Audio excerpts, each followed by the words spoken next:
Don't try anything you're about to see at home.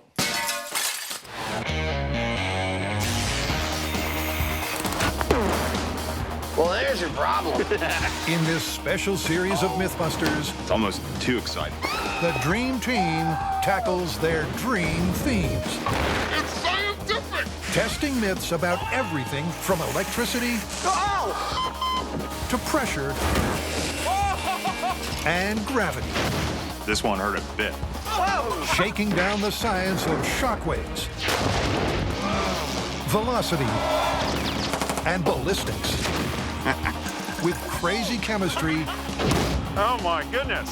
far-out physics, Fun for the whole family. and insane explosions. Is everybody okay? Life's burning questions answered.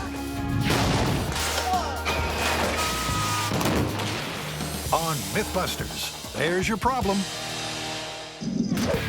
On this episode, the team put themselves on the line as everyday accidents are put to the test. This is gonna be a horror show. And later, myths about some very weird weapons are lying in wait. Death and destruction. Fire. It's chaos, We have to hurt this boat. carnage, Watch out!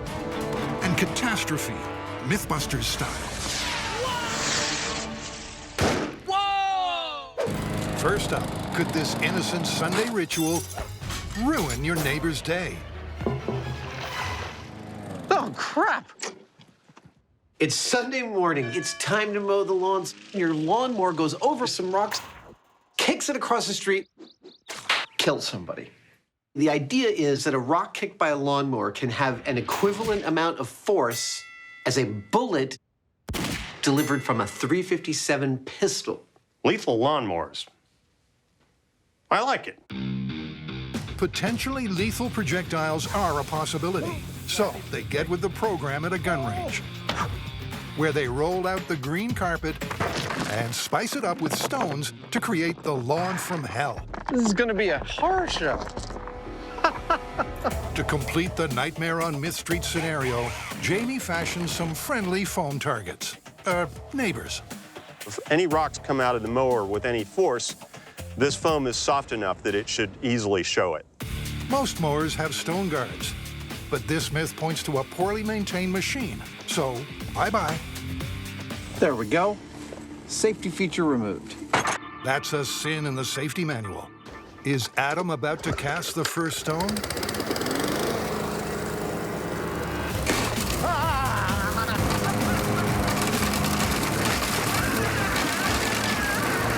I start out and I get into a rhythm.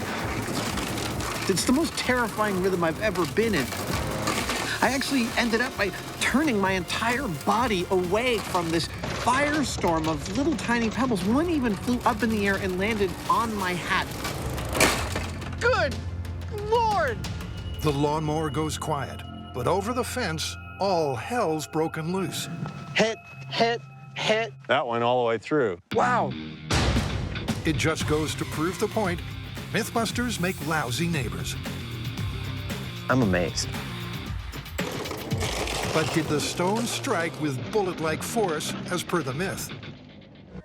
To find out, they need laboratory conditions and a killer lawnmower calibration rig.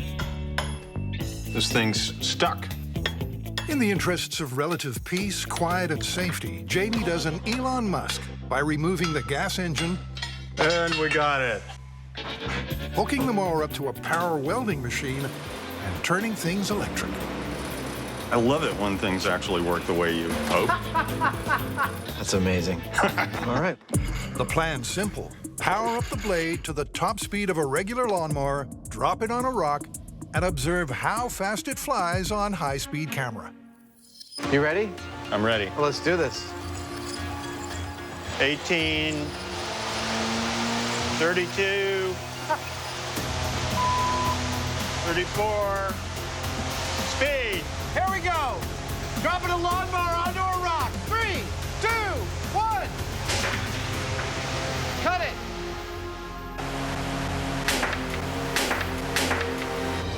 The blade moves so fast, it strikes the stone 3 times. Oh, wow. Just absolutely decimated that piece. The fastest chunk was going 250 feet per second, and that's actually pretty significant for a chunk of rock about 1 inch long and a ½ inch wide. 250 feet per second is 170 miles per hour. Okay, so we got a whole pile going in. Now they're giving their mower more to aim for.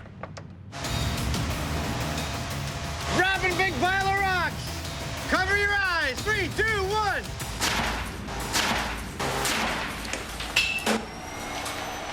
Cut it! Everybody okay? Chunk.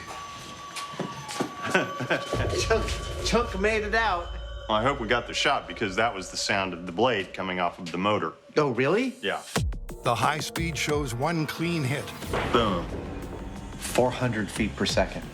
272 miles per hour. Well, I feel like we're in some very dangerous territory. Which is right where the MythBusters like it. But is this territory as dangerous as a bullet from a .357? Before they left the gun range, Jamie did a spot of data collecting. the .357 went at 1,400 feet per second.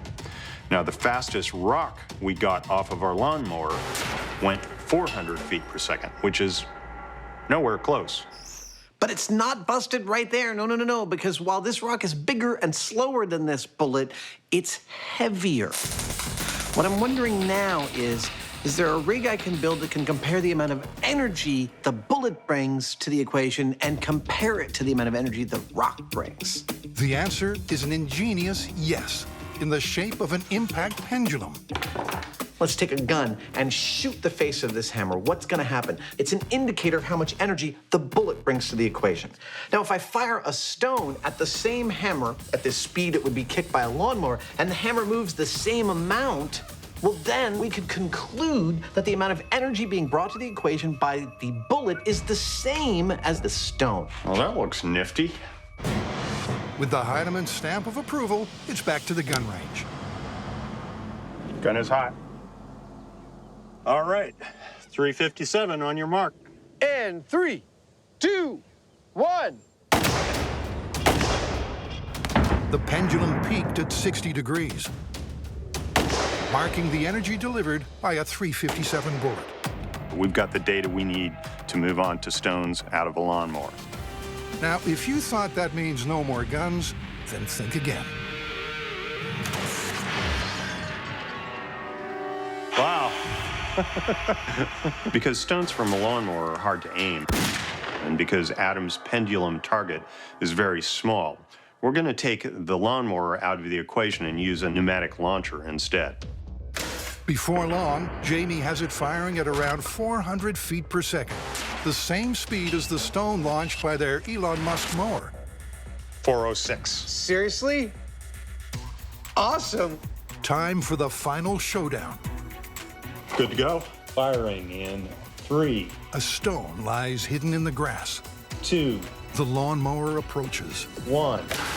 Stone flies out at 400 feet per second. Dude, I swear that went past 60 degrees. All right. See how high it actually went. Wait. Oh my gosh, dude! Dude! It went above the 357. That's 66 degrees. That's more energy from the rock. I'm sorry, I'm yelling, but I totally didn't expect this result. That is more energy from the rock than from a bullet from a .357. That is amazing. Shocking. Totally awesome. I knew lawnmowers were scary. I just didn't know how scary. So with everything that we tested, I think we have definitively proven, and frankly, I'm astonished by this, but that a rock thrown from a lawnmower can possibly have as much or more power than a bullet from a .357. This one's confirmed. Bifurcation from above. 3, It's a deadly myth 2, from out of the blue. 1. Literally. Ah! The myth is that if a pane of glass falls out of an office building and you're unlucky enough for it to find you on the street, it will shing, cleave you right in twain. Well, I don't know about that, but whatever happens, it ain't gonna be pretty. For us to do our glass guillotine experiment, ideally, we need a human. I asked for some volunteers from the shop crew, but nobody stepped up. So Jamie's making his own gel-based volunteer body double with some extra human flesh features. This is a polyethylene material, and it actually rips, just like flesh will rip. Getting a human-like texture for their torso is critical. There we go. Adding bags of blood, what's not to like? Lower down. And with the gel mix molten, It's all looking good. Ta-da! Hey!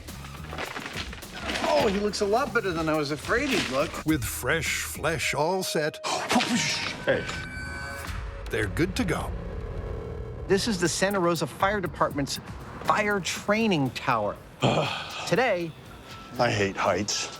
we're gonna be dropping large panes of glass onto unwilling ballistics gelatin test subjects. So we've got a 4-foot by 6-foot piece of 3/8-inch thick glass, like what they would have on top of a high-rise. And I'm gonna hoist it to 75 feet, Good. where Adam and I are gonna drop it. But it's not just any kind of glass. The glass in an office building is called tempered glass. It's made to be very hard, and it also doesn't break into shards. It actually breaks into many, many thousands of little tiny chunks, kind of like this. This could get messy. Man, this is scary. Yeah, that's it. Jamie, this is working beautifully. What we are looking for from the glass here is not whether or not it kills him. Okay, now, I figure we hoist it over our heads. Yeah. 3, it's that it would cleave him in 2, 1. And it's a bull's ass. I'm like, oh my God, it's gonna hit him. It's gonna hit him. And then what feels like just before it got to our dude, it went like this and hit the ground perfectly flat and spread in every direction. Oh my goodness. It looks worse down here than it did up there. When I was like 10, I would have taken these home and pretended they were diamonds and pretended I had treasure. I would have sold them to the neighborhood kids and made a profit. Either way, this myth is going to need a bit of a helping hand. What do you think? Should we head back to the shop and make a system for guiding the glass? Yeah, I've got some ideas. Me too. Ta-da! I know it doesn't look like much, but check this out. This coat hanger will be a welded steel rack which we sit on the lip of the building. We're clear. These red pieces of parachute cord are guide wires which we mount to the ground. Awesome. The glass has riders on it that keep it aligned with the guide wires. They say the glass is tempered, but is it bad tempered? We bring it up with a winch. Go ahead and winch up the glass. Oh, here she comes. Drop it from the top and bzzz, tink. It hits our test subject square where we want him to and slices him right in half, or not. That's what we're gonna find out. So is this just a perilous pain, or is it a glass guillotine? It is really just about to happen. I can't wait to see this. In 3, 2, 1. There it comes. Ah! That was perfect. It's a direct hit. But did it divide, or merely conquer? He's still in one piece. It did not cleave him in twain. It merely beat the living crap out of him.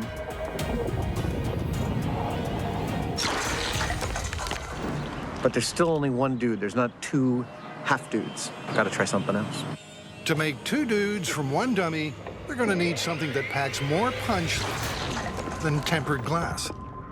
For that, you've got to move to plate glass. Now, they don't use plate glass in office buildings specifically for this reason, but for due diligence, we've got a piece of plate glass here. With a jagged edge or two added just for effect, Oh, now it's coming. this myth is heading for its sharp end. In 3, 2, 1. Here it comes. Oh, it's good, it's good. Oh! That was beautiful.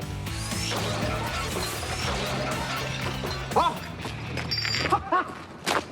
Dude, that would be cleaved in twain. Not quite a bullseye to the brain, but in twain, he truly is. Dude, that's amazing. So, myth busted, confirmed, or split decision? Can glass falling from a high rise cut you in two? If it's the glass they make high rises from, then no, it's not gonna cut you in two. It's gonna kill you, but it's not gonna leave you in two parts. But if it's the wrong kind of glass, then absolutely it can leave you in two big chunks. So right kind is busted, but wrong kind is plausible. Plus a plausible.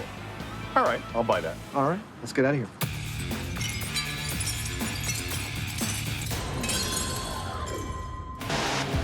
We've seen how lethal a lawnmower I totally didn't expect this result. and plate glass can be, Cleaved in twain. but could the humble tissue box also end in tears? Or worse?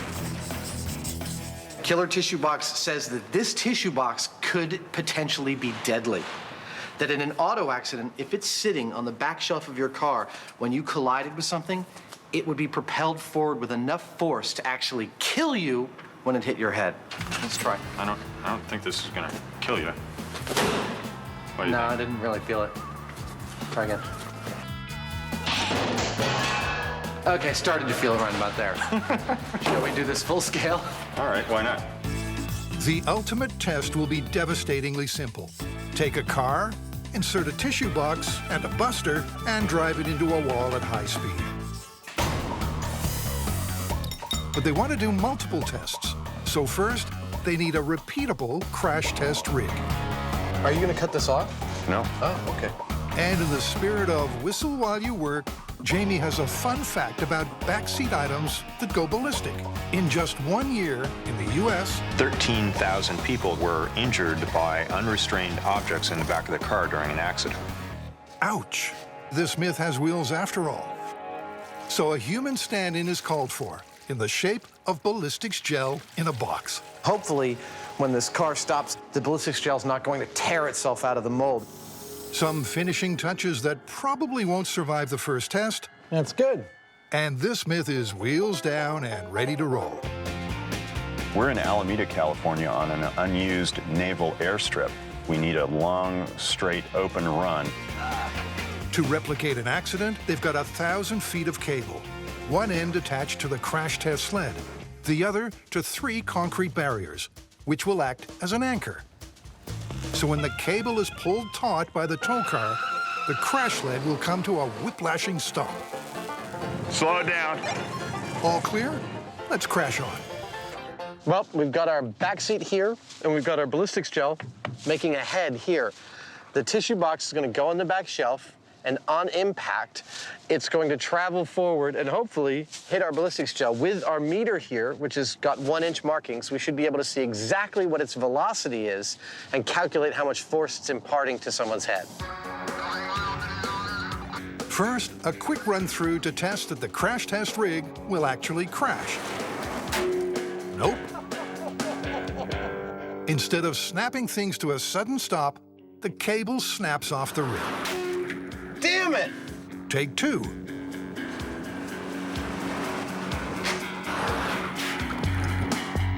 And take 3.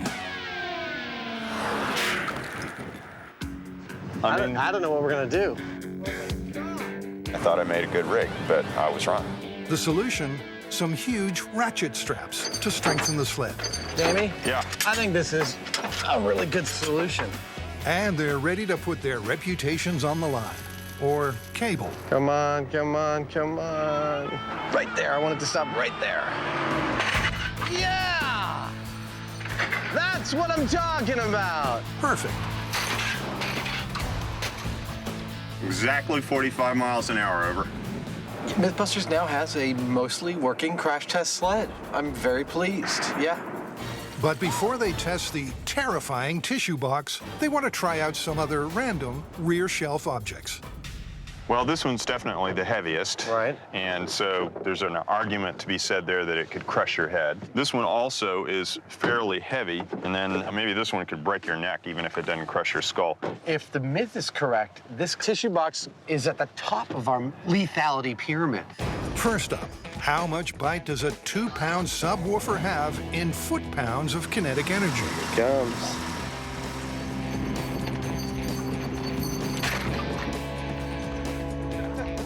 It's a direct hit at a beam-busting 45 miles per hour. It pretty much would have hit you dead on in the head. We'll have to crunch the numbers to find out how hard, but it was a pretty good hit. The impact measures 135 foot-pounds of energy, enough to seriously addle your brains, but you might survive. Next up, a regular 3-pound fire extinguisher. That looked like a perfect hit. With a kinetic energy of 203 foot-pounds, the driver could be extinguished. There's your proof. If I whacked you on the back of the head hard enough to do that, you'd be hurting. Next, they go way over the top with a 10-pound bowling ball. This should be quite a strike. Bowling ball? More like a cannonball. 676 foot-pounds worth of cranium-crushing impact. So that's 3 hits and 3 trips to the ER. Or worse. But back to the origin of this myth, the half-pound tissue box. This is it. It's time to Find out if this is actually deadly.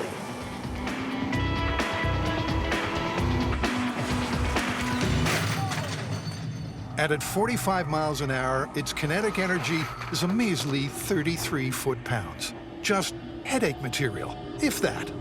There's just no way. I mean, we tested a whole bunch of stuff. The bowling ball went right through this whole rig. Tissue box. It might be like, ow! This myth's already a sniff away from being busted. But finally, for due diligence, they're going to do it again with a real test vehicle, complete with buster and a tissue box. All towed by Jamie right at the speed limit. Okay, this is the 70-mile-an-hour test. This is maximum speed, over. This time, the target is the concrete barriers. So it's a one-shot deal. The car looks great. And at 70 miles an hour,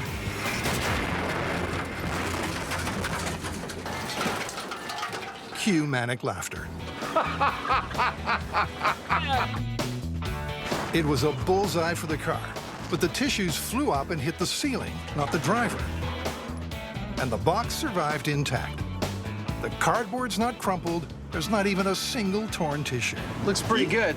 You know, that's a good indication that this is really deadly, though. That's the one thing in the car that's tough enough to survive an impact. So on that note of heavy sarcasm, what's the verdict? Jamie, I think killer tissue box is definitively busted. Even if you had a decorative plastic or metal cover on this thing, it just doesn't have the mass to inflict lethal damage. Modern life is full of accidents just waiting to happen.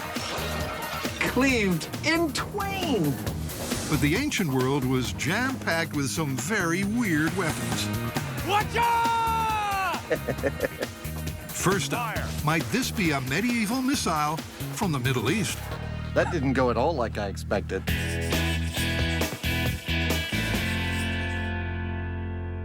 Dude, it turns out that the torpedo might have been invented in Syria in the 13th century. Really? Well, this, in fact, was a rocket-powered device that skimmed across the top of the water, delivering an incendiary to its target. Did it work? We have no actual record of them actually using it. All the accounts generally agree on the overall shape of this torpedo, that it is pear-shaped, and that it's powered by a black powder rocket of about 20 pounds of powder. Well, why don't we go down to the shop and each take a stab at it and see what we get? To test this myth, first they build 2 small, epoch-appropriate copper prototypes to see which design works best. All they know for sure is this surface torpedo was apparently pear-shaped. Spoiler alert, with 2 fins extending out. Methodology, medieval and modern. I'm using every sheet metal production tool I have ever purchased, from synthetic hammers, planishing hammers, motorized planishing hammers, anvils, beater bags, everything. And I've got a cannonball. Jamie's stone tool technique turns out a flat-bottom torpedo, while Adam's modern methods manufacture a V-shaped hull. With their 2 different designs at the ready, We'll see what happens. it's time for a head-to-head. Well, that thing's looking pretty snappy. I'm pretty psyched about it. Can't wait to try it. How's yours? It's not quite as pretty as yours is, but it ought to work. To try out their torpedoes, they shoot off to Treasure Island, where they set up a test range with a target at 100 feet. First on the launch pad, Adam's deep V design, plus black powder model rocket. It's just sinking into me what we're doing. Crazy. In 3, Time to roll back 2, the centuries. 1. There it goes. Look at that. That was lovely. But not very warlike, unless your enemy is 30 feet away and around a corner. Any suggestions? You could strap 2 rockets onto that rocket mount, because I think you're just not getting up on top of the water. It may be that you just don't have enough power. Of course, when in doubt, add more power. In 3, 2, 1.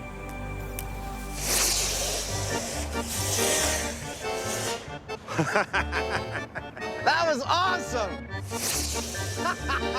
Well, the twin jets do get things moving, but this weapon definitely dresses to the right, so there's no V for victory. Yeah, that hull shape doesn't seem like it's working very well. The fact that it's spraying so much water around says that it's wasting a lot of energy. Yeah. So it's Jamie's turn in the Syrian spotlight. Flat bottom hull, 1 model rocket. Here we go.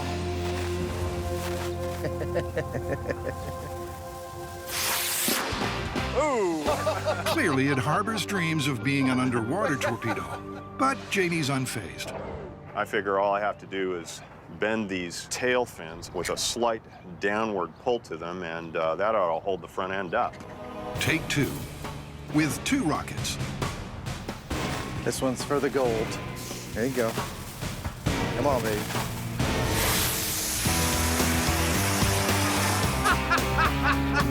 It's not perfect, but it's clear. The flat bottom kicks butt.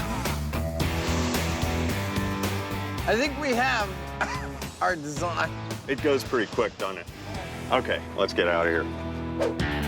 Time to go full scale. And Jamie's had a dazzling idea for turning sheet metal into Syrian torpedoes. I'd heard about this technique called hydroforming, where you use water pressure to form sheet metal shells. We take our piece of sheet metal and clamp it between 2 massive plates of steel. We've cut out an almond-shaped hole in the top plate and attached our pressure washer pump to a small hole in the bottom plate. Now here's the fun part. All we do is start the pump, and the water pressure pushes the sheet metal out the almond-shaped hole, inflating it just like a balloon. Ha! It's perfect. Beats beating on it with a hammer. The production line swings into gear, and the shells are turned into torpedoes, complete with rocket casings, flotation foam, and control fins. I think our torpedo army is ready for deployment. Time for a road trip? It is.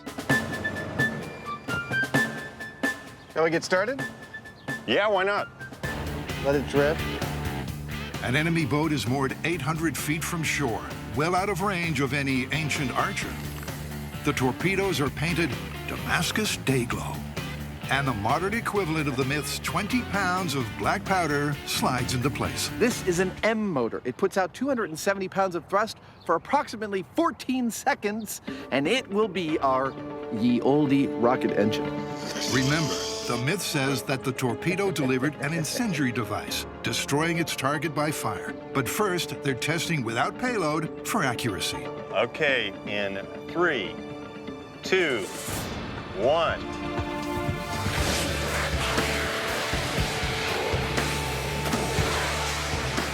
As Jamie would say, whoops. Well, I don't know. Maybe that was a little too powerful. What do you think? Everything seemed to go haywire. It spiraled up into the sky and did this massive belly flop. It was fun, though. Let's do it again. Maybe that first test was just a misfire. Fire. Or maybe not. It was like a porpoise. Yeah. It kept going up and then down underwater and up. To try and get this myth on target, they tether the torpedo to an underwater guide wire tied to the boat. Fire. Oh, shoot. That didn't go at all like I expected. Next, they bring the target closer and raise the guide wire above the water. I really hope this works. Come on, come on! No! No! But the torpedo heads for the hills. Maybe we should just go home. No! We have to hurt this boat. Darn it! Fire. It's a deeply disappointing day. This is starting to get me upset. Fire. Of failure. After failure, Bugging the hell out of me. after failure. Captain Kirk never said this to Scotty, but I think we've got too much power. We're going to go with a rocket motor that puts out about half the thrust. With patience and daylight running out, they arm the torpedo with its gasoline payload 10.5 pounds of death and destruction. for one final Hail Mary. In 3, 2, 1, fire. There it goes! Come on, baby, come on! Hit it! Ah! Just boom! That sent fire up over the bow of the boat. That was awesome. Holy crapola! Skipped beautifully on the surface and slammed into the side of the boat. Delayed gratification. Hard to beat. Well, how do you want to call this one? Was the Syrians' mythical surface, rocket-powered, incendiary-delivering torpedo been an effective weapon of war? Indeed it was, based on this test. We have to call it plausible, don't we? It's plausible. Let's get out of here.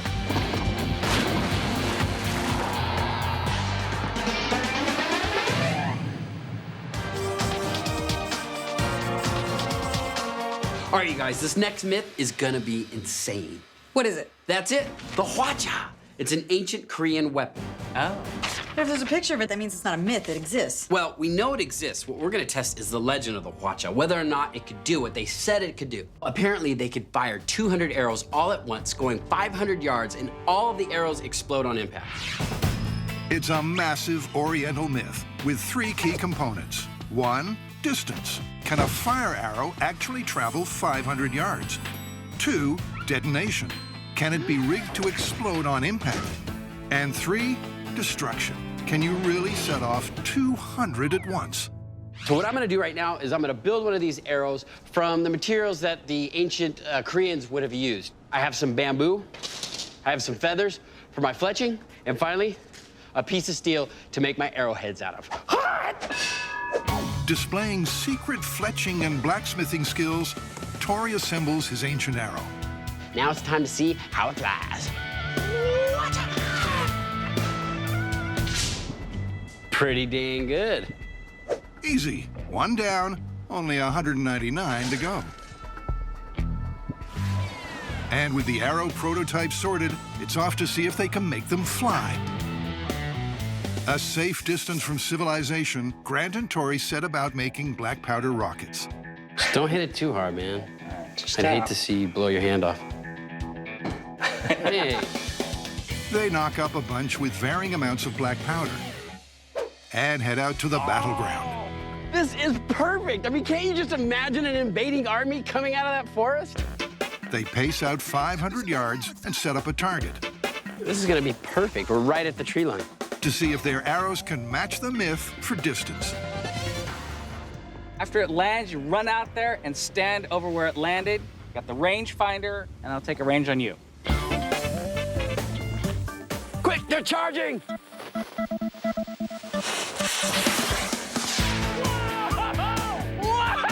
Oh, yes! That was nuts! It's a flying start, but not far enough. The arrow only made it to 290 yards. We're not stopping until we reach 500. For round 2, they double it up to a twin-engine arrow. Come on, baby. Come on, watch out. Come on, come on! Whoa!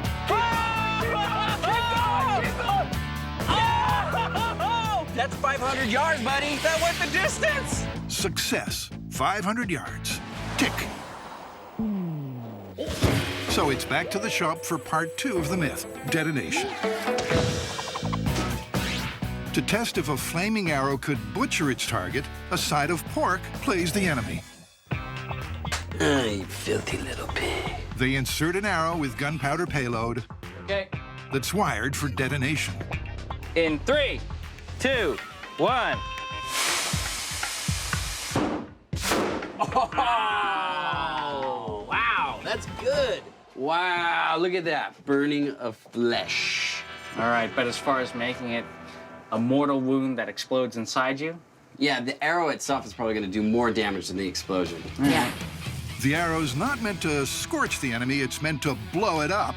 So they repackage the payload for round 2. 3, 2, 1.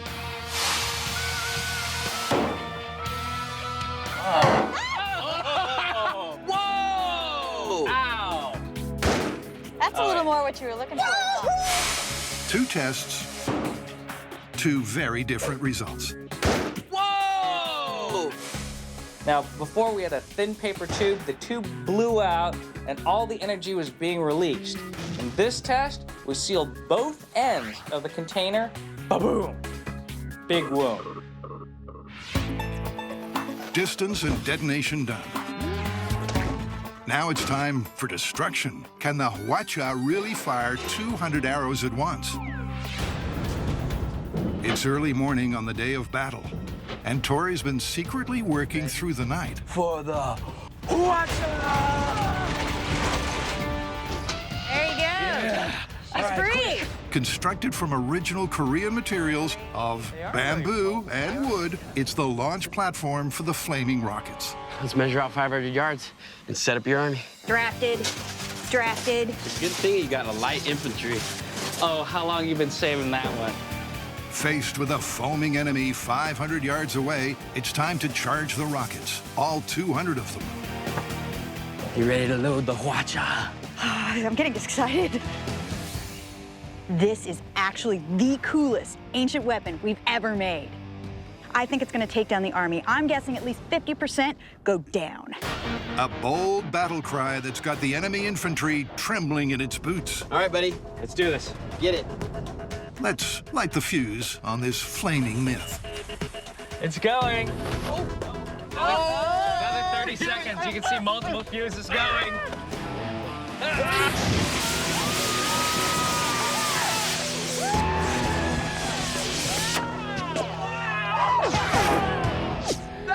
It's the launch of a lifetime. A fiery spectacle not witnessed in 500 years.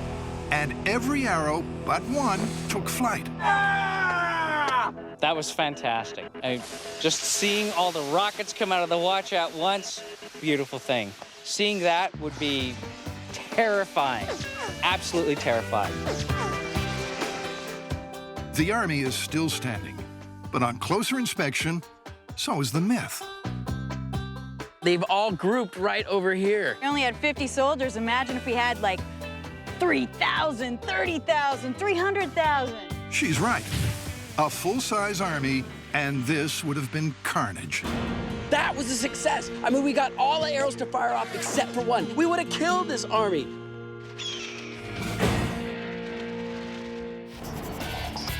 Next up, can you turn a log into a lethal weapon? This myth is from medieval times, actually, and it involves a Hungarian town called Pakish that was being threatened by their neighbors. So the entire town got together. In one night, they apparently made a cannon out of a tree. The entire body of the cannon exploded, killing half the townspeople. It's two myths for the price of one. Could our Hungarian bombardiers have made a cannon from a tree? And could it have blown Pakish sky high in a catastrophic misfire?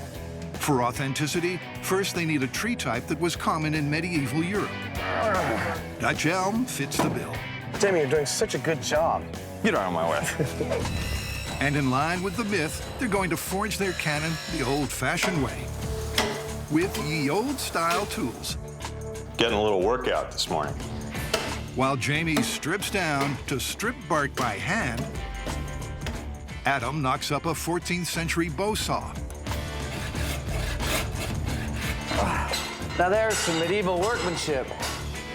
Their research suggests the body of the cannon needs reinforcement. So with the help of some blacksmith buddies, they wrap it in red-hot bands of iron. That's the ticket. Oh, it's good. And rivet them in place. Yeah. Oh, it's beautiful. As the metal cools, the bands contract and tighten. Yeah, that's it. That's it. All right. I got it. Now for the pointy bit of this build, a drill to turn a log into a gun barrel. Hopefully I'll make something that resembles a spoon drill, which is one of the first drills that they used. Unfortunately, it soon becomes clear where this drill got its name. We're about ½ an inch in. Because it's about as effective as, well, a spoon. I need somebody with a whip and a drum. With 5 feet to get through, boring this hole is just too boring. Based on what I'm seeing here now, I'm thinking it'd probably take a couple of days to get through it. So Adam takes a knife to the spoon drill. I'm not doing anything that the Pakish wouldn't have done if they had had a chainsaw. While Adam abandons medieval methods in the interests of modern myth-busting, Jamie clings on to the Middle Ages. I'm making a cannonball out of granite. You may be thinking pigs might fly. But as Adam barrels his way through with 21st century power, a perfect stone sphere slowly emerges.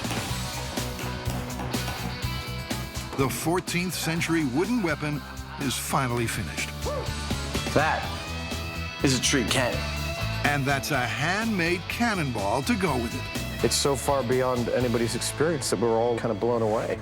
Just goes to show what's possible when you're hundreds of years old. So, locked and loaded, the MythBusters head off armed, dangerous, and set on destruction.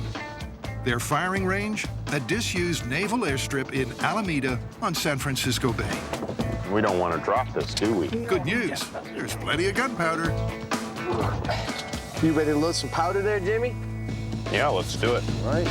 They're starting with 2 3-ounce cartridges. Ah, we are in the load. And a tennis ball for a test run. Fire in the hole! 3, 2, 1. Boo! Wow.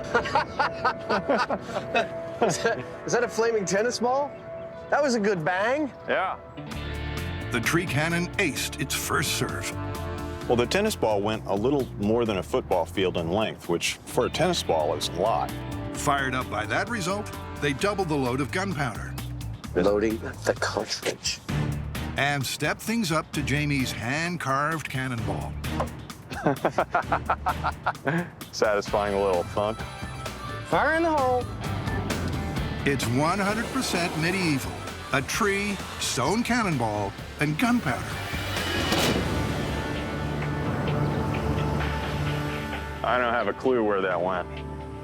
I didn't see a darn thing. Did you see anything? Wow. Well, it definitely fired. And the barrel is empty. They've proved you can make a cannon out of a tree. It's a long way. Really? Yeah. But Jamie's cannonball is long gone.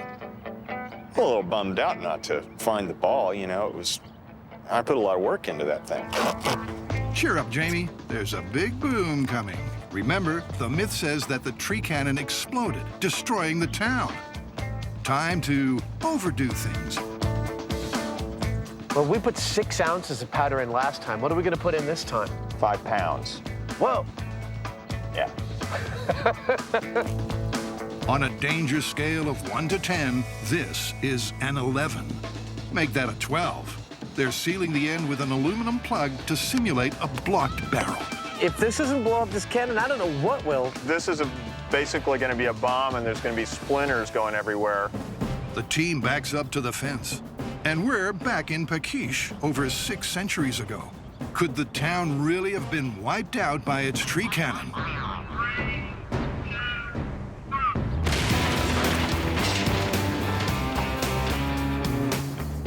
I'd say that's a definite yes.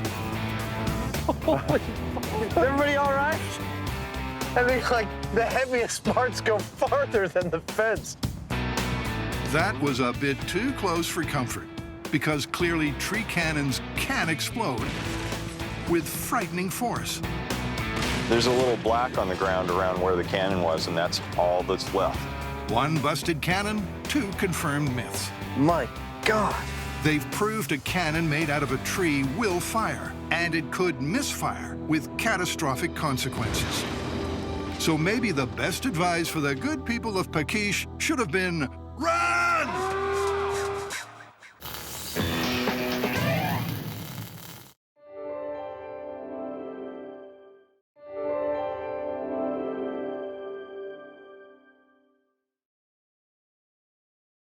Don't try anything you're about to see at home.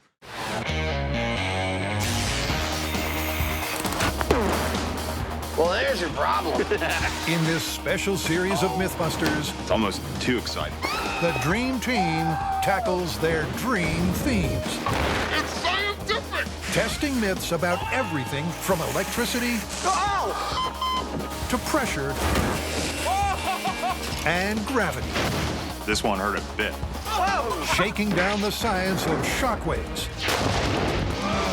velocity, and ballistics.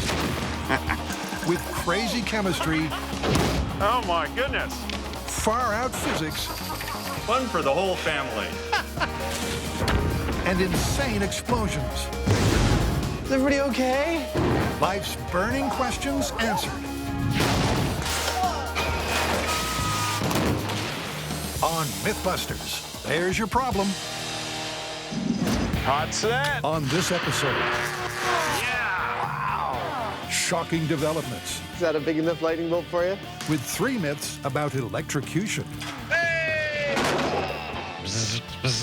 And later, This is awesome! the team gets rough and ready We got ourselves a big one.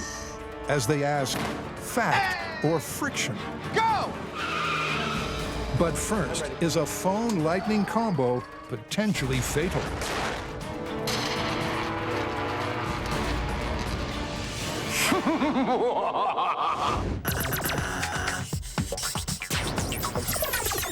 Were you ever told to stay off the phone in a lightning storm? Yes, actually, we were told to stay off the phone, out of the shower, don't go under a tree, don't go out in the middle of a field with a large metal pole. Yeah, that would be bad. Well, all the ones that occur inside a house that we've heard, from staying off the phone to staying out of the shower, we're going to test on this myth. Should you be on the phone in a lightning storm? Here's the theory. Lightning strikes your house, or the phone or power cables leading to it, and it looks for the quickest way to the earth. Usually that's through a ground wire. But failing that, conductive wiring or metal plumbing is the fastest route. And if you happen to be hooked up to that, but can it actually happen? To find out, the MythBusters need to build a house and zap it with some serious voltage. You know the drill. montage music, close-up, wide action shot. And hey presto, the plumbing's done. Oh, yeah. That works. Yeah. And with the wiring hooked up, we're live. Our little shotgun shack is all ready to go. We've got the computer set up, we've got 2 kinds of phones, we've got a television, we've got wall switches, plugs, junction boxes, everything to code, plus a shower that will be fully grounded. And we're ready to shoot lightning bolts at this thing. I mean, I've been ready to shoot lightning bolts at it from the beginning, but now we're officially ready. But is the testing facility at Pacific Gas and Electricity ready for the MythBusters?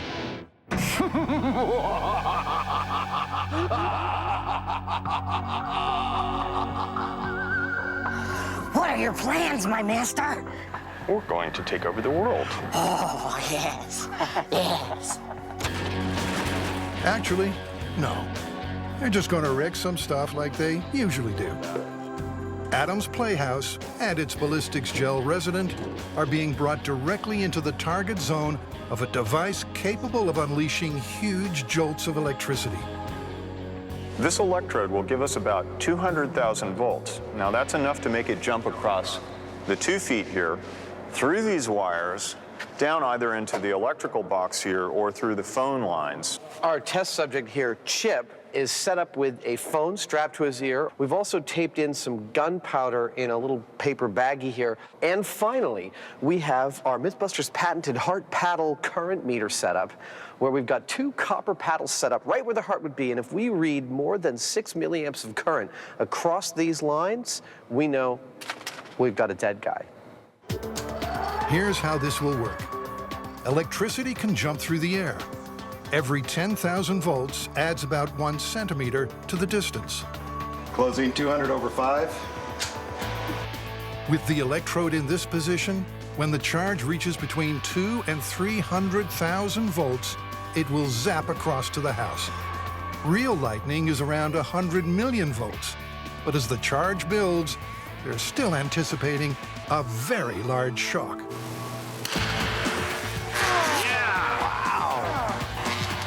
That was 300,000 volts straight into the house's wiring.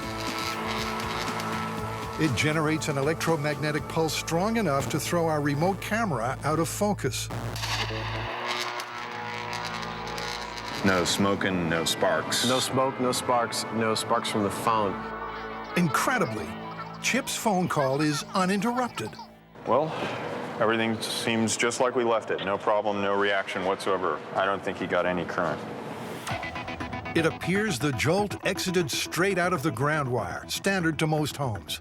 But remember, this shock is just a fraction of real lightning's power. So Adam will grease the tracks a little by cutting some of the grounds to the electrical wiring system to try to guide the charge towards the telephone cord. 580, 96, 100 kV. Watch his hot, he's going up in voltage. 150,000. 200,000. 200,000. 220, 230. That actually worked. That was beautiful.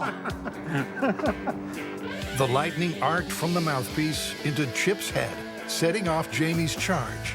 The jolt finding its way with disturbing accuracy. That was awesome. Are we clear? Do you want us to put out the fire? I'll just blow it out.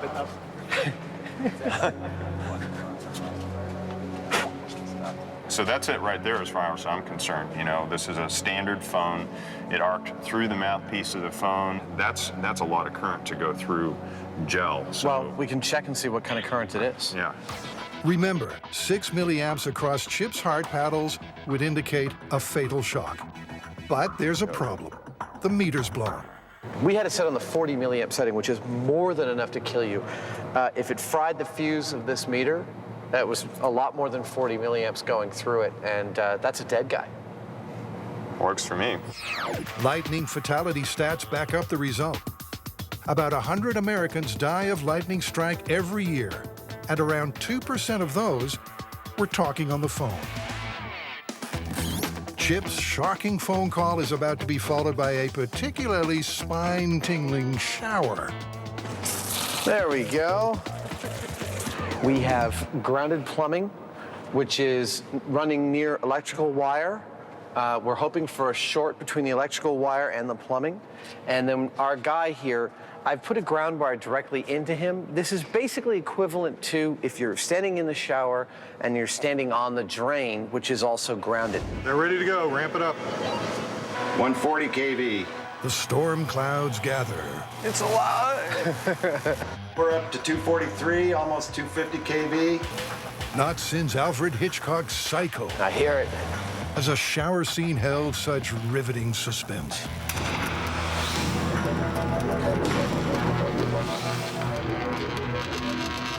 Did you see that? Yes, I did. Only the MythBusters could manage to start a fire in the shower. There you go. Here. So Chip is saved from the fire. But was he already fried? The meter is inconclusive again. The electromagnetic pulse that messed with our camera could be frying it, too. Even so, there seems little doubt you don't want to be in the shower during a storm. Or on a landline phone. Arcs the size of boa constrictors that are kind of like wiggling right next to you. You kind of get the hint that there's going to be a problem there somewhere, don't you? Exactly. I'm looking at phone confirmed, shower plausible. I'd say that's a safe bet.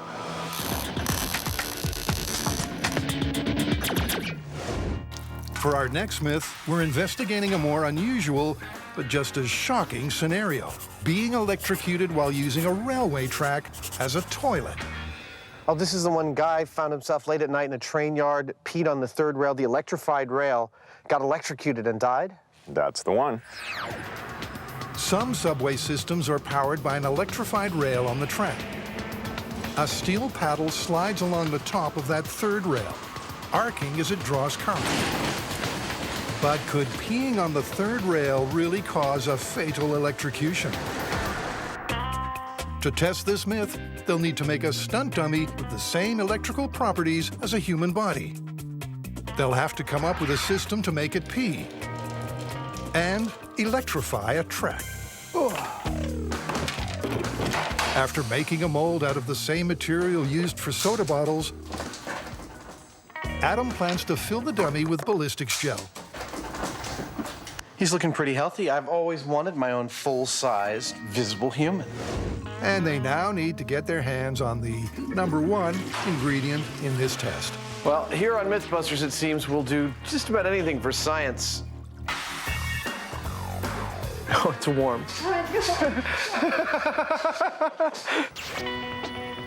To work out how much current will zap a third rail victim, they first need to know the electrical resistance of urine.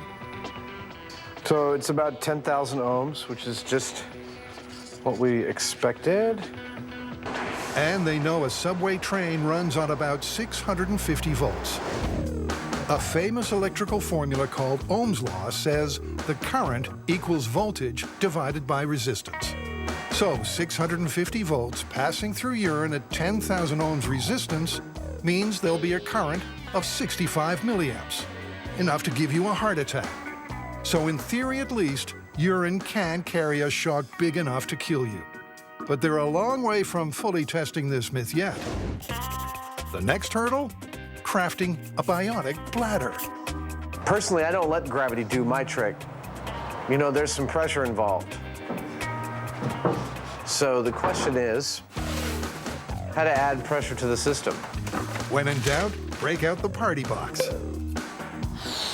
where Adam realizes what's needed is a good old whoopee cushion. Yeah, that's holding pressure. But of course, that's only half the equipment. Yeah, I've gone as close as I can to the real thing. You had to fill it up? Yeah. Are you ready? Ready. Commencing. Wee-wee. Gee whiz. Looks like a pretty convincing stream to me. Yeah. Dr. Frankenstream, at his finest creation, let's call him Baron von Blatter, arrive at the rail yard test site. The plan is to wire him up so that if the myth is true, current will run from the third rail up his urine stream and trigger an electric release switch, knocking him over backwards. There's no third rail here, so they'll build their own, attaching a section of track to a 650-volt transformer.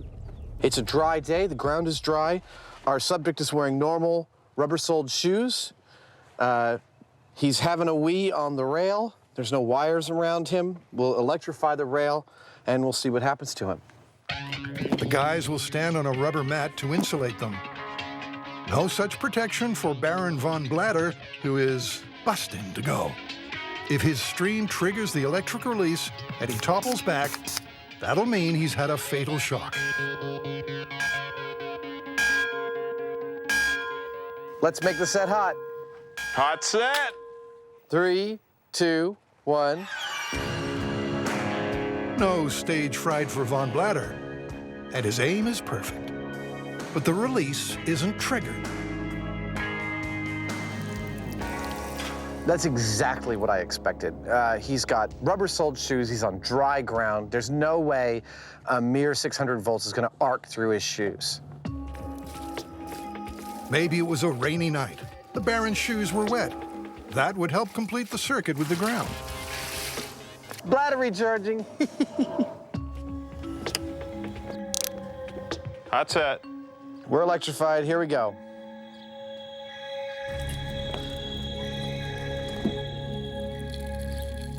Nothing. Not a thing. Damn. He needs to see a doctor. Set is cool.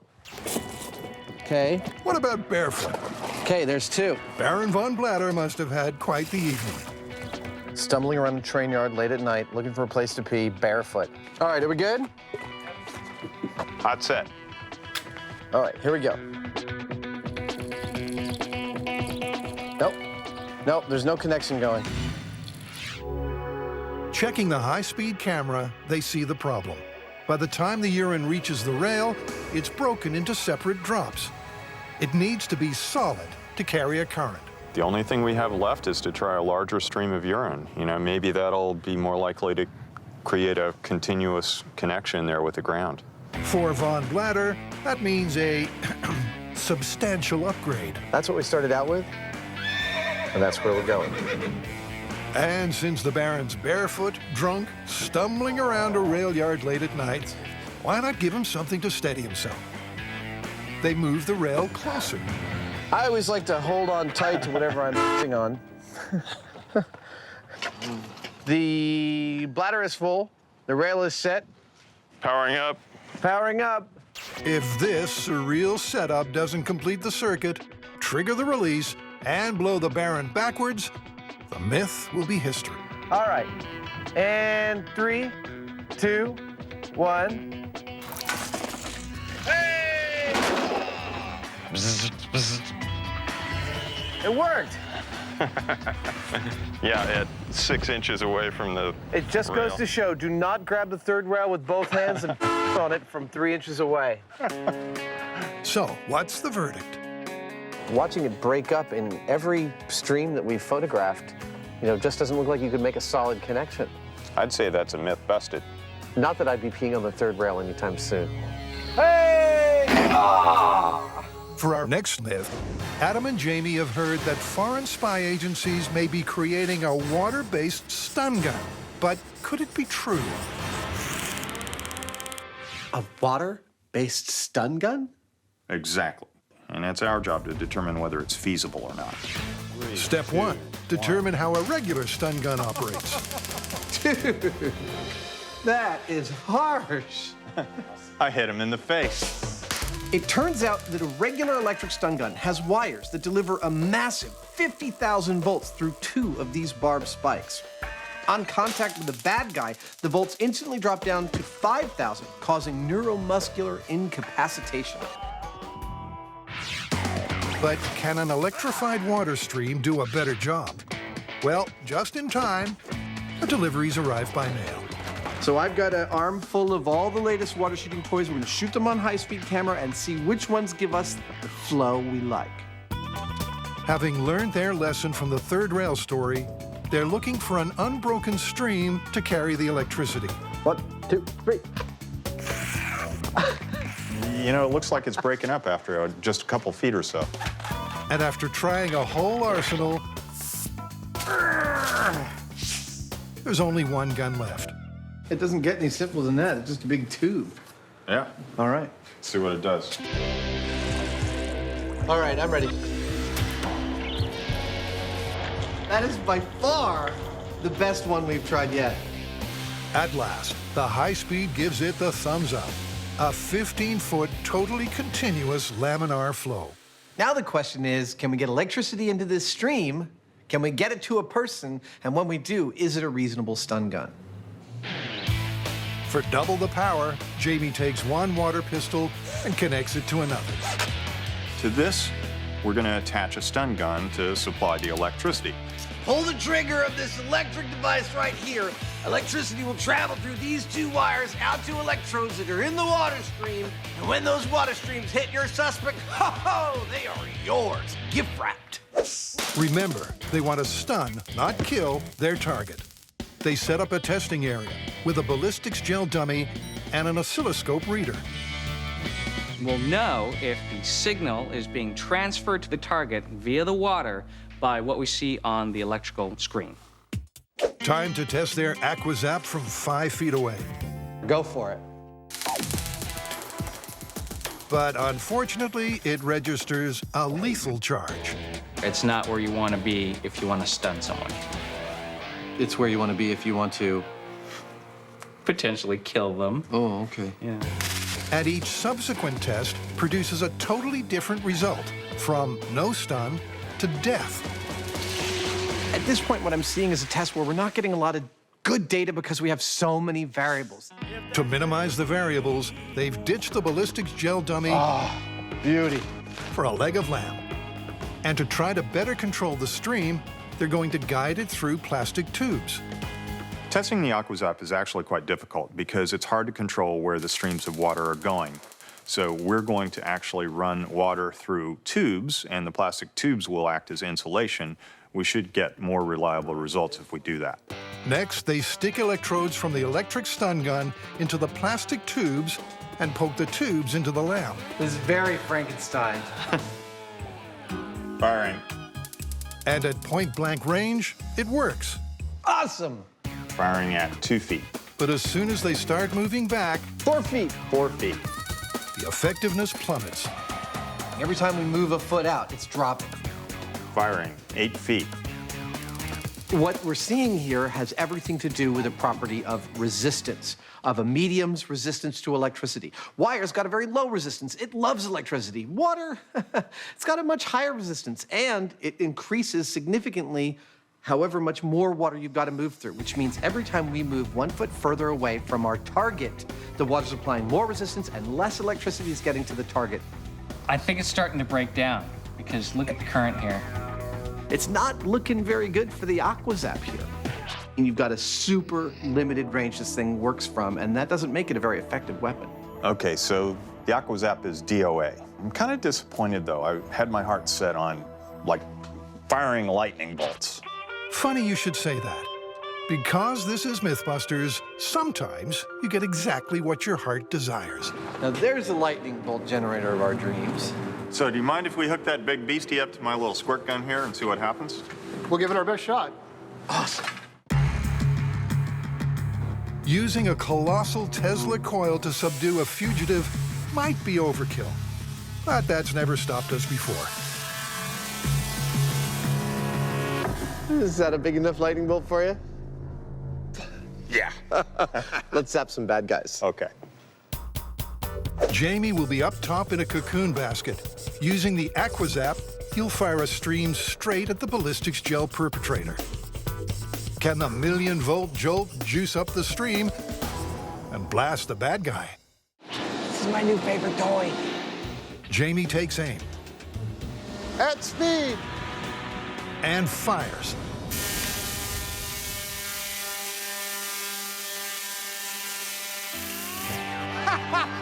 We hit him! Oh, yeah.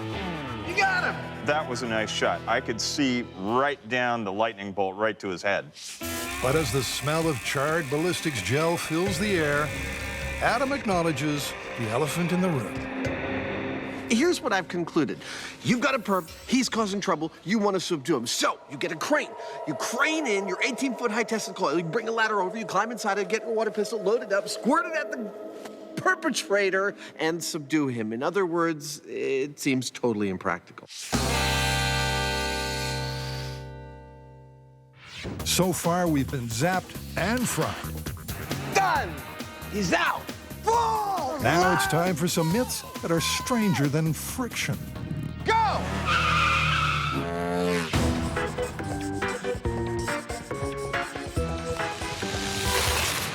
For our first friction myth, All right. Adam and Jamie are painstakingly interleaving two phone books. We've just passed 500 pages total. We're cruising. Each with 800 pages. Does this remind you of when you used to count money for the mob? I was a hitman. I wasn't a money counter. Once they're done, they're going to test the myth that friction between the pages will make the books totally inseparable.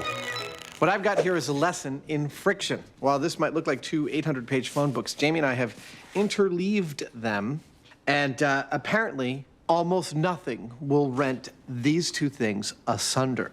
And we're going to see if that's true. It's really quite amazing. I mean, when you tug on these, it's like they're glued together, but they're not. It can only be the friction of each page where it contacts the next one, and times 1,000 or so, it adds up to a lot. Friction can be defined as the force resisting the relative motion of two surfaces. For example, the pages of a phone book. Static friction is the force keeping two stationary objects from moving. And kinetic friction occurs when two objects that are already moving rub up against each other. It's very hard to believe that friction alone can hold two books together with such force. If they want to stand a chance at pulling them apart, they need strong handles attached to the book's spines. But these don't add strength, just something to grip onto for their first test. All right. You want to do some tug of war? Okay. Oh, check out my guns. You ready? Here we go. Remarkably, the books take the strain. Oh, I believe I'm winning. Equally matched in weight, it's actually Adam's superior foot friction, aka traction, that is the ultimate decider. Good job. The phone book's still together, though. While Jamie's ego is torn, the phone books ain't. This puppy didn't creak, didn't move, didn't budge. We're gonna need some more help. Let's get everyone in the building on this. Okay. Are you ready to fight the Spartans? With 9 muscled warriors and Adam split into 2 teams of 5, 1, 2, 3, like that. we're about to see exactly what these phone books are made of. Whoa! Lands! Lands! Come on, they're beating us, you pansies! Move! Okay. So far, it's phone book 1, everybody else 0. 5 people on 5 people tug of war, generating almost 2,100 pounds of force, the weight of a small car, and the phone books are steadfastly refusing to be separated. And even with all 10 tuggers in one mighty team, incredibly, 2, 3, the books Lunge! refuse to part. Tug! All right, what do we get? We got up to 4,000 pounds. You guys called it up. Called up the beast. And the beast was beaten by the books. Dude, this thing is a behemoth. What are we gonna pull it with now? Rental cars. I wish I could say they used the phone book to find a rental company and rent these cars, I love full insurance! but we all know they use the internet like everyone else these days. Though phone books definitely still have their place. And this is it. I'm ready. Are you ready? Yeah, I'm ready. Let's do it. cabled between two sedans, driven by two men hell-bent on tearing their interlaced pages apart.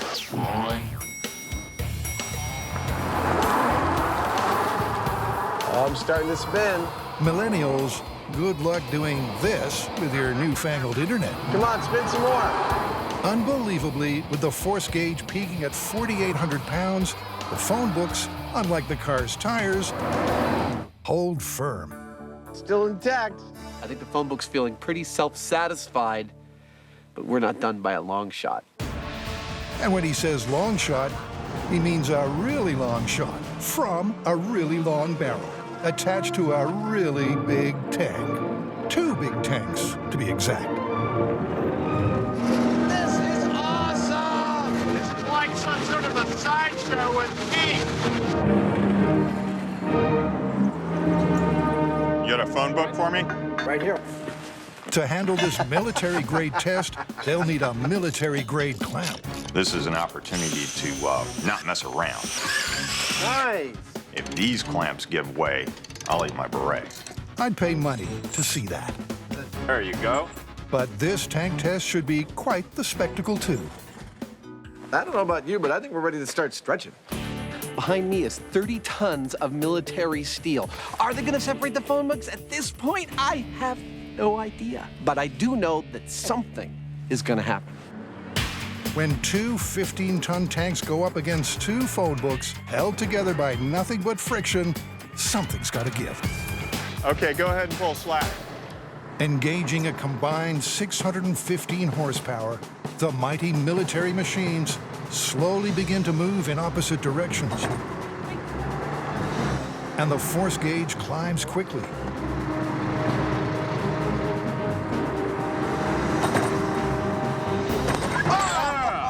There it went. Separated, it worked. The yanking tanks finally win the tug of war. Darn. You wanted to see some metal breaking? Yeah, well, I wanted to see these things spin, burn rubber. Nope, unlike the rental cars, the tank's own friction, created by their tracks on the ground, trumped the phone books. 8,000 pounds of force is what it took. So it turns out that interlaced phone books are not, in fact, indestructible. You just have to have a couple of tanks hanging around to do it.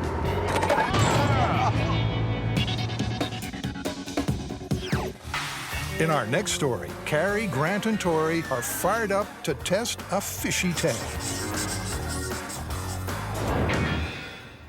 All right, so this next myth is an old fishing myth, and it's not about the big one that got away. This one is about flaming reels. Okay, flaming reels, you're gonna have to give me more than that. All right, now as any fisherman knows, once the fish is on the line, all it wants to do is get away. All right, meaning it takes off in the opposite direction. Exactly, and as it's taking off, it's pulling a lot of line off that reel. Okay, I see where you're going with this. If the line's coming off fast enough, it generates friction, which creates heat. And if you generate enough heat, it could burst into flame, hence the name flaming reel. And that's the myth. Can a fish cause a reel to catch on fire? This myth is all about the heat generated by friction as the reel spins. Friction creates heat because it causes the molecules on surfaces rubbing together to move faster and therefore have more energy. But before they get to catching fish, they'll figure out what equipment will be best at catching fire. All right, let's begin with the 80-pound monofilament test. Okay. All right, hold on. We're missing one thing. just in case this myth is true, we just gotta be prepared. All right, let's do it. With the safety set, a motor pulls the 400 yards of line at 20 miles an hour. All right, we're at maximum speed. Before Tori engages the drag, a kind of braking system.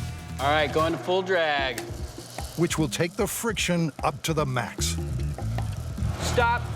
Okay, we're at the end of our line. All right, what do you got, Byron? Oh, look at that, thing's glowing. Looks like we are maxing out at 105 degrees. After testing 3 other lines, there's a clear winner. Braided polyethylene, peaking at 158 degrees. I think we have a winner. That's pretty hot. They experiment with a variety of reels until settling on one with a star drag. Because after rapidly reaching 180 degrees, this happens. Getting red hot. We're starting to smoke. It's smoking. Oh my God. Keep going. We got smoke. Wow. 187. Oh my God. Hey, get the fire extinguisher ready. 223. That is incredible. 230. So we've completed our reel comparison, and this is the winner. The limiting factor, though, in our tests was the amount of speed that we could get pulling the line off and the amount of line we had. Now what we've got to do is find some way to get more line off this spool a lot faster. And to do that, take one marlin, mount it on a go-kart, and head out to Alameda Runway. We're here. I'll drop the anchor. Carrie's job is to drive the go-kart as fast as a sailfish. At 68 miles per hour, they're the fastest fish on Earth. Now, why have I been chosen for this task? Well, it turns out that the weight of the car plus my weight is about the same weight as a big old sailfish. She drives like a maniac. So Carrie is hooked. She's gonna take off down the runway going 68 miles an hour. At that point, I'm gonna start adding drag to the reel. I don't know if this thing's gonna catch on fire, but this fish is going 3 times as fast as we did in the shop. This thing's definitely gonna smoke. Go for it, Carrie! Will Carrie's desperate dash for freedom be enough to get flames flying off the reel? Take 2.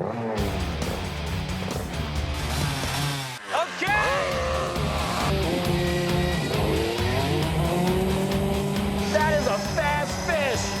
We got ourselves a big one. Whoa! 66 degrees. Look at how fast it's going. 78. 86 degrees. Oh my God. 90 degrees. We're already smoking. 100 degrees. Oh my God. That is a big fish. Look at all the oil pouring out of this thing right now. The spool's a spluttering, and the temperatures hit 200 degrees. Listen to that reel spin. But before it can rise anymore, Carrie's reached the end of the 1,000-yard line. Wow. You hear it sizzling? Oh, gee. That thing was like, whee! And then the smoke started pouring out, and then the oil was like, and then it started burning. It was like, and we got up to 205 degrees. Still, there was no flames. Right now, it is not looking good for this myth. They've cooked the washers on that reel, so they load up another, this time with over a mile of line. Go fish! All right, apply the drag. As Carrie cruises at 70 miles an hour, the temperature is soaring. 480 degrees. It's white hot. 500 degrees. We got nothing but smoke pouring out. 530 degrees. Serious friction is making the temperature skyrocket. Man, that's 530 degrees. But although they say there's no smoke without fire, in this case, they're wrong. Carrie reaches the end of the line, and no flames. Well, we got a lot of smoke, but still no fire. No fire? No fire at all. But like you, they want to see flames. So they're upping the ante. This time with a road racing sidecar capable of 200 miles per hour. And while the test is going, they'll spray on highly flammable ether as a lubricant. Is the shark ready? Yeah. All right, here we go. Sharks away in 3, 2, 1, go! All right, put the drag on. We're up to 120, 245, 300. Get it on the drag. We're up to 470, 500, 600. Oh, my 700. Oh my God. We're up to 700 degrees. Whoa! Whoa! Woohoo! But when the temperature passes 700, Whoa! Oh, this is ridiculous. the line melts but doesn't ignite. There is no way this myth is true, but we need to see this thing catch on fire. Without doubt, they got the hottest reel possible. But that heat within the reel was still not enough to ignite their fuel on the line. So as a last resort, Tori adds one final ingredient, a 1,200-degree flame. And Finally! You know how long I've been waiting to see a flaming reel? Now this is MythBusters Fishing! Thanks to a little cheating, they got the reel burning. But this myth is also up in flames. This one is busted on every level. While Carrie, Grant, and Tori were trying to increase friction, in our final friction myth, Adam and Jamie will be trying to reduce it as they test if the tablecloth whip can be performed on a banquet table using a motorcycle, like in a famous viral video. They'll start with a more intimate table setting to understand the science first. Dude, are you ready? I'm all ready. Well, there's a vote of confidence. Tablecloth pull in 3, 2, 1. Oh! That wasn't bad for a first try. That was not bad for a first try. Adam's clearly got a fraction too much friction between the tablecloth and the object on the table. So he's going to refine his technique. To monitor how much the wine moves, he makes a pointer. You ready? I'm ready. Okay, here we go. In 3, 2, 1. Same thing. Maybe it's the way I'm pulling. Try after try, fail after fail. Until eventually, Adam gets the technique right. Hey! All right, now what did I do right? This is a classic battle between inertia, the tendency of objects at rest to stay at rest, and friction, the force that creates drag on the base of the bottle. If the inertia is greater than the friction, Adam's able to pull the trick and the tablecloth off. 7/16. To reduce friction even more, Adam tries a range of fabrics. This one's no good. I mean, took me wrong. It's lovely, but it's no good for this trick. It turns out the lightweight 3, satin 2, 1 works best. Wow, Yeah, that works. I know. And they're ready for the banquet hall, where it'll be Jamie on his supercharged sports bike who'll be attempting this ultimate party trick. If we can't pull this off, it won't be because the bike's not fast enough. Using the lightweight satin tablecloth, the table is laid for a banquet that could go down in history, or more likely, the recycling bin. It's all set up. You ready to ruin Christmas dinner? I can't wait. Uncle Jamie always does that. Get started. I've got a very bad feeling about this. Monster tablecloth pull, go!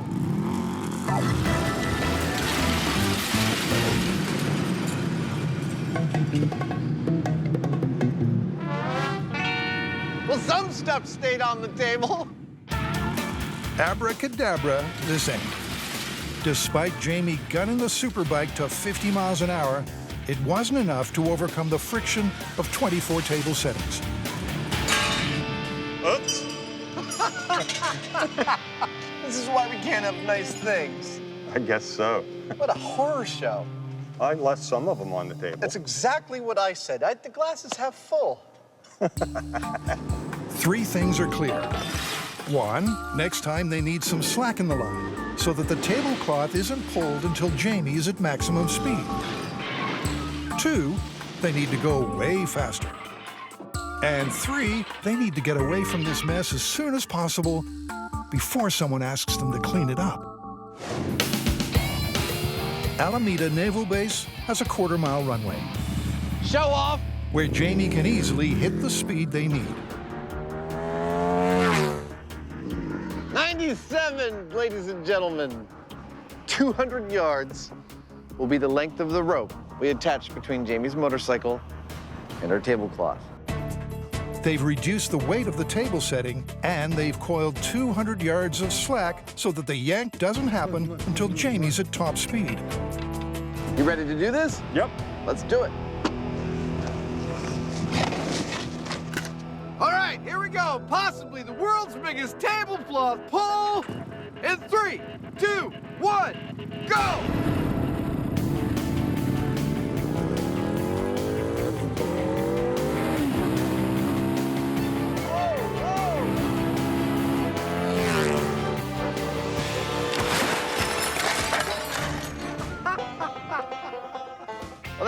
It's certainly as good as it gets.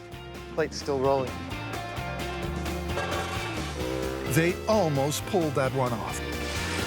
But even a perfect run at 100 miles an hour still wasn't enough to leave the table intact. Everything slid, especially on the front half. We lost a few place settings. Most everything is still standing, but honestly, you know what I'm thinking? It's busted. Yeah, totally busted. The friction is too much. But on MythBusters, knowing when to quit isn't our strong point. They're going back to the banquet hall to attempt to fake the whole thing. What's different about this setup than its predecessor? Actually, quite a lot. I started out by treating the entire tablecloth with a dry lubricant made for sailboat sails, and that should actually reduce its coefficient of friction. But most importantly, I then laid down on top of the tablecloth a sheet of plastic, 24 feet long, and mounted at the non-motorcycle end of the table. And then we set the table as normal. What this means is that between all the place settings on the tablecloth is a thin membrane on which everything sits. So the tablecloth should, in theory, slip out easy as you please without disturbing anything on the table. There's a lot resting on this thin layer of plastic, 24 table settings to be exact, and the MythBusters' reputations as masters of special effects. Boy, I hope this works. It'll work. This is Tablecloth Pull, the cheat. 3, 2, 1, go!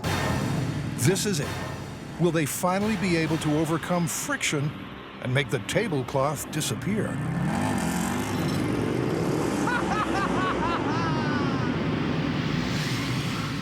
And that's how it's done.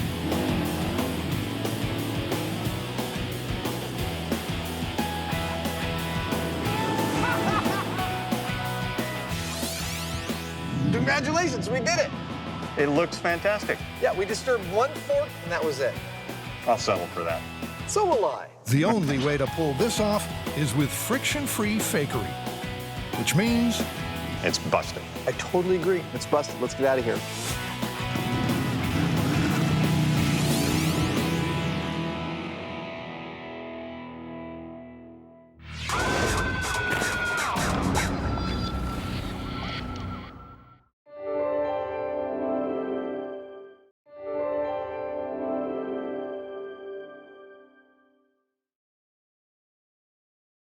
Please don't try what you're about to see at home.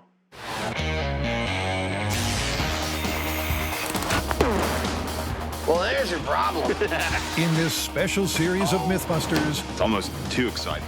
the Dream Team tackles their dream themes. It's scientific! Testing myths about everything from electricity to pressure and gravity. This won't hurt a bit. Shaking down the science of shockwaves, velocity, and ballistics. With crazy chemistry, Oh my goodness. far-out physics, Fun for the whole family. and insane explosions. Is everybody okay? Life's burning questions answered. On MythBusters, there's your problem. On this episode, it's grown-ups gone wild with 3 myths that are anything but child's play. 3, 2, 1. Oh, darn, the seesaw broke. It just kind of like folded in half. And later, the adrenaline's rising as the team feels the need That car didn't skip, it flipped! for speed. You got me. To source our first myth, Adam and Jamie are going into the ungoverned wilderness of the internet. This is a YouTube clip. A man is seen sliding down a water slide, launching himself off a ramp, flying a seemingly impossible length through the air, and landing in a little tiny swimming pool. And so you want us to test this? Oh, I want to test this. Is it actually feasible to fly that far and land in a tiny paddle pool? Or are the video makers pulling a fast one?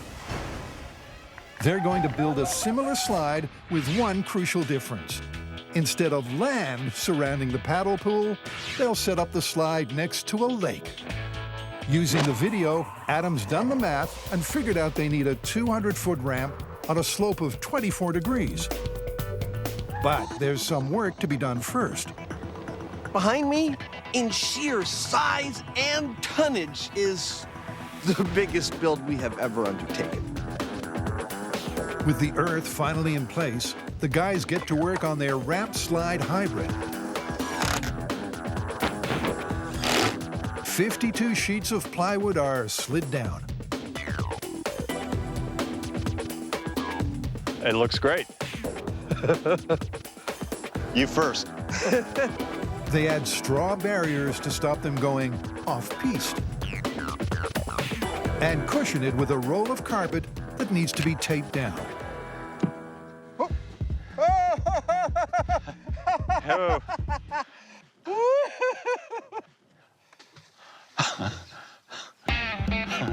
Can I get another roll of duct tape? Well, the duct tape survived. So with lacquered vinyl applied, Come on, all the way, buddy. There we go, okay. it's time for a cautionary dry run. I'm not only having fun, I'm finding if there's any spots that are sticking up that could hurt us. Our slide is 165 feet long. As we go down it, we'll be going at a 24-degree angle. As we come off the end of it, we're going to be going at a 30-degree angle. How far we go and how fast we travel, that's what we're here to find out. Jamie's sorted out the lube. Pull. And Adam's suited up. Tempting as it is to go from the top, Adam's playing it safe, and for the first try, is going to set off from halfway. I'm dying to try this out. Here we go, test number 1. Adam Danger Savage empties his bucket and adopts the downhill luge position of the video.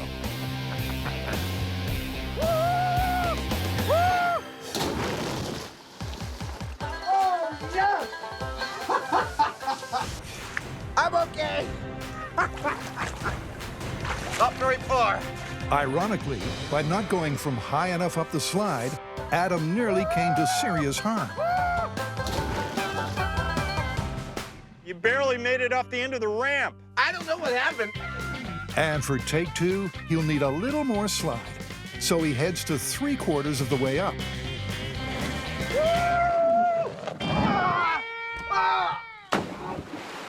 The landing may have been a little hard on his derriere, but at least Adam got air. Coach, I'm ready to go in for another run. Will you send me in? This time, Adam's going to the top. For the myth to be confirmed, they need him to fly around 115 feet like the guy in the video. And they also need to hit the same spot repeatedly. Okay, I'm ready to go from the top. It should be all downhill from here. Yeah, well, break a leg. Here we go.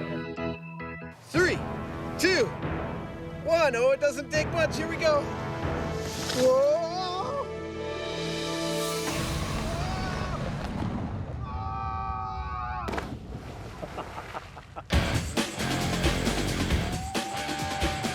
Yeah! Wow!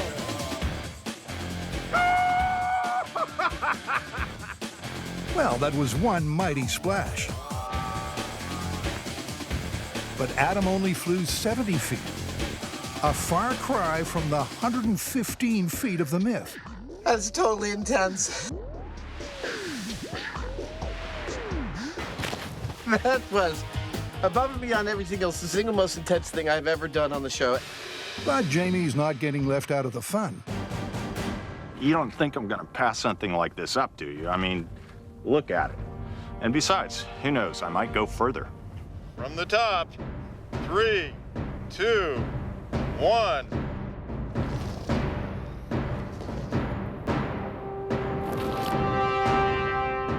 Oh! He's okay. After a pretty ungainly landing, Jamie only beats Adam's distance by 2 feet. That means the distance achieved on the slide in the video is busted. But that's only half the myth. But now that leads to the natural question of accuracy. If we did this on dry land, could we place the pool somewhere where we'd hit it every time and survive? In one run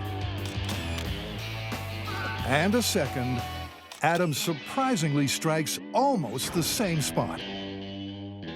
So those runs were great. They were both within a couple feet of each other. Really? Yeah. Time for a makeshift paddle pool target.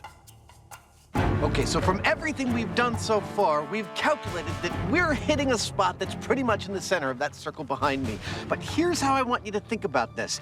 Picture that that is dry land, and the only salvation you have at the end of that dry land is that circle, which is full of life-saving water somewhere in the middle of the dry land, and you are going to trust your life to hitting that target? I would not. Dude, I wish you could see it from here. From here, the ring looks like the size of a quarter. Well, then you shouldn't have any trouble hitting it. Okay. It all comes down to this one. One souped-up super slider and one floating ring of rubber. Will Adam be accurate enough to ring in this myth? And 3, 2, 1.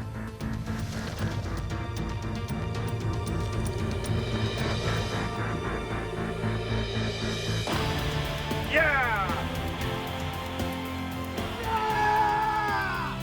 That was a perfect splash landing. Dude, I didn't even break it! Adam's final run propelled him 70 feet and then directly into the center of the pseudo-kiddie pool. But where does that leave the myth?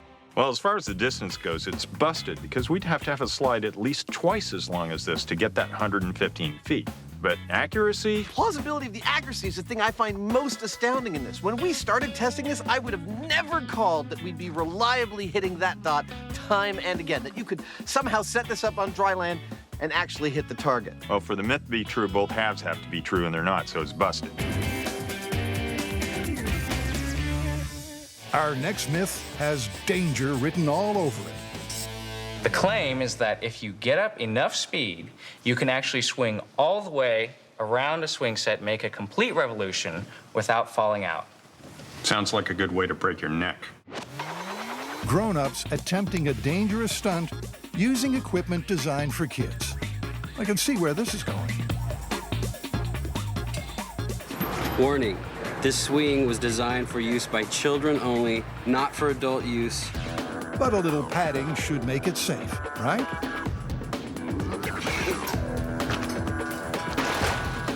With a few more pads added and a high-speed camera to capture the stunt, Carrie's ready for a first attempt at the 360 loop.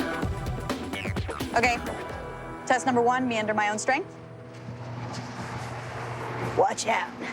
Okay, I'm getting to the point where the chain's starting to get loose when I get to the top. So I'm thinking I'm at my maximum. Carrie's way off a 360, but still gets some impressive height.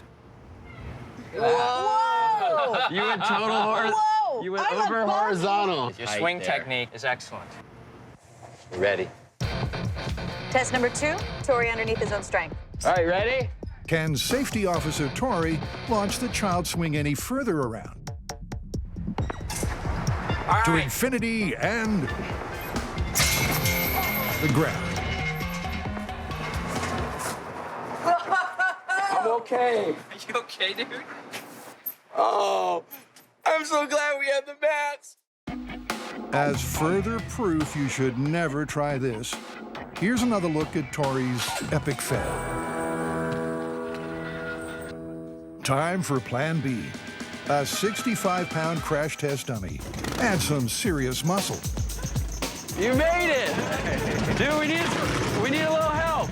Tori's biker buddies are going to help try to swing the dummy all the way round. Cool. All right, you guys ready? 1, 2, here we go. They've got the mini swinger over the bar. This myth is still alive and kicking. That's all we needed. Just a little muscle. But it turns out that moments after she goes over the bar, the dummy falls out of the sky. So it's not a proper 360. Time to get a little creative. We know this myth is busted. You can't, under your own power, do a 360. But as MythBusters, we kind of want to see what it takes to actually do it. They're going down to small scale and adding some mini boosters to a doll called Simulate Susie. We came up with sort of a Wile E. Coyote solution to this 360 problem. We're just going to strap a few rockets to little Simulate Susie and just watch her go around the swing set. In 3, 2, 1, firing.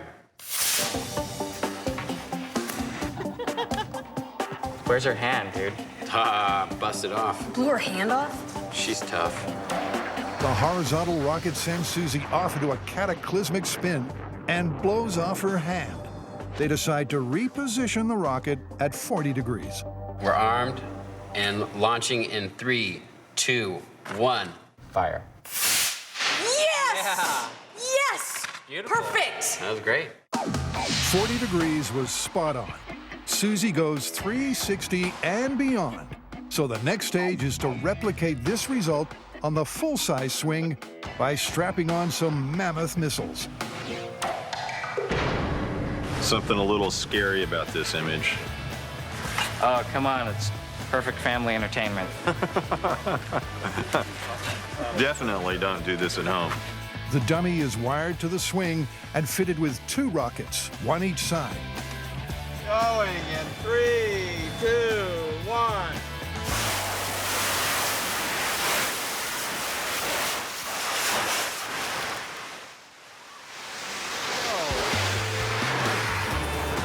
Okay, stay put. That did not go according to plan. So what went wrong? The high speed shows that one side fired off just before the other. It's a fraction of a second, but it's enough to throw Susie into a crazy twist. Time to simplify. They now attach the single biggest rocket dead center. But because they're worried about Susie's weight, they opt for a launch angle of 60 degrees instead of 40.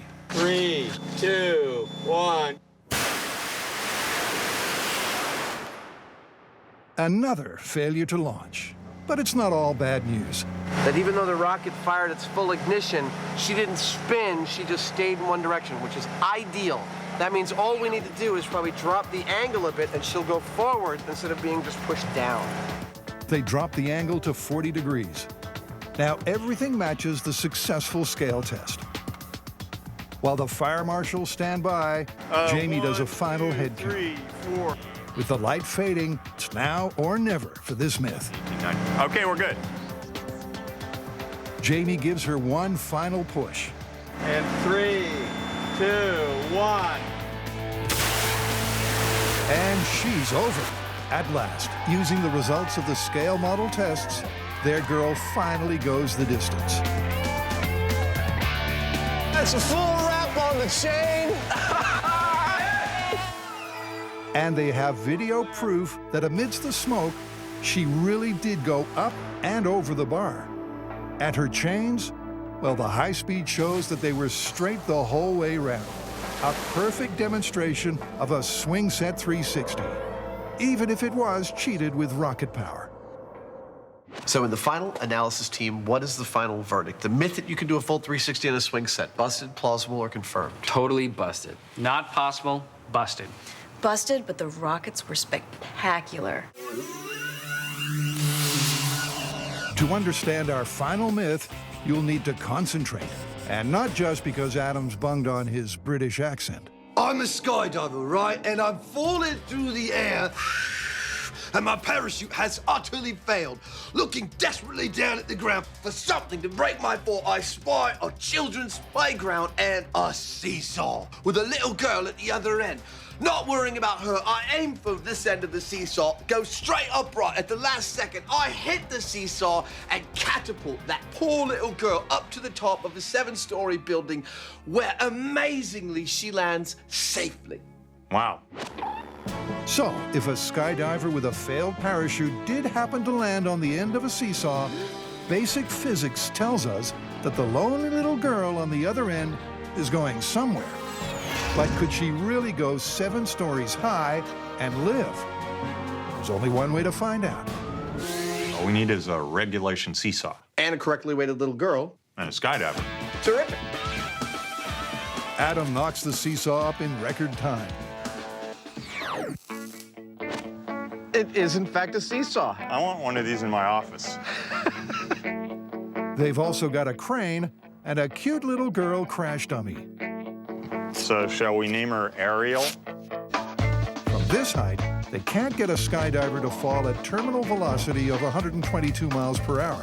So they'll compensate by adding a lot more weight in water-filled barrels.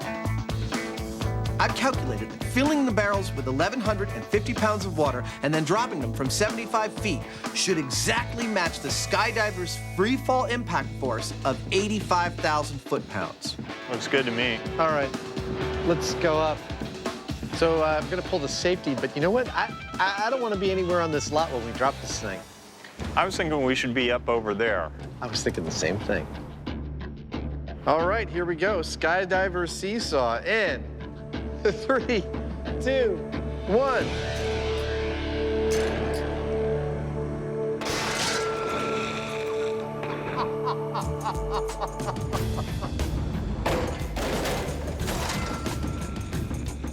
Oh, darn, the seesaw broke. It just kind of like folded in half. The bench is buckled, but the full extent of this disaster is best assessed from ground level. I don't think we've ever done this specific kind of damage. It not only crushed it right at the pivot point, but it also crushed it right at the end here. So, you know, that's a heck of a lot of force. A lot more than we considered. We're gonna have to rethink this thing. When Adam says rethink, he means it. A week later, all 5 MythBusters get together at Mare Island Shipyard. They've now got a mega-sized crane, a 170-pound skydiver made from a wetsuit filled with guts-like material, a mega bungee cord to fire the skydiver at terminal velocity of 122 miles per hour, an innocent little girl crash dummy. You're gonna be fine. And of course, the pièce de résistance, a handcrafted, super-strength seesaw. 3, 2, 1. Ta-da! Wow! Oh my God, this is better than Christmas. I've never seen a seesaw like this before. I was expecting a giant piece of steel. This is beautiful. It's elegant. It's gorgeous. With the girl in position, Grant applies stick-on patches that measure the force of the impact. If the red one triggers, she's dead. If the green one triggers, she's injured and alive, but she's not walking away. When Grant presses go, the plan is that the bungee cord will fire the skydiver right at the seesaw, opposite the little girl. Because accuracy is crucial, the skydiver will be guided by wires. Here we go. In 3, 2, 1.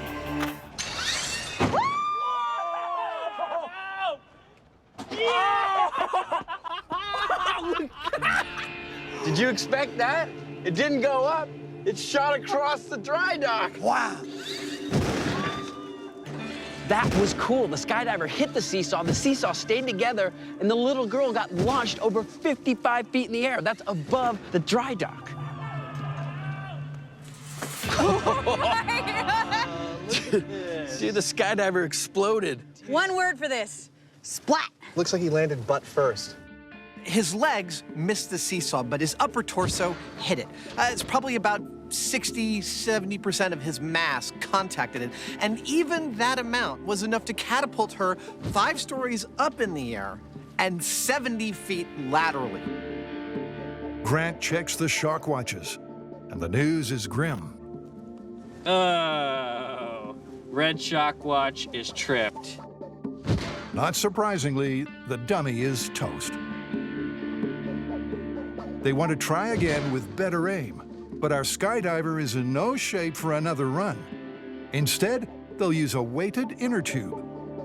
Now it is the same exact weight as the average man, but this time we're hoping that we'll impart all of its energy onto the seesaw and fling the girl the 7 stories that we talked about in the myth. Here we go! 3, 2, 1!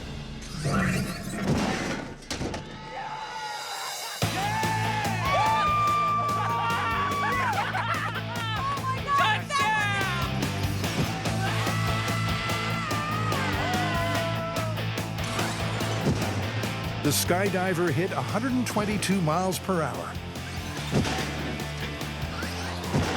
And despite the colossal sideways arc, little Ariel flew way higher than anyone dared hope.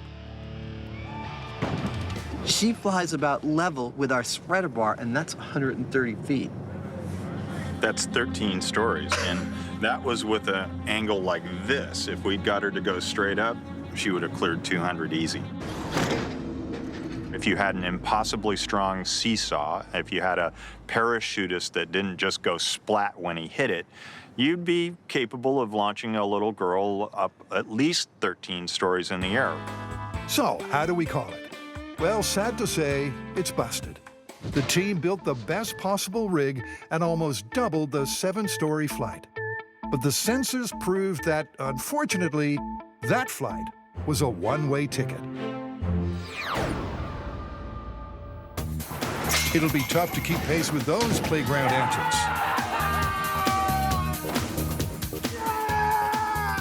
So, time to put the pedal to the metal 50 miles an hour. and power up 3 myths about speed. The distance I'll be shooting at Jamie from is 400 yards. First, Adam and Jamie are going to test the movie myth that driving in reverse could give you an edge in a car chase. Been trained to drive in a lot of different ways over the years, but backwards isn't one of them, and it involves a lot of different skills, not only driving ability and spatial awareness, but also really proprioception. Yeah, let's get to driving. Okay. Going backwards in a car chase might sound like movie make-believe, but first, let's check how fast a reversing car can go. We're going to test out these cars, see how fast they go in forward, and compare that to how fast they go in reverse. All right, commence quarter-mile test in 3, 2, 1, go. Here it comes.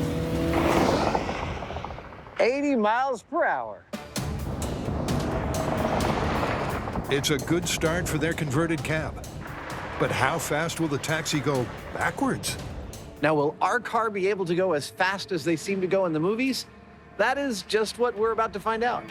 All right, Mr. Heineman, in 3, 2, 1, go. 52, 53.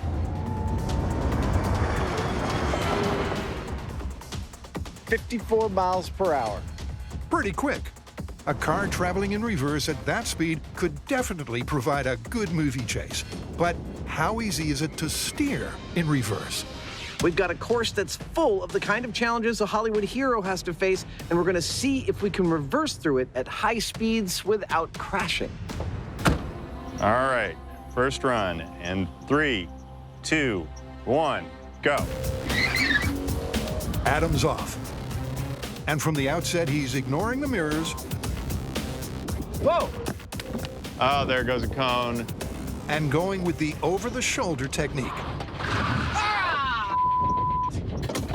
But his cone count is cataclysmic, and his time is terrible. How did I do? 1 minute, 7 seconds. It's very hard to gauge how hard you need to hit a turn in reverse because all of your metrics for reaction in terms of how the car moves are way off kilter. It's a far more sensitive device in reverse. But with some expert training, will we be able to bring this myth back from the brink? Enter expert driver Brian Frazier, and the technique he's going to teach is surprisingly simple. So I'm going to change my seating position now a little bit. I'm going to prop myself up, loosen my seatbelt, turn yourself as far as you can around, get your body almost in the center of the car. Okay. I'm going to steer the car now with one hand, but this hand will never leave the steering wheel. You're not going to let the steering wheel shift in your hand to lock. You're palming the wheel the entire time. I see. Okay, cool. And believe it or not, that's apparently all there is to it. 3, 2, 1, go. By shifting his body to the center of the car. Wow. And keeping one hand on the wheel at all times. Wow, I can't believe how fast you're able to do this. Brian speeds through the course. That is amazing. So I'm about to give that a shot. This is gonna be cool. Like Brian, Adam slides to the center to give a viewpoint that's easier to process. Oh, look at that. Okay, so 3, 2, 1. And like Brian, he then nails the course. Oh, that's so cool. In just 20 minutes, he's gone from being pretty average to being pretty great. And it seems to be all down to the central head position, which seems to be letting Adam's brain process the direction to turn much more accurately. Time for the final test. Can Adam plausibly evade a cop in a car chase going backwards? I'm here in an abandoned neighborhood in Marina, California, where my crew has set up a course, and I'm just supposed to drive as fast as I can in reverse. This final farewell is a half-mile of twists and turns, but with some movie mayhem thrown in. We're going to put a little pressure on Adam because I'm going to be in a cop car on his ass the whole way, with the sole exception that when he sees me and takes off, I'm going to be outside my car. So he's going to have just a little bit of a head start. Adam's goal, like the classic Hollywood hero, is to make it to the finish line before those pesky police. That is a cop. That's bad. But with reverse gear his only option, will he escape to freedom? Here we go. Bye, cop. The chase is on. Here we go. Getting the heck out of here. And by the time Jamie's got going, Adam's already out of sight. Make a right-hand turn here. Don't let go of that wheel. By shifting to the central position, he's able to navigate with skill. Whoa, flaming car, dude! Oh man, post-apocalypse! At least when he wants to. I want those boxes, come on! Yeah! But while his steering is supreme, I don't know where he is. I hope he's not close. his speed, while fast, is no match for Jamie. Oh, fruit stand! I'm not gonna miss the fruit stand!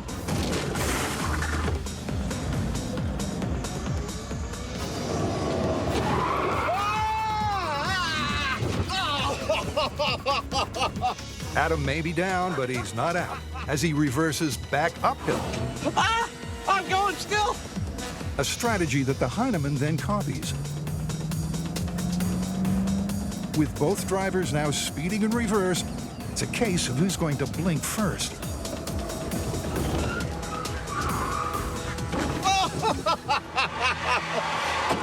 Oh, yet another in a long line of things that we should just set up for the public and charge money for.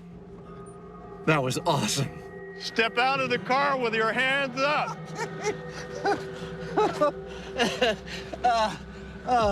That was so much fun. Oh my God. That was the best thing ever. So how you want to call it? I have to say, I started this story thinking it was going to be handily busted, and I am now thinking that it's actually plausible. It's not unreasonable how much speed and maneuverability you can get going in reverse. Yeah, I mean, both of us, I think, if we had our choice, would go, you know, front forward. Yeah. Because that's going to be your better option, but surprising how good it can be. Let's call it plausible. All right.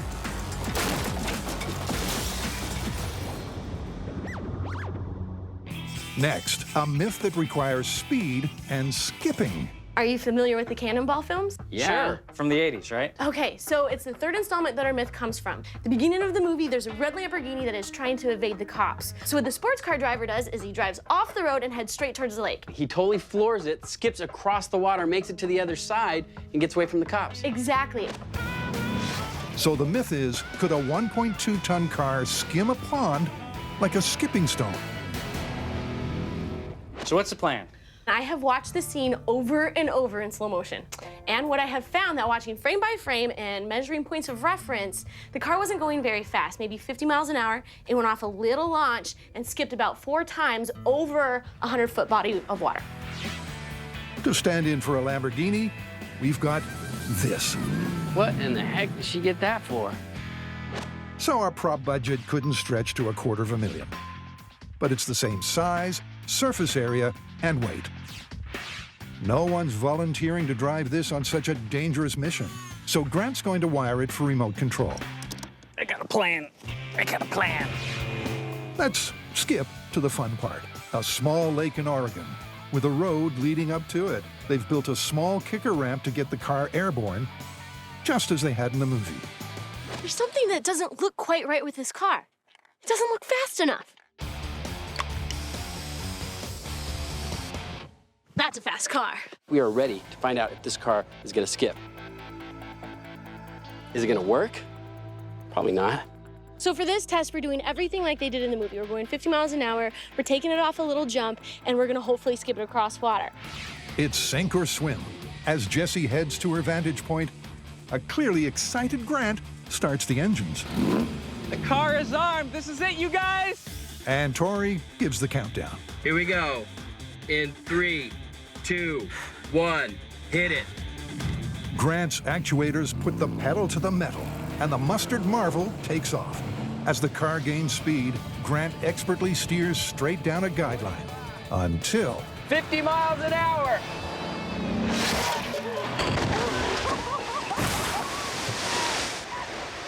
with a hop, a flip, and a thump, the car crosses the pond, but not quite as hoped.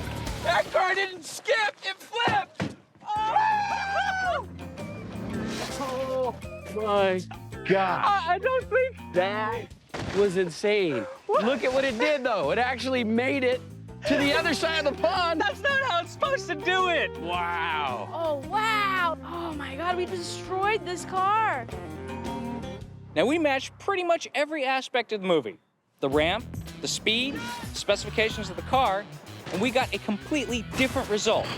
What this means is that the movie stunt was faked, that it wasn't a real skip across a lake. But they're not stopping there. What does it take to get a car to skip across a lake? Using a scale test, they figure out it's better to ditch the ramp 1. That was cool. and also boost the speed. 28. Oh, holy crap. At the equivalent of 100 miles per hour, the model car skips and would skip again, except it runs out of trough. But this is just small scale. I mean, this is a toy we're using right now. When we go to full scale, using a car weighing 2,600 pounds, who knows what's gonna happen? Time to try the pond skip again. This time they'll get rid of the ramp. And they'll have a new car that will be souped up with nitrous, doubling its horsepower.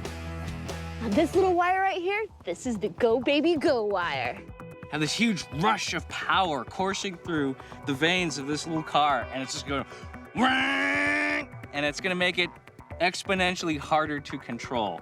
So I could potentially have a rocket on my hands. Here's how it could work in theory. If the car is traveling fast enough and keeps its nose up each time it hits the surface, forcing water downward, the opposing force of the water pushing up on the car should propel it forward. My heart rate just went up when he started that engine. I'm ready to do this. Me too. And with only one car, there's just one shot to make it across the lake. And we're gonna put it in drive. The vehicle is in drive. Yay! Okay. Dude, has it hit you yet? We are about to skip a car across a pond. This is crazy, man. This is totally, totally crazy. We're like Thelma and Louise. We are?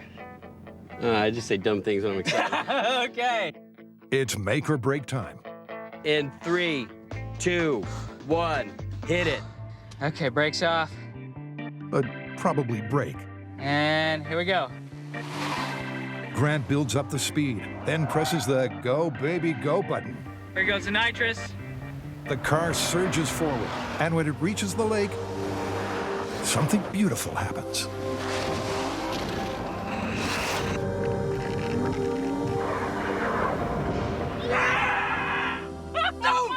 We skipped a car across the lake. That was a full-scale car skip. The high speed shows the supercar skipped twice over the 100-foot lake and then continued to drive on the far bank until Grant remembered to apply the brakes. We did it! We skipped! No rockets, no special tires, no ramp, and no underwater platform. And it skipped across the lake. Just like the small scale said it would. In fact, it's so easy, I think we really need to stop and say, do not try this at home. Yes, but let's keep in mind, the movie is still busted. Of course, going 50 miles an hour with a ramp and you're going for a swim. Next, the boys are going to try and move fast enough to dodge a bullet. The theory behind this myth is the idea that there is a theoretical distance at which you could both see a bullet being fired and yet have enough time to get out of the way of the bullet that's been fired at you before it gets to you and hits you. They want to find out if a sniper is far enough away and you can see him take the shot. Can you react quick enough to save your skin? First, they need an abandoned airfield. Check. Then they need a sniper. Check. Let's check his aim is true. That's how it's done. Check. How do you like them apples? He'll do. Their aim is to find out how long a bullet is in the air between the barrel and its target. The purpose of this test is to shoot the rifle at a fixed distance and record how much time it takes for the bullet to hit the target. That's the amount of time that we'll have to dodge a bullet. They test at 200 yards. 231 milliseconds? 500 yards, and at 1,200 yards, which is almost a mile away.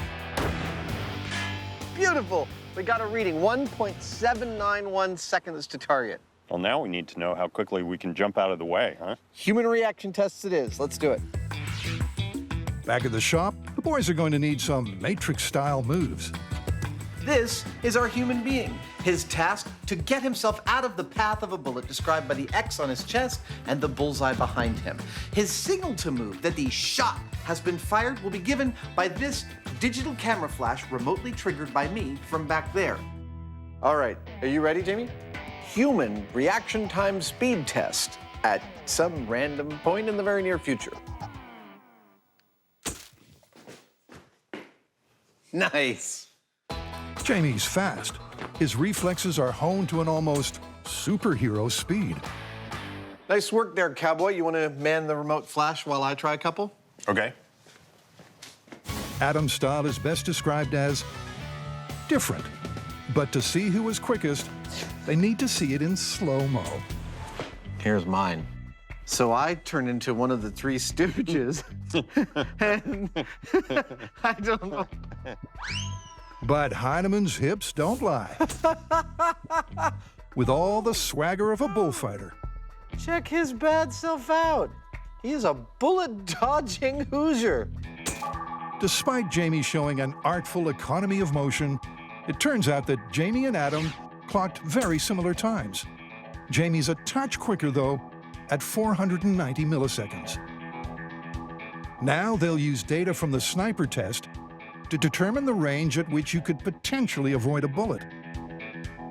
Now, if I draw a line from 490 milliseconds out to our plot and check out the corresponding distance, it's 400 yards. That is the theoretical distance at which you could possibly dodge a bullet, but only if you could see the muzzle flash from that distance. That's what we're about to find out.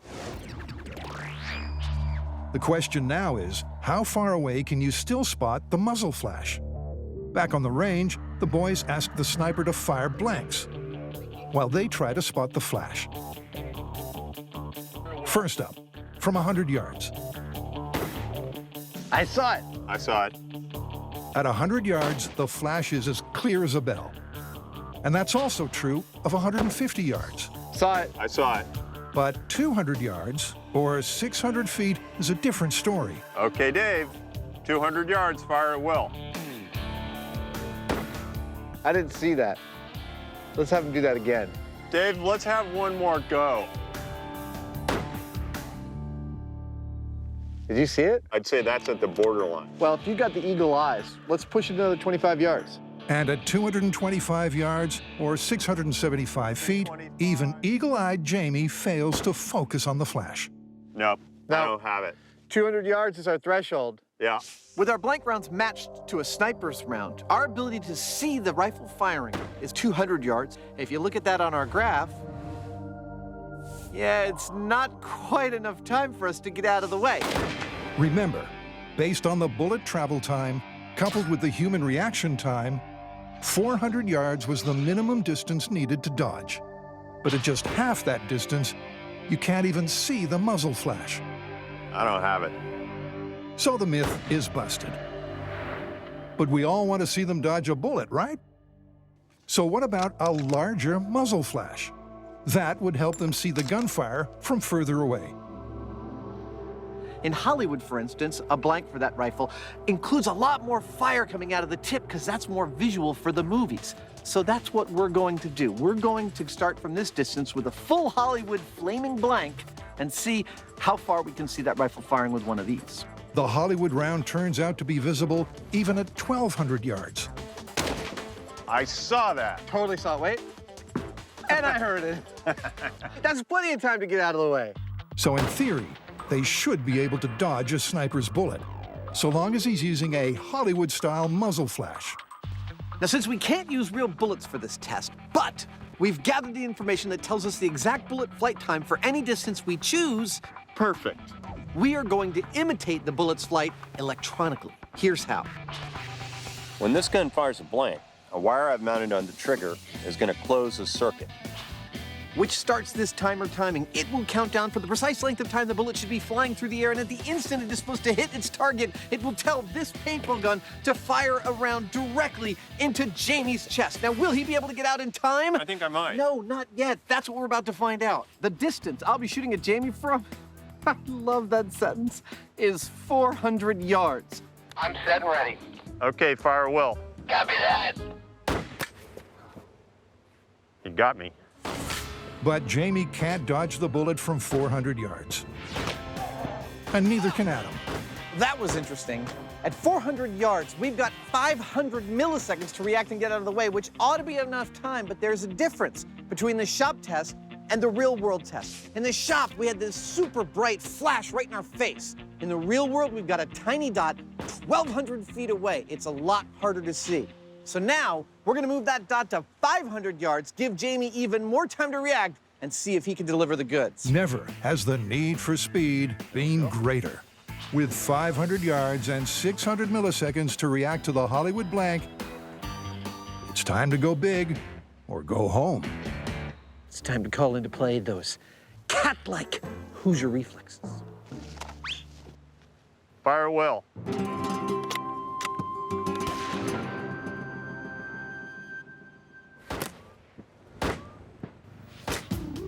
I dodged it.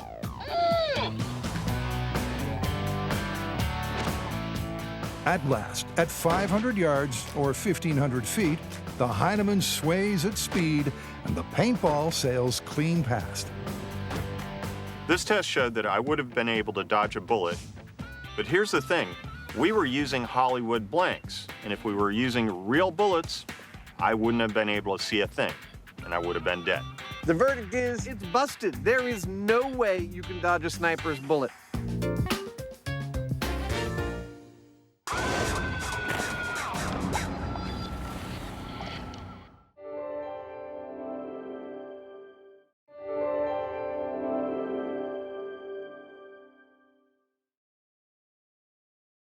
Please, don't try what you're about to see at home.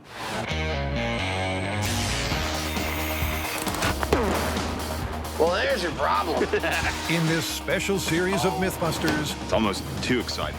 the Dream Team tackles their dream themes. It's scientific! Testing myths about everything from electricity to pressure and gravity. This one hurt a bit. Shaking down the science of shockwaves, velocity, and ballistics. With crazy chemistry, Oh my goodness. far-out physics, Fun for the whole family. and insane explosions. Is everybody okay? Life's burning questions answered. On MythBusters, there's your problem. On this episode, You are crazy! we drop some jaw-dropping myths I'm terrified. I'm totally excited. About gravity. That was such a rush. And later, inflation is rising. With 3 myths about balloons. This is my favorite scale experiment we've ever done. Full stop. Falling or floating, we've got you covered. Now that is what I call a party. First up, or rather down, it's the elevator of death. Now, the myth goes that you're in an elevator, the cables are cut or something, you're plummeting rapidly towards the bottom of the elevator shaft, and right at the very last second, you jump as hard as you can, and that saves your life. Oh, yeah. I've been looking forward to this for a long time. Yes, the MythBusters are going to drop an elevator down a shaft. Just before it hits bottom, the test subject will jump in the air to see if he can counter the effect of the falling elevator and come safely to rest. First up, they need a tall building with an elevator they can drop and destroy. Seems like a tall order, but incredibly, they strike gold. Is that it? I guess that's it. It's an 8-story building. A derelict hotel now scheduled for demolition, with elevator service as well, of sorts. There's the motor. What's left of it. Getting the elevator working will be no small task. The cables haven't moved in years, and the motor is a wreck.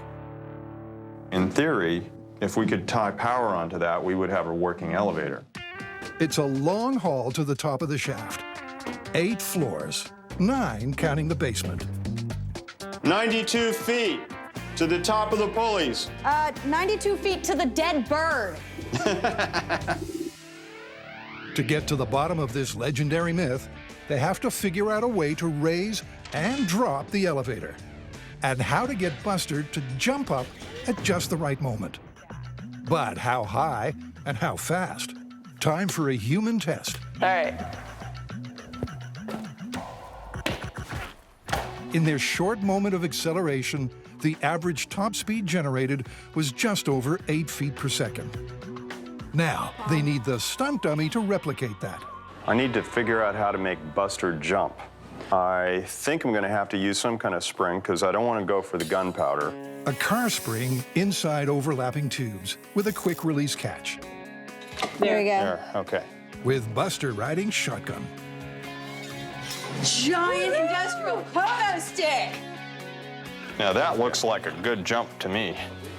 It's time for Buster to fly or flop. Well, that wasn't very much at all. So it's back to the springboard, but with a bigger spring and a couple of gallons of duck fat. Tastes like French fries. Test 2. Will this give Buster a bigger kick in the pants? Ready?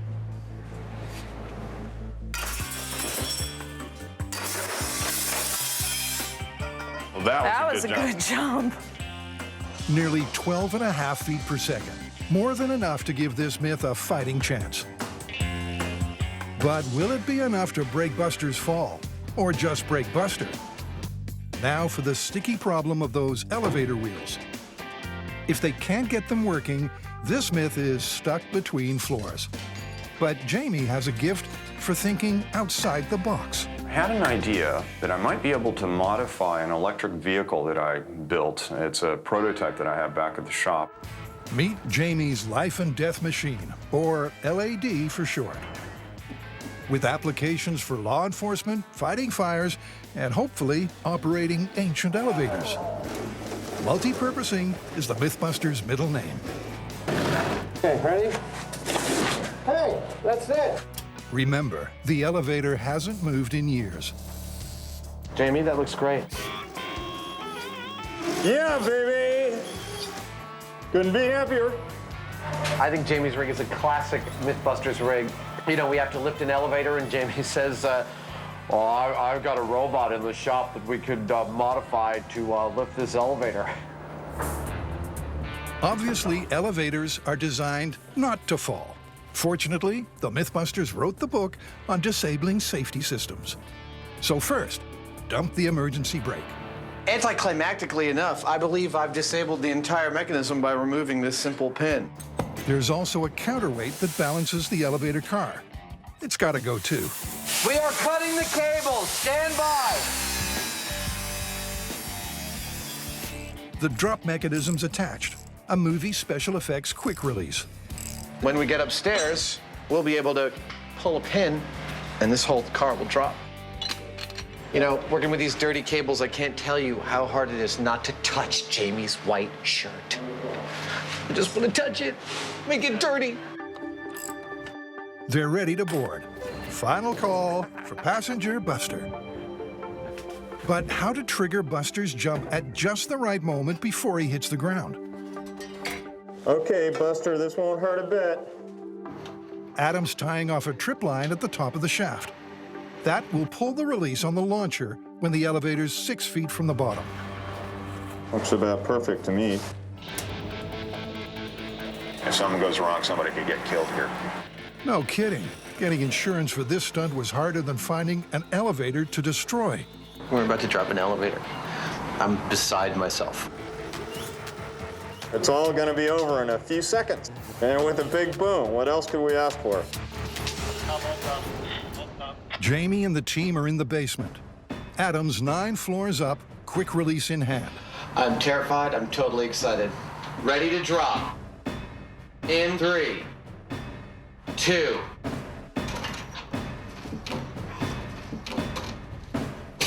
Bon voyage, Buster.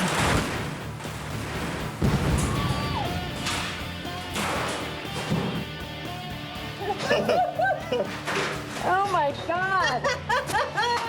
That blew my face back. That was such a rush. It was just like this enormous blast of air. The overhead camera shows Buster's pogo stick launched right on cue. But did it save him? His head's gone. We've got an arm. I believe this is more damage than we've ever done to Buster in one myth before. By the bottom of the shaft, the elevator and Buster were falling at 53 miles an hour. Buster jumped up at 12 feet per second, or 8 miles an hour. Enough to hit the roof, but he still hit the ground at a fatal 45 miles an hour. Well, you know, you might be weightless relative to the elevator, but you and the elevator are going down at 53 miles an hour. So unless you can jump up at 53 miles per hour, you're dead. I think we've done all that we can here. I think this myth is definitively and finally busted. This next myth from the movies is all about terminal velocity and wind resistance. From the movie Point Break. That's the one where Patrick Swayze jumps out of the plane with the only parachute. Adios, amigo! Gets into skydiving position. And then Keanu Reeves freaks out 15 seconds later. No shot! Jumps out with no parachute, but gets in a streamlined position and catches up to Patrick in 45 seconds. You are crazy! To see if one adult human really can fall faster than another, Grant starts with baby steps. I want to do a small-scale experiment first to demonstrate that objects with the same mass but different shapes will have different terminal velocities, and that's because the difference in wind resistance. Terminal velocity is the maximum speed that something can fall through the air. It's when the force of gravity is matched by the force of wind resistance, preventing that object from falling any faster.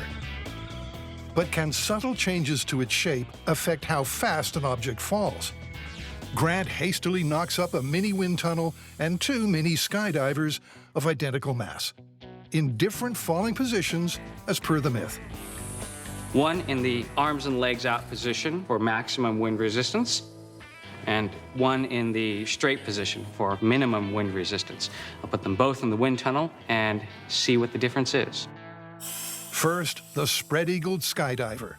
When the wind speed is strong enough to hold him stationary, that's his terminal velocity. Carrie clocks the wind speed using an anemometer. Okay, what'd you get? We're looking at a pretty stable average of about 1450 in feet per minute. Okay. Next, the streamlined skydiver. If this myth is going to fly, his terminal velocity has to be higher. I got about 2,000 feet per minute. Oh, fantastic. So, proof of concept, tick. Better streamlining equals faster falling, in Toy Town at least. But can real human beings fall at different speeds? To find out, they hit a supersized skydiving wind tunnel, where the instructors are head over heels in anticipation.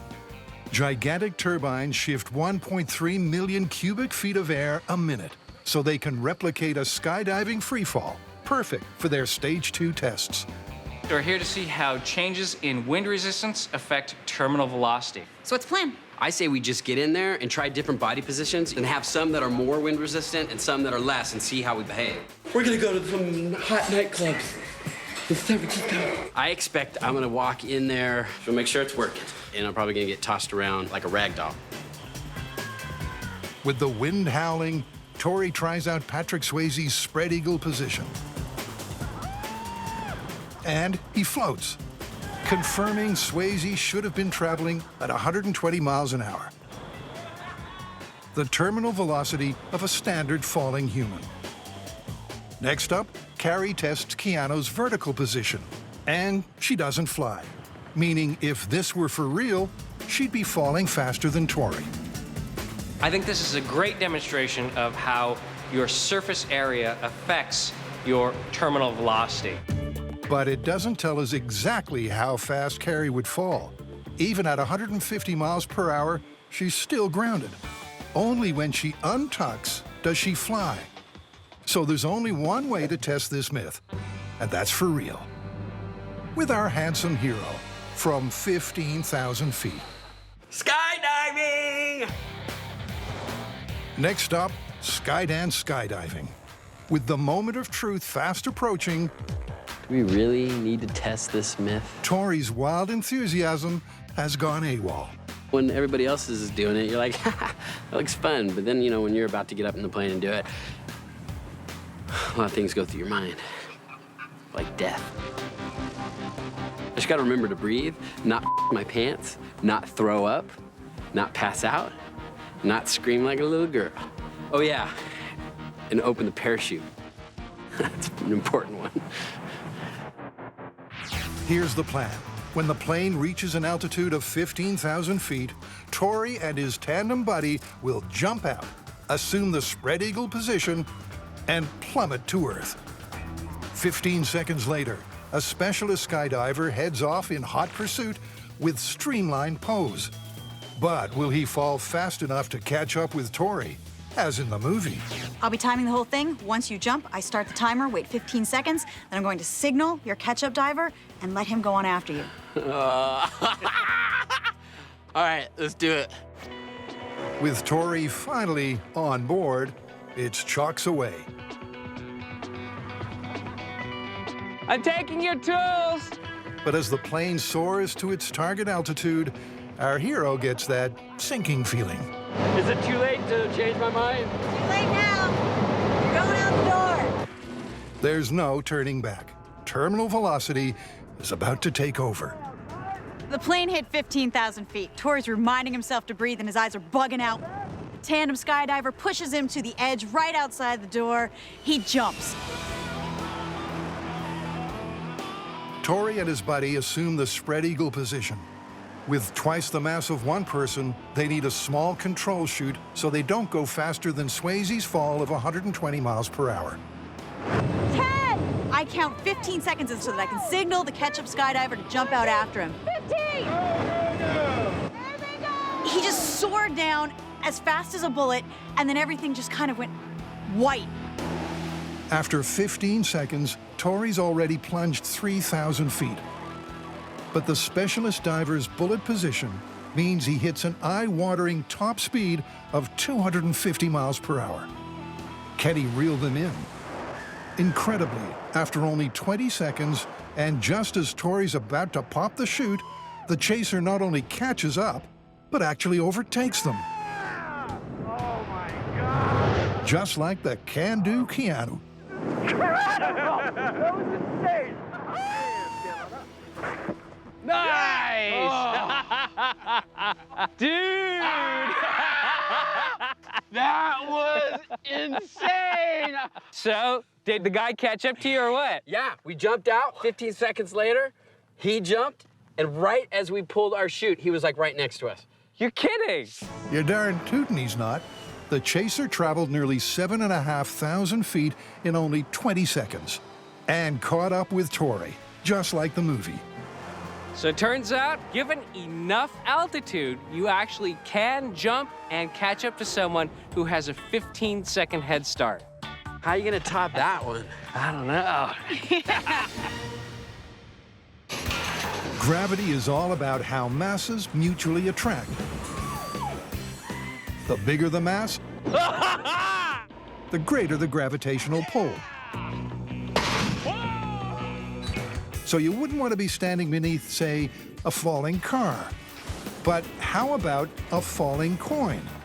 This next myth is an urban classic. At around 1,280 feet high, the Empire State was once the tallest building in the world. And it's home to one of the tallest tales in myth history. The myth is that if you throw a penny off of a building this height, it'll embed itself in the concrete at the base of the building, or it'll hit somebody in the head and kill them. The simple way to test this would be to toss a coin off the top and see. But if the myth were confirmed, Adam and Jamie would be, busted.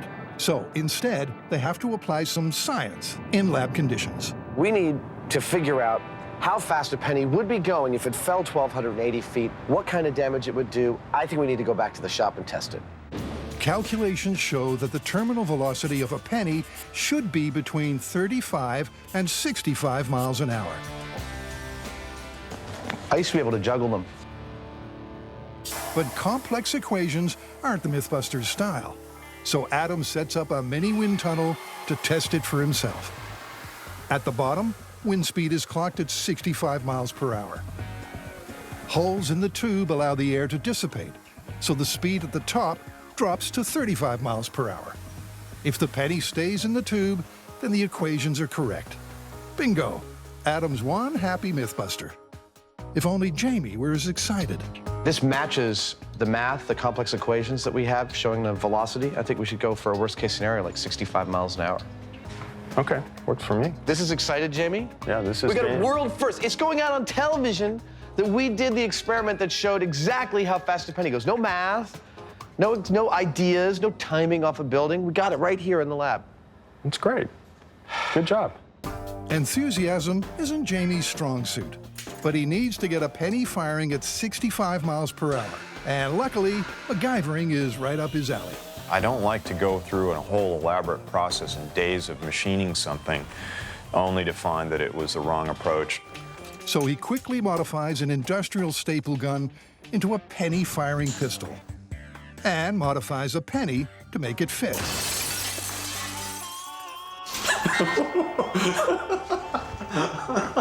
Whoops.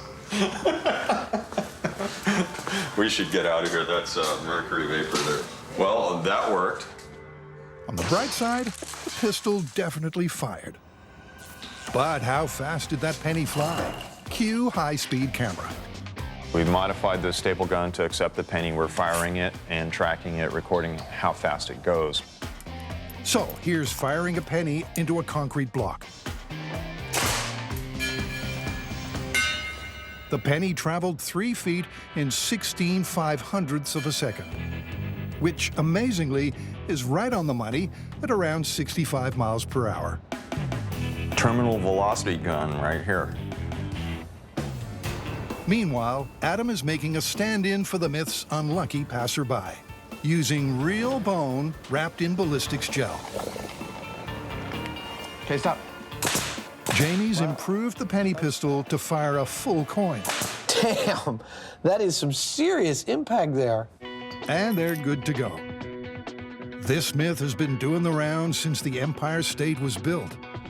Now it's finally about to be tested. First up, can a falling penny bury itself in pavement? In an instant, the decades-old myth is busted on both asphalt and concrete. But what about flesh and bone? The myth says a penny falling at terminal velocity would pierce the skull. This one's for the money. Lights. Perfect hit. The penny pierced the thin layer of ballistics gel, but the skull stays intact. unlike Adam's common sense. He's aching to see what happens when this penny hits skin first hand or first butt. Go ahead, shoot me in the ass. So here it is, Adam's ass on the line for science. Oh, that hurts. Oh, man. It's painful proof that at terminal velocity, a falling penny would kick butt. You said I could. I always enjoyed seeing Adam in pain. I'm not sure what it is. But lethal, it ain't. So you made that great gun. We made the pennies go 64 miles an hour. What did we end up with? Well, the myth's not looking good. Okay, time to ramp it up to see if a penny can be made to go fast enough to do some serious damage. Anytime we get to play around with explosives and gunpowder and, you know, cool weapons and things like that, here at MythBusters, we're happy campers. So Adam sets about modifying a high-powered rifle. Test firing. The coin will be fired from a special aluminum barrel, attached to the rifle like a silencer. The rifle itself will be loaded with a blank round. When it's fired, the expanding gases from the cartridge will explode along the barrel, propelling the coin from the slot with bullet-like speed. Firing in 3, 2, 1.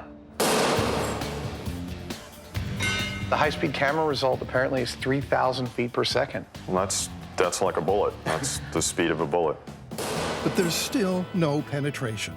And there's your problem. Force equals mass times acceleration. Even at supersonic speed, a penny weighing just 2.5 grams simply doesn't have enough mass to break through concrete, asphalt, or bone. Unlike a real bullet, which in this case is 6.5 millimeters of solid lead. 1. Now that's penetration. It's a face-melting finale. But the penny myth isn't worth a dime. I hate when that happens. Eliminating all the things that are in the penny's way from just reaching the ground. 64 miles an hour just wasn't enough to cause any kind of damage to a person. And then when we made it go almost 3 times the speed of sound, it still wasn't enough to break the bones. Yeah, I mean, the worst thing I can come up with is if you were looking straight up in the sky and you got hit in the eye, it probably wouldn't be very good for you. I think we busted the heck out of this one. Myth busted. Yeah.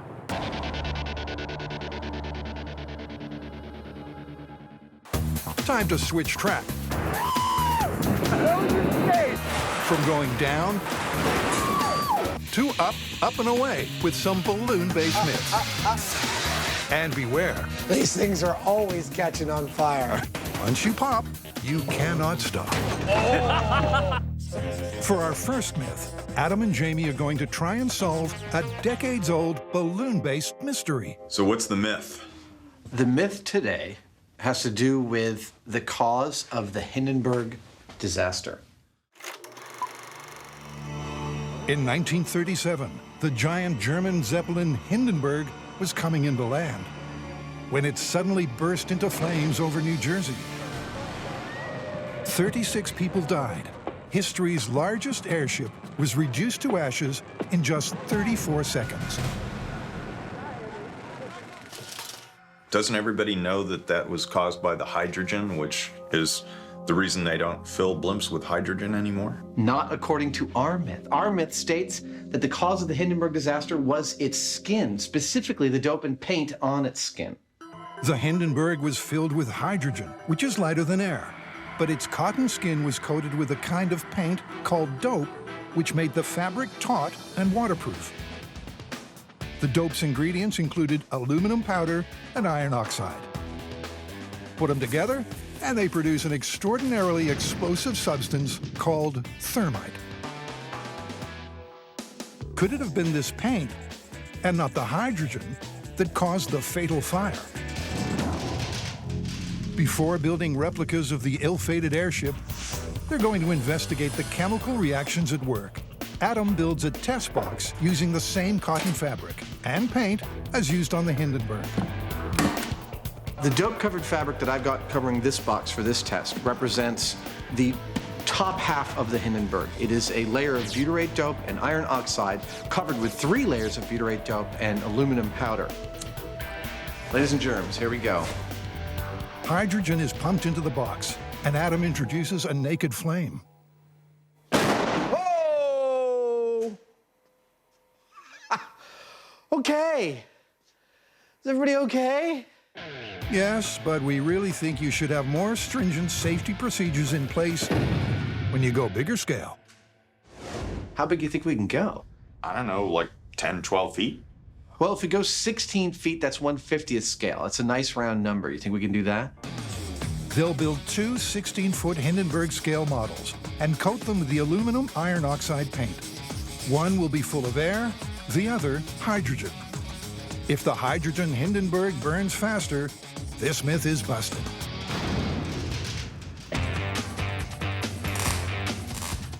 Look at that.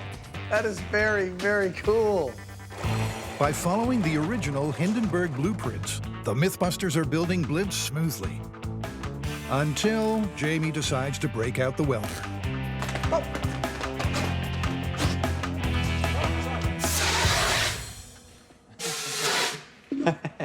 These things are always catching on fire. That is the textbook definition of irony, kids. The last thing they have to do is apply the dope, and the models are complete. Now, we're gonna blow up some Zeppelins. Their blimps are pimpin'. At 16 feet long, each model is 1/50th the scale of the actual Hindenburg. We got these figures from a train set. These are 1/50th scale. Check these guys out. That's how big an actual person would have been with the Hindenburg. This thing was massive. This fire must have been just the most unbelievable thing that anyone that day had ever seen. The blimp skin matches the Hindenburg's exactly, right down to the dope formula painted on its surface. The first test is just the blimp without any gas, no hydrogen, and we're just going to burn the skin and see what that does. To avoid another, is everybody okay moment, the room will be a strict no-go zone during the test. To set fire to the blimp remotely, Jamie rigs a blowtorch on a stand. This is a test number 1. Period, correct skin, no gas. Ignite when you're ready. That looks good. You're right on target. It's going. That was quick. The Hindenburg burned in 34 seconds. For the myth to be plausible, this Hindenburg has to be consumed in a similar time. But yeah, we're already at 1 minute, 10 seconds. So we could have burned 2 Hindenburgs by now, and we're only like not even a quarter of the way through this. Suddenly, the flames take off like, well, wildfire. Oh, wow. Wow. Oh, yeah. That is so beautiful. Sparks cascade as the aluminum and iron oxide on the skin create thermite. Bang. 2 minutes, 6 seconds. It's a lot quicker than I thought it was going to go. That's almost 4 times longer than the real Hindenburg took to burn. On to burn number 2. This dope-coated Zeppelin will be filled with hydrogen. We're going to feed it from the hydrogen tanks through this blue gas hose up the main strut and into a trough of water. And the trough of water is going to diffuse the hydrogen across the entire Hindenburg. If this hydrogen Zeppelin burns faster than the first blimp, the paint theory will be punctured once and for all. You're lit. As the flames take hold, the hydrogen is fed into the mini Hindenburg. Whoa! More hydrogen! More! And the blimp is instantly filled with flame.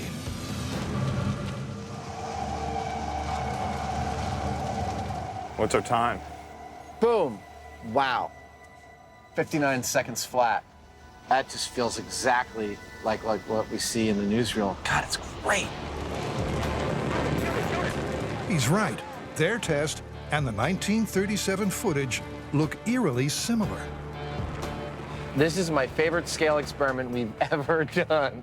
Full stop. The period skin plus the hydrogen burned twice as fast as the period skin without the hydrogen. Doesn't get much more definitive than that kind of result. It's busted. Yeah, but you know, the skin actually did have a fair amount to do with this. We saw that it does burn aggressively, and it was clearly a part of what was going on here. We even saw little bitty thermite reactions, which tells us that, like any good myth, there is a grain of truth to the fact that the skin had something to do with thermite. But in the end, it was the hydrogen plus the skin. Yeah. We're calling this one busted. Busted.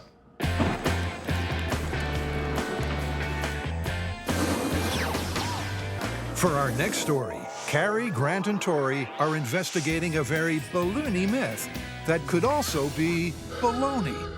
Two clowns are driving to a party. The clown in the passenger side has a big bunch of balloons. What happens? They go out of control and crash the car? Exactly. Now, the driver clown is wearing a seatbelt, so when they careen into a wall, he's fine. But the passenger is not. But, and the balloons save him? Exactly. It's a myth that makes for one heck of a headline. But can a bunch of party balloons really act as an improvised airbag and cushion a potentially fatal blow? To simulate a crash full of clowns, they're going to drop a car from a crane. All right, bring in the clown. Now, we've calculated that if we raise the car 41 feet from the bumper to the ground, we can achieve a 35-mile-per-hour crash. The dummy clowns are rigged with accelerometers. If their G-load passes 100, it means it's a fatal crash. Now, the theory here is these balloons are going to act as an airbag. Now, the goal of any airbag is to slow the passenger's forward motion as evenly as possible in just a fraction of a second. I'm not sure these balloons are going to function that way, but it's sure going to be fun to find out. Okay, in 3, 2, 1. -1. Oh.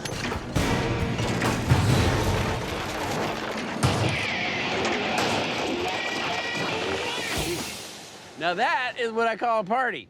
I don't think they survived it, though. The high speed shows the passenger who wasn't wearing the seatbelt pushed past the balloon barrier and connected with the windshield. Not surprisingly, the stats show the balloons didn't save the clown's life. It experienced 350 Gs to the head and a 620 G-load to the chest, over 6 times the survivable limit. But the myth isn't popped yet. So it turns out an average bunch of party balloons is not enough to save your life in a car crash. But it's not such an outlandish idea. An airbag is an inflatable, and so is a balloon. Maybe there's a balloon out there or a configuration of balloons that we could make that would save your life in a car wreck. To find out which balloons might be better lifesavers, Grant's going to build a balloon crushing rig. Good. I've added this plunger right here with a 50-pound weight.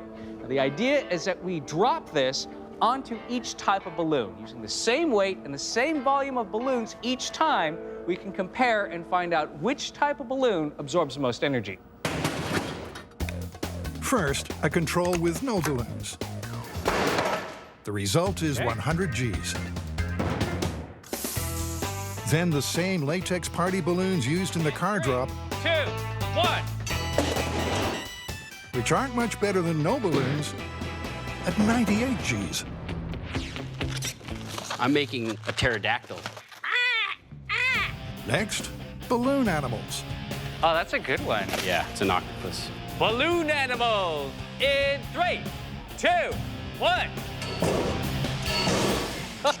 That worked pretty good. That worked better than I thought it would.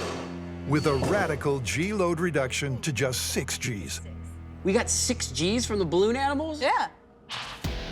All right, giant party balloons. You got 2. I think we have winner. I know, isn't that crazy? That's awesome. Reducing the G-load from 100 to just 2, these giant latex balloons are the winner. But could they save a clown's life? This is like how we used to pack for family trips. Take her up. Now remember, if he goes over 100 Gs, the clown is dead, and so is this myth. All right, this is clown car drop with our best latex balloon. Here we go in 3, 2, 1. Yeah.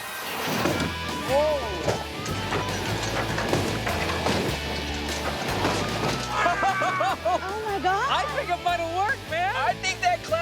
survive.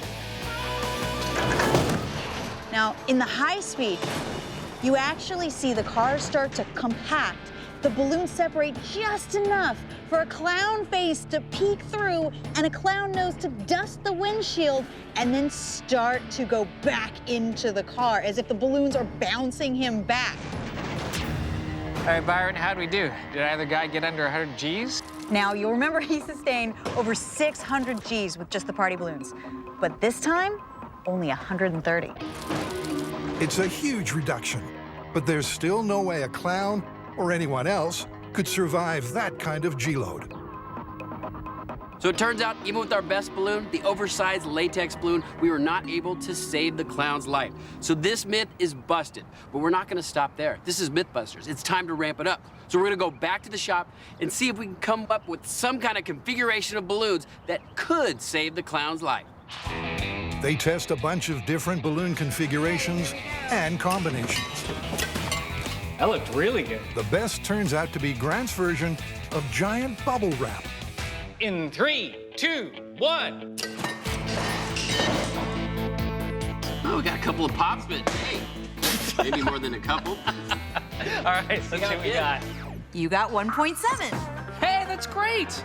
Now what we need to do is make 15 or 20 of them and stuff them into every part of the car and see if it saves the clown. Probably better if you don't watch. In their final drop test, the guys stuff the car so it's literally fit to burst. You guys are packed in there like sardines. That ought to do it. Now, with this last and final test, we're trying to get below 100 Gs on our clown. That is our benchmark for survivability. We have balloons on sheets of plastic. That way the clown can't push through the middle of the balloons, and if one little balloon breaks, it's not gonna create a big cavity where the clown can actually fall into the windshield. If packing the clown car with giant bubble wrap doesn't work, nothing will. All right, here we go. This is bubble wrap in 3, 2, 1.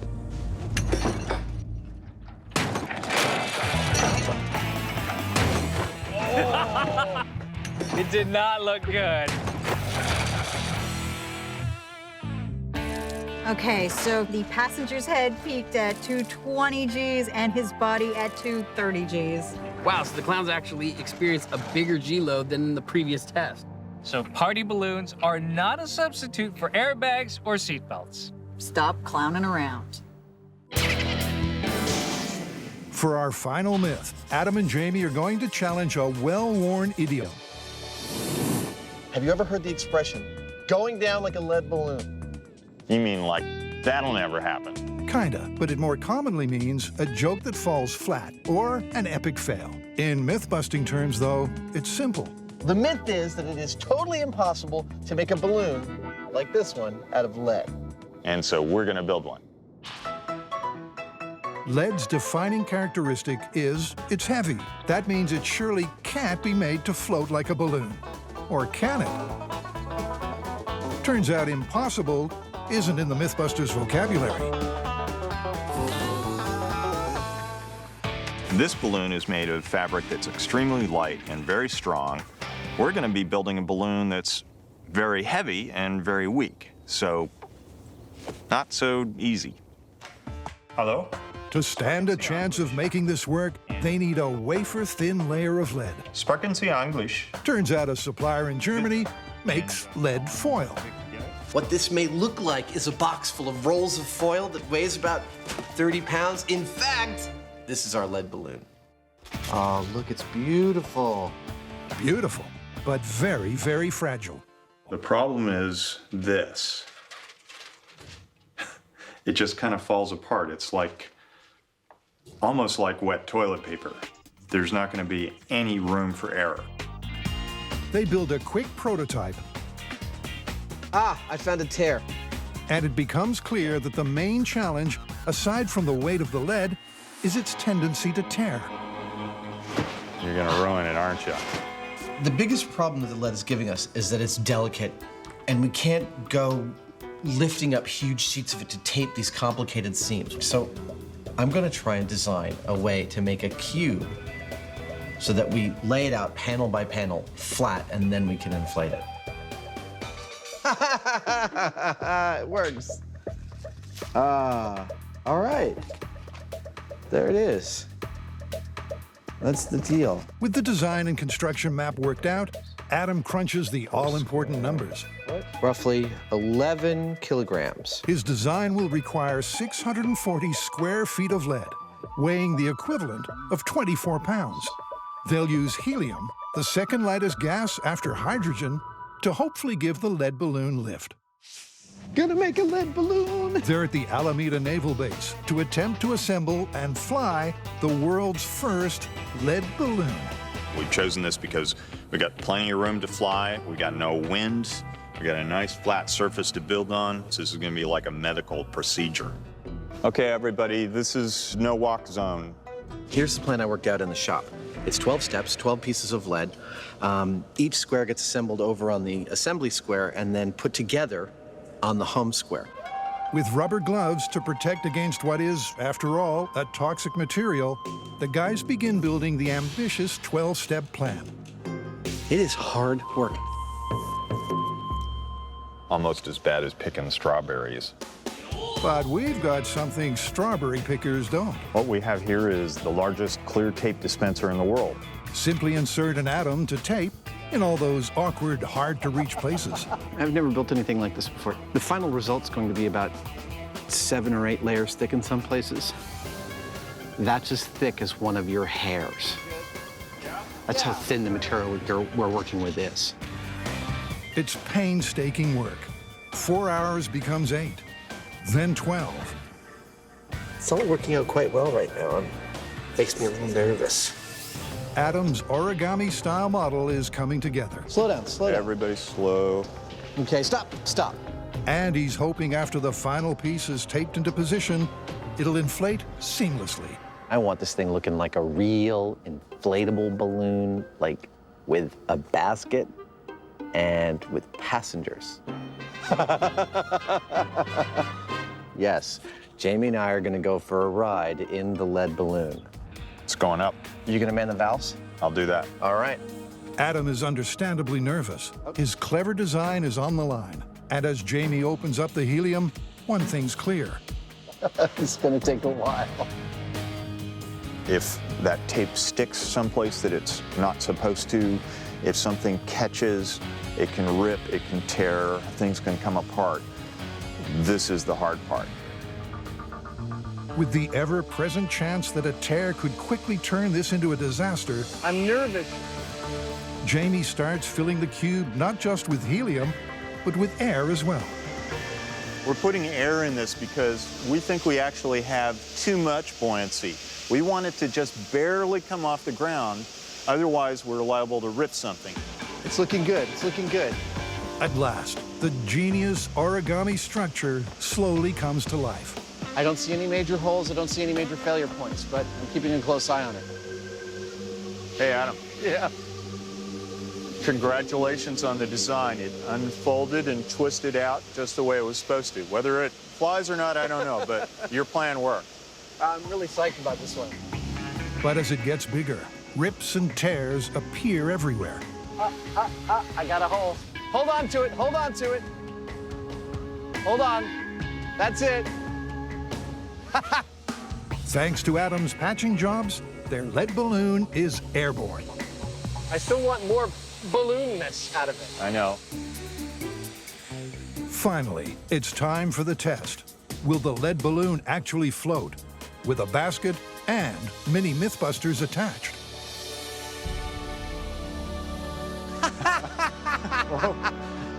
Dude. That is a lead balloon. I am really pleased. We might have been able to get away with a smaller balloon, but this is a lead balloon. We did it. That worked beautifully. It's perfect. 11 kilos of lead hanging right over my head. And if I let this go, it's going up.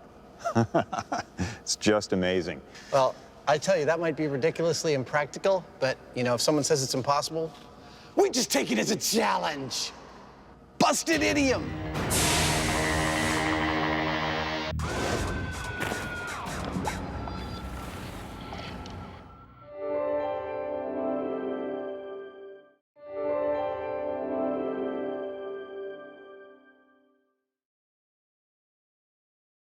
Don't try this at home. Whoa!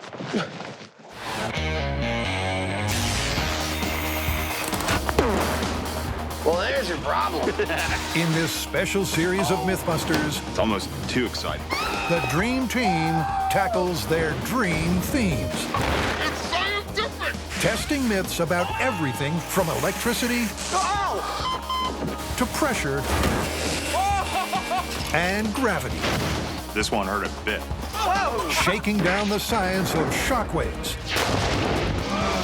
velocity, and ballistics. With crazy chemistry, Oh my goodness. far-out physics, Fun for the whole family. and insane explosions. Is everybody okay? Life's burning questions answered. On MythBusters, there's your problem. On this episode, Surf's up, dude. the MythBusters blast off to the outer reaches of rocket science. I'm gonna use poop. Then they train their sights Pretty sure I curved that one. on myths about guns and ballistics. That's pretty much it. That's just wrong. First up, the countdown is on to a steamy blast-off.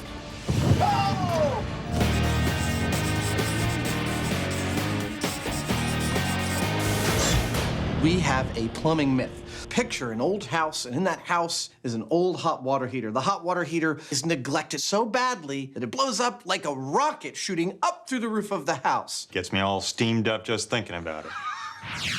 The humble water heater is an often overlooked and poorly maintained appliance. According to the myth, a neglected old boiler can overheat and build up so much pressure that it becomes a rocket capable of launching right through the roof and high into the sky.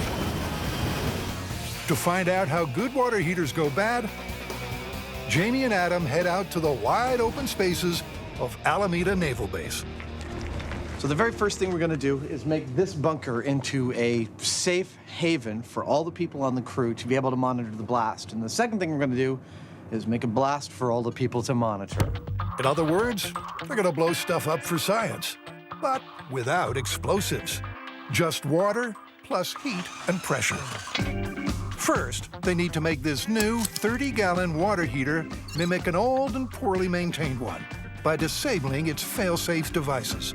The electronic cutoff switches and thermostats, gone. The temperature and pressure valve, gone. But this myth requires actual liftoff. So will the heater go up or just blow up? Now, the difference between a rocket and a bomb releases all of its energy in every direction at once, and a rocket releases all of its energy over a little bit longer period of time in one single direction. And that's what we're looking for here. The water heater is turned on and the team retreats to the safety of the bunker, from where they'll monitor temperature and pressure.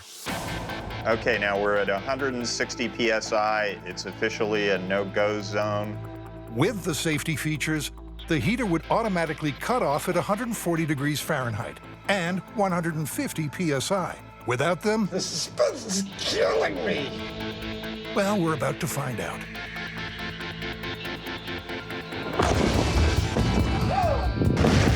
Liftoff. Wow! That was at about 350 PSI. The water heater launches so high into the air, you could almost run a bath before it comes back down. Wow, no, it just came down. There it is. It came down like 40 seconds later. This was a really serious explosion. I mean, even though this is just a water heater, you would be in danger of shrapnel hitting you. You could get severe burns from the steam. And not only that, the shock wave was really significant. I mean, the whole area was reverberating. Dangers aside, it's a thing of rare beauty. Oh, that's one of my favorite booms we've ever done. As 30 gallons of highly pressurized, superheated water turns to 30,000 gallons of steam in an instant. Wow. The boosters were separated. Yeah, exactly. But the pressure's still on. Before they can really blow the lid off this myth, It literally has to go through the roof. Do we have a house? No, we got to build one. You ready? Damn. For the grand finale, Bada bing, bada boom. the guys are going with a family-sized 50-gallon water heater. Safety features removed. The house is modest. Just one bathroom with water heater. Hi, everybody. Welcome to the MythBusters Clubhouse. But the all-important roof is made to Californian building standards. So it'll be no pushover. Color scheme, optional. Right, let's get this sucker started. They turn on the heater, hunker down, and wait. Okay, everybody, we're at 300 PSI. That's twice the tank rating. Keep your eyes peeled, because it'll go any minute now. As the pressure inside the tank mounts, so does Jamie and Adam's heart rate. 315 PSI. Oh, this is killing me. 320. This kind of stress on a regular basis can't be good for you. No, it's shortening our lifespan. We're gonna make it to 350. And Oh! so long, roof. The water heater flies so high, you could check yourself into a hotel before it returns to Earth. Look at the house. What house? I don't see a house. I don't know what you're gonna be talking about. NASA, eat your heart out.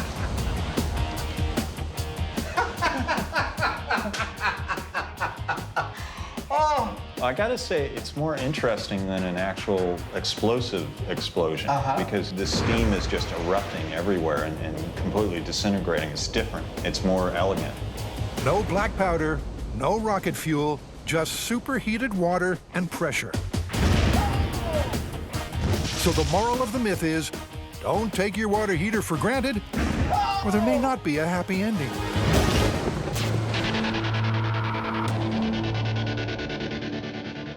Rockets and danger go hand in hand, but this next myth is asking for trouble. A California surfer moves to the Midwest and gets a little frustrated. Oh, let me guess. No waves, dude. Exactly. But instead of getting bummed out, he decides to make a rocket-powered surfboard. The story goes that a souped-up surfboard gave its rider a 20-mile-per-hour ride for 30 nail-biting seconds. So will this rad myth catch a break or simply wipe out? You guys ready to rock it? Yeah, MythBuster style. This is our rocket surfboard. Just like in the myth, one big rocket. Surf's up, dude. This could get choppy, so Buster will be our bodacious board rider. Ouchie. That's right, it's built for comfort. Behind him, he's rocking a powerful Cicerone K rocket, readily available in any reputable hobby store. A guide rail will keep the board stable for the first 20 feet. After that, the dummy's surfing solo.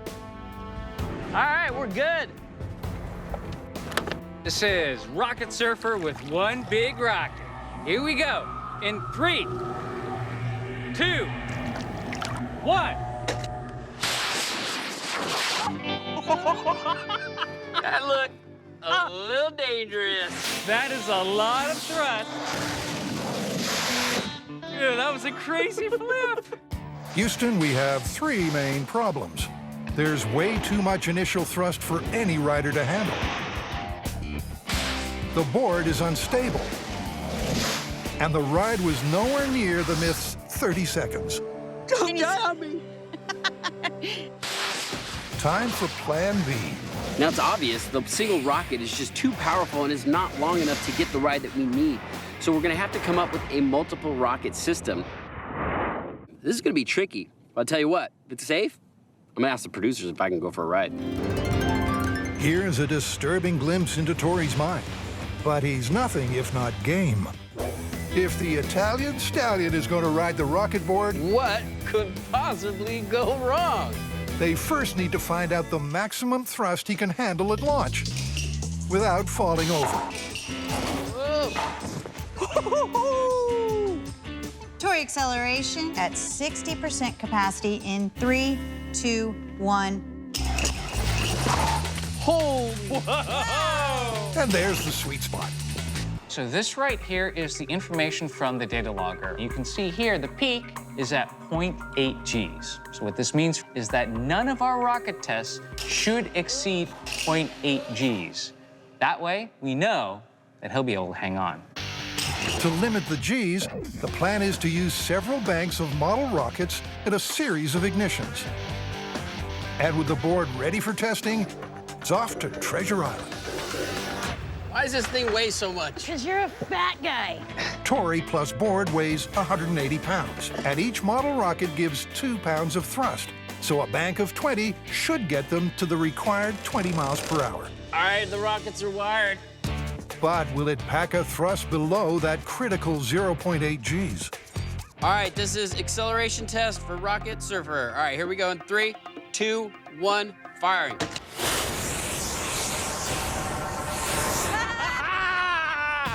Awesome! Oh my gosh, that was beautiful. Sure was. A controlled acceleration with a peak velocity close to 20 miles per hour and at 0.6 Gs, just inside their G-force envelope. Now for stage 2, a second bank of rockets with a timed fuse to hopefully prolong the ride. All right, here we go. This is 2-stage rocket on the surfboard. In 3, 2, 1, firing.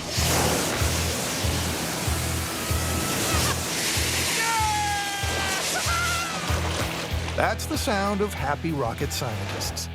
Stage 1 fired and produced a gentle rideable start. Then stage 2 kicked in to extend the ride, just as they hoped. Now we just need to add more stages to get that 30-second ride. How much fun is it gonna be when I ride it? Back at the lake, surf's up, and there's a belated Banijay reality check. I'm a little nervous. What if this thing blows up?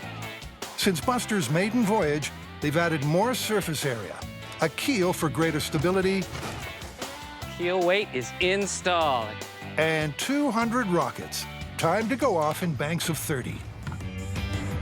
Now for the final ingredient, a surfing superhero. All right, I'm ready for danger. What could possibly go wrong? All right, buddy, are you ready to make history? Yeah, I think so. We'll see you out there. We'll be crossing our fingers for you. All right, see you guys on the other side of the lake. Now, I'm a little concerned. There's a lot of safety issues involved. I mean, the whole bank could explode, the whole board could set on fire and burn me. Okay. Tori's done some crazy things on MythBusters, but this could take the biscuit. Oh well, too late to pull out now. Fire the rocket! In 3, 2, 1, ignition. We have liftoff.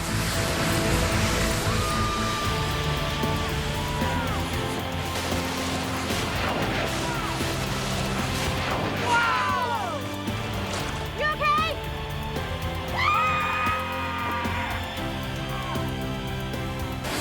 That was one incredible ride. The acceleration was insane. Tori showed he truly has the right stuff, and that you can surf without waves if you have 200 model rockets handy.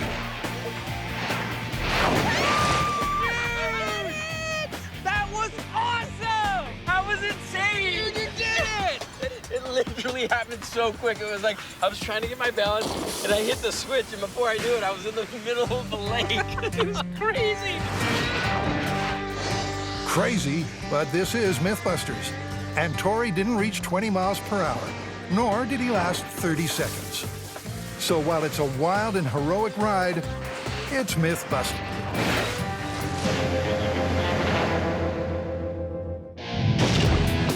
Adam and Jamie have already proved that steam can power a rocket. Or at least make a water heater behave like one. And that's got them wondering, what? Yep. About what else you could turn into rocket fuel. What do you got? An awesome fan favorite myth about non-standard rocket fuels. I'm gonna go out on a limb here and guess that it's gummy bears? It is, Sherlock. You're absolutely right. They're going to try and launch a hybrid rocket, which works like this. Liquid oxygen is sprayed through a hole in solid polymer fuel grain, which ignites, forcing hot gas out of the nozzle, causing liftoff. Simple, but how do you make fuel grain from gummy bears? These guys are mostly gelatin, which is mostly water. The last time I checked, water doesn't burn very well. So they'll boil off the H2O from a batch of bears and see what's left. The trick is to get the candy between 300 and 310 degrees Fahrenheit. It's a superheated syrup. If it got on you, third-degree burns. 305, excellent. Ah!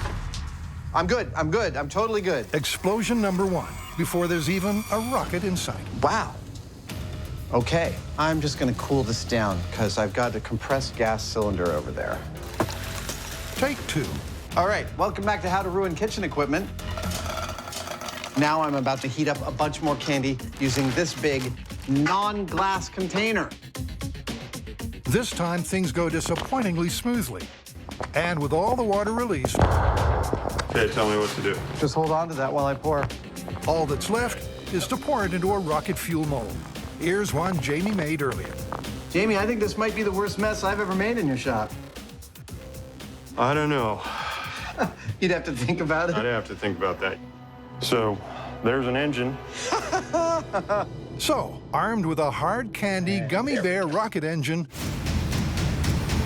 Adam and Jamie hit the desert for a date with destiny. This is it. The middle of nowhere. Welcome to MythBusters Mojave HQ, where it's straight down to business. So the gummy bear fuel grain is going into its housing.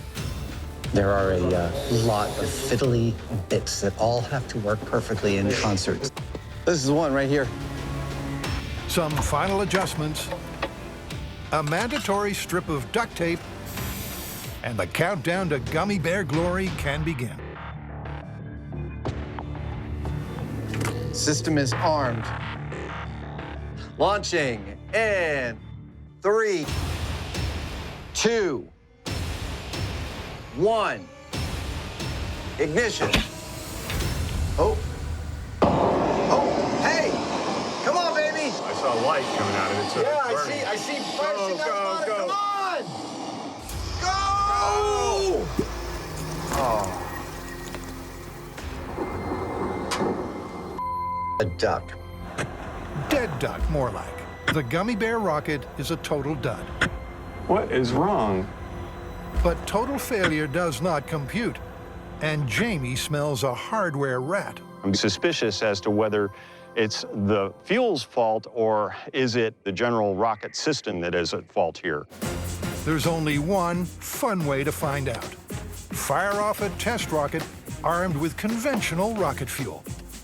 This should launch to at least 20,000 feet. Anything less than that, and we're gonna have some problems to solve. Here we go, launching in 3, 2, 1. It's a liftoff. Oh!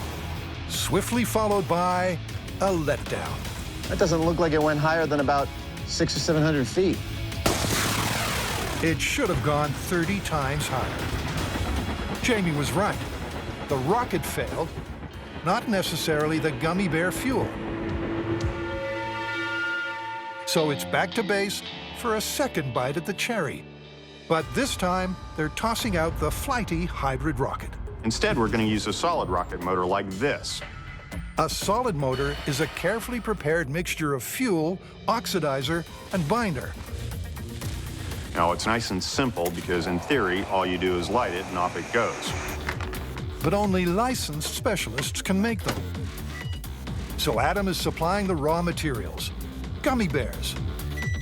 This time, turned into a fine, dry powder. Dude, look at that. That's exactly what our Rocketeers want. Time to make a whole bunch more. While Adam ramps up production, Jamie's making a separate bid for NASA glory. Oh, man, that's nasty. I'm gonna use poop. In space travel, every gram of payload costs dear. So astronauts already drink their own urine. Could they recycle their poop into rocket fuel? Jamie's using sun-dried dog poop. Already giving me nightmares. Like astronaut poop, it's a hydrocarbon, which burns well in the presence of oxygen. So this experiment isn't as mad as it sounds. Yep, that's pretty well ground up. With poop and gummy bear powders packed off to the specialists, it's soon time for the second showdown in the desert. Round 2. Never in the history of aerospace research have a pair of solid rocket motors like these been put to the test. But first, because this is serious science, a control rocket, Big rocket coming through. with conventional solid rocket motor will face the firing squad. There we go. She's up. MythBusters solid rocket motor control. In 3, 2, 1. Wow. I knew we'd see a rocket fire eventually. That was cool. Yeah. The control rocket reaches an altitude of 4,491 feet. Gummy bears? That's your benchmark. In appropriately dramatic slow motion, the rocket takes its place for a shot at history. Let's gummy the sky open. Gummy bear rocket in 3, 2, 1. There it goes. We have ignition.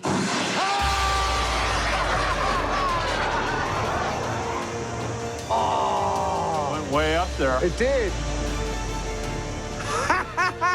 Gummy bears worked. Yep, they did. Give me some right there. Boom. So when you decode the altimeter, it says that our gummy bear rocket got up to 3,691 feet. That's pretty respectable. It's an awesome result. But at 82% efficiency compared to standard rocket fuel, gummy bears aren't likely to make it to the NASA launch pad. Which just leaves the final rocket fuel frontier, dog poop. All right, this is it. Poop rocket, the final launch. In 3, 2, 1. Oh, there it goes. Whoa! That's beautiful! Never before has dog poop shot out of a rear end so spectacularly. Jamie, that was really respectable. Yeah. That was fantastic. Dog Poop 1 reached an impressive 2,900 feet. Who knew? Elon Musk may not put his foot on this tech right away, but Pooh may have a brighter future in space. Back on terra firma, Firing. We got a gun that'll shoot whatever you want. it's time to take aim at 3 gunslinging myths. First up, The gun that shoots its owner. it's a comic book classic. It's kind of handy.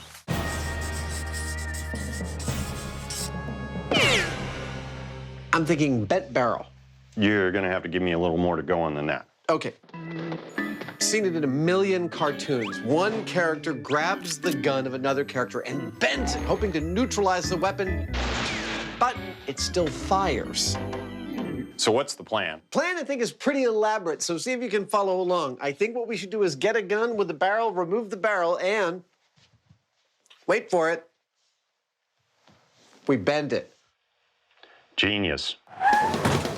To test out this crazy cartoon concept, they shoot straight to the Yolo County bomb range. Awesome. But before the barrel bending begins, they need to find out In 3, how far the unmodified rifle 2, will fire a bullet 1. into a block of ballistics gel. There you go. That was neat and pretty. Let's go check it out. Okay. So, what's their ballistics benchmark? This is funny. It actually went all the way through it, hit our bullet-resistant glass, and bounced back in the ballistics gel about 1.5 inches. It went doink, doink. The bullet traveled at 1,216 feet per second. Time for some barrel bending. So to bend our barrels, we figure we're going to heat it up first to make it more malleable. That means getting it like red or cherry red hot. And to do that, we've got a sword forge, which for some reason Adam just happened to have. Let's fire it up. Okay. It's an extremely hot oven in the thousands of degrees for manipulating metal for making swords. In a few minutes, we should have some delicious gun barrel to eat. And it's perfect for our purposes. It's getting there. It's powered by 5 gas jets of propane. Once that gets cherry red, we'll pull it out and bend it to the angle that we need. Oh, yeah. Oh, it's moving. Look at that. Right? And with the hot barrel bent to 45 degrees, Excellent. Let's let it cool. the comical-looking gun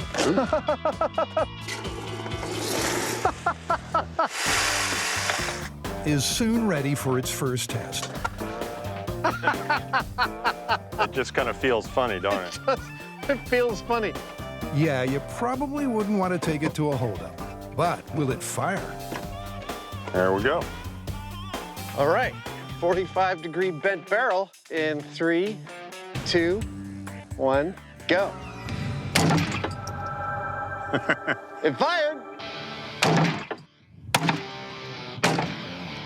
Oh, look at that. It went all the way through.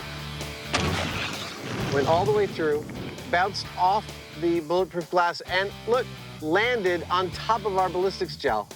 That is awesome. Well, the numbers are in. Our first control bullet, fired from the straight barrel, shot out of the barrel at 1,216 feet per second. Our second bullet, fired out of this, the 45-degree angled barrel, 1,131 feet per second. 45 degrees, still lethal. Let's bend it some more. This time, they're taking it right up to a right angle. This gun, bent at a 90-degree angle, this is where the rubber meets the road. That's just wrong. This is potentially a gun that shoots around corners. So what's the prediction? Oh, Jamie, this is perfect.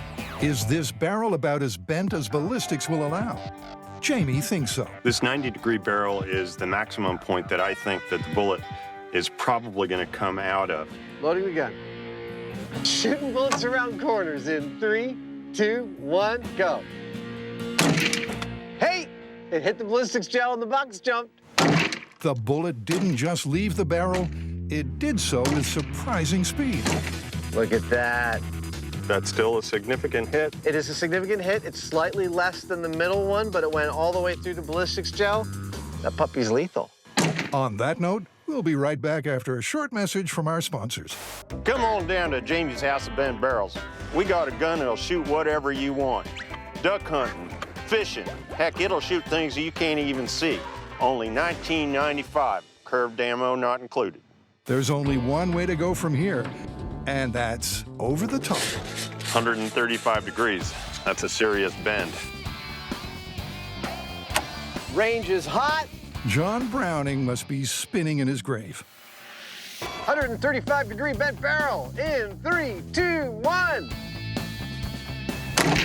I saw the box jump. I guess that means it came out. Whee!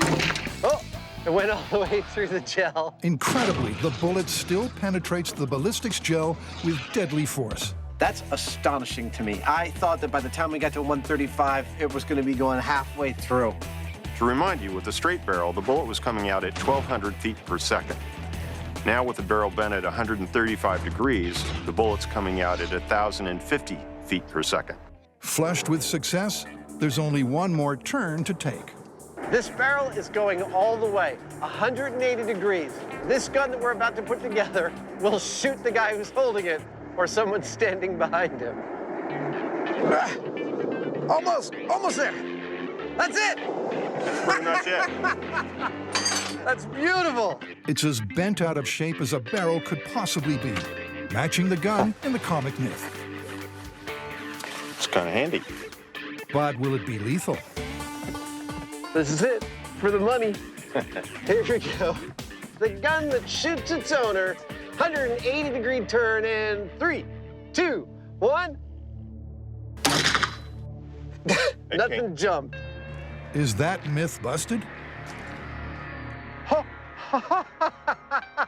Jamie, it went all the way through. Wow. Who knew? This is now my officially new favorite artifact we have ever made on the show. That's excellent. I was optimistic, but now I'm speechless. This is amazing.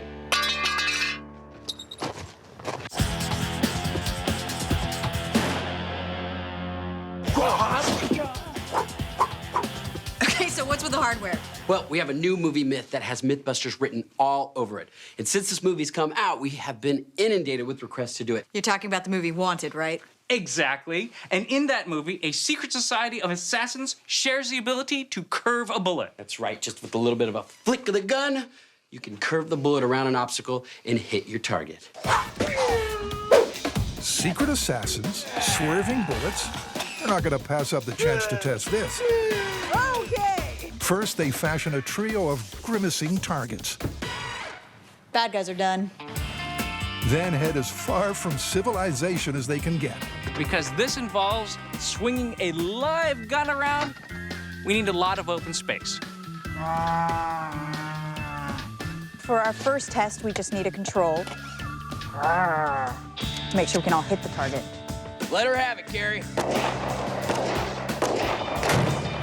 Look at that, 4 in the black. Straight shooting test passed with flying colors. Let the real fun begin. You guys ready to start curving bullets? Let's do it. The goal is to somehow swing a bullet around the pig and hit the target. So the question is, what technique do you use? Do you use the old top spin law, maybe a slider, or the old bowling shot? I don't know. I guess I'm just gonna see what feels comfortable. First up is Grant, Kind of like an aerobics workout. who has spent hours honing the bullet-bending technique from the movie. Wasted hours, as it turns out. Apparently, I don't have that ability. Sadly, neither does Carrie. I don't have superhuman strength, abilities, or shooting capabilities. What are you gonna do? I'm just a regular girl. In fact, the only target under threat around here is passing bird life. Have to look at the high speed, but I'm pretty sure I curved that one. So with no bendy bullets and a 100% failure rate, it's time for a helping hand.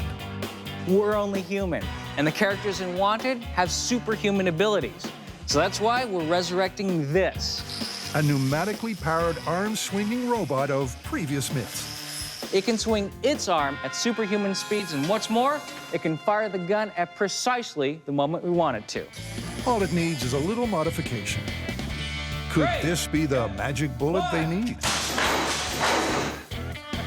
To test it out, Going down? they turn themselves in at the South San Francisco Police Department, where they hit the firing range. We've set up 5 frames of paper down the gun range 8 feet apart. That way, when the gun goes off, the bullet will punch a hole in each one of those sheets of paper. Now, if those holes are not lining up, Hey, it works!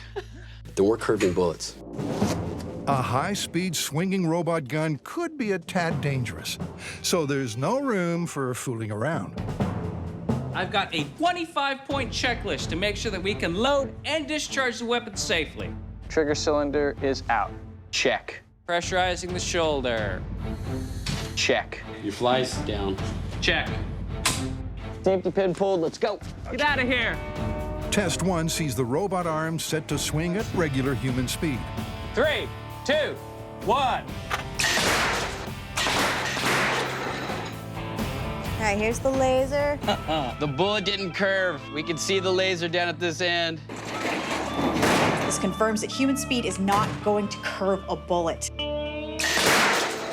Now it's time to ramp it up and see if superhuman strength is gonna curve it. calibrated the rig to twice what a normal human can do. Loading the gun with the live round. Twice as fast. We'll see how that goes. All right, live round at superhuman speed. You ready? Let's get it on. In 3, 2, 1. Center shot. Let's check the alignment. Okay. You see the laser? I see the laser. It's a straight shot. There's no deviation whatsoever. Superhuman strength, and we still have a straight shot. This myth seems to have shot its bolt. So is it time to call time? This is more fake film physics. Whoa, we can't go busting this myth yet. I mean, they did have a cool collection of customized guns. And special engraved bullets.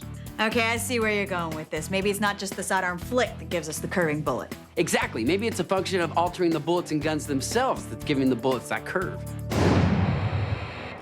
First, Carrie modifies the barrel by removing the rifling, which should affect the ballistics. That should do it. We have a smooth barrel. Meanwhile, Tori's busy unbalancing bullets. Set 1 has vents cut into the tip. Set 2 has inconsistent weight.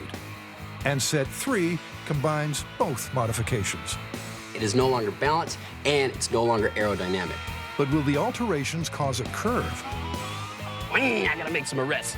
To find out, it's back to the police firing range. Calling all cars. Can I get my bike back? Sorry. They break open their modified arsenal and carry out tests with a regular gun, but irregular bullets. All with disappointingly dead straight ballistic results. That's a straight shot, no curving. Next, they try Carrie's modified barrel. Okay, grooved bullet, de-rifle gun. Whoa! Look at how wild that bullet went without the rifling. The bullet wobbled. Look at that. It's a straight path. But it didn't bend. And it's the same sad story for all of Tori's modified bullets. Yeah, it's like going whoosh. But still, it's not curving. No. It's proof, if proof were needed, that the momentum of a speeding bullet Nah, straight path. means it will fly straight no matter its modifications. So it's looking like no matter what we do, physics are working against us. We cannot curve a bullet. Doesn't matter if the barrel's rifled or not. Doesn't matter if the bullets are altered or not. So this one's busted. Busted. Busted. Next, a classic straight from the physics textbooks. This is a good one. Picture two bullets, each exactly the same distance from the ground, each released at the exact same second, except one bullet is dropped to the ground, the other is fired from a gun. The classic physics thought experiment states that both bullets will hit the ground at the same time. Based on what theory? Based on the theory that the bullet that's fired from the gun has no wings on it, no lift. Thus, gravity has the same effect on it as it does on the drop bullet, and thus, they hit the ground simultaneously. Until now, it's been a purely theoretical conundrum confined to science exams.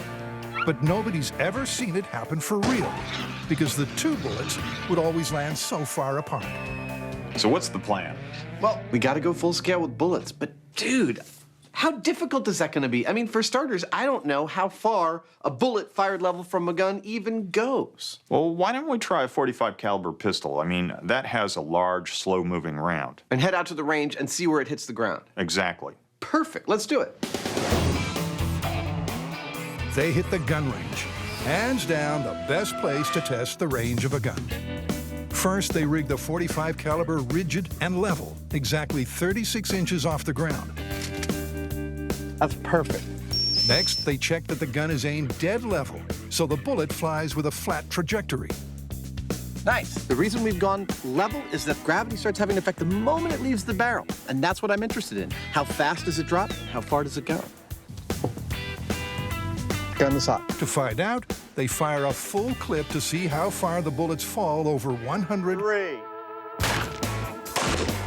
200,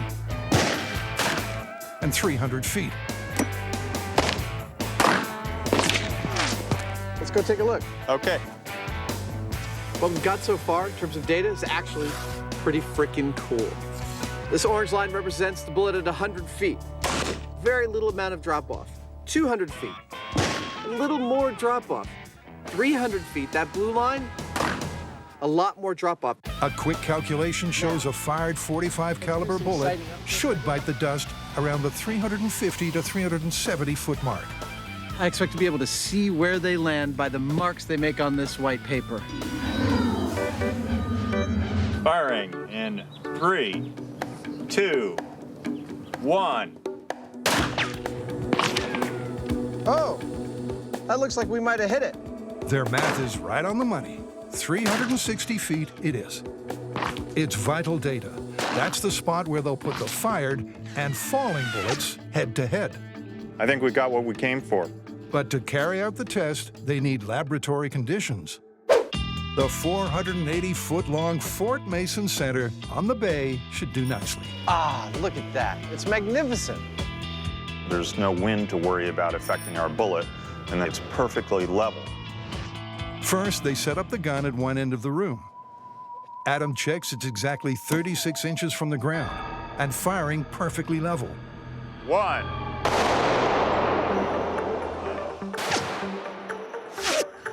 That gun's firing level. Works for me. Okay, we've got all the sensors we need and all the equipment we need to time the exact amount of time it takes a bullet both to be dropped from 36 inches and to be fired from 36 inches off the ground. But that's not good enough for us, for we have a bigger vision.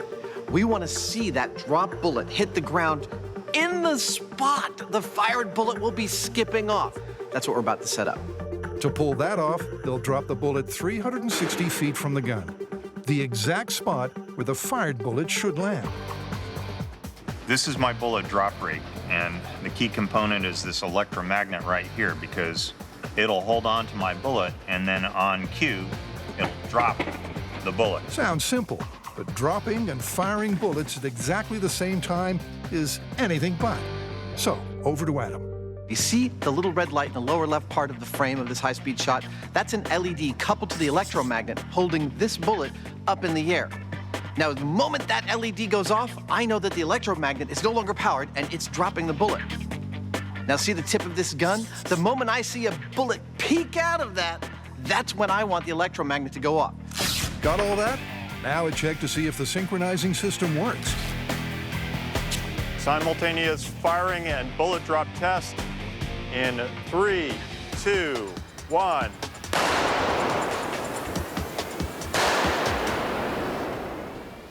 Let's see how it looked on high speed.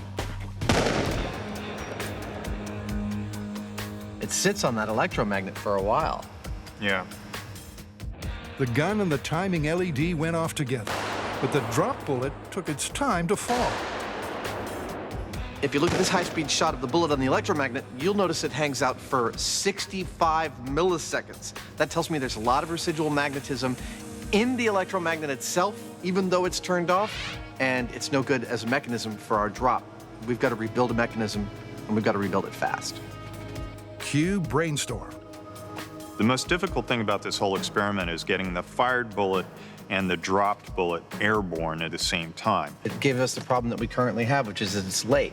The gun has to do its thing, the release mechanism has to do its thing, and we can't tolerate even a few milliseconds of variation in this mix to make the result that we want to see happen. It's hard. But not impossible. And 4 hours later, they've got a solution. Everything's hot, let's do it.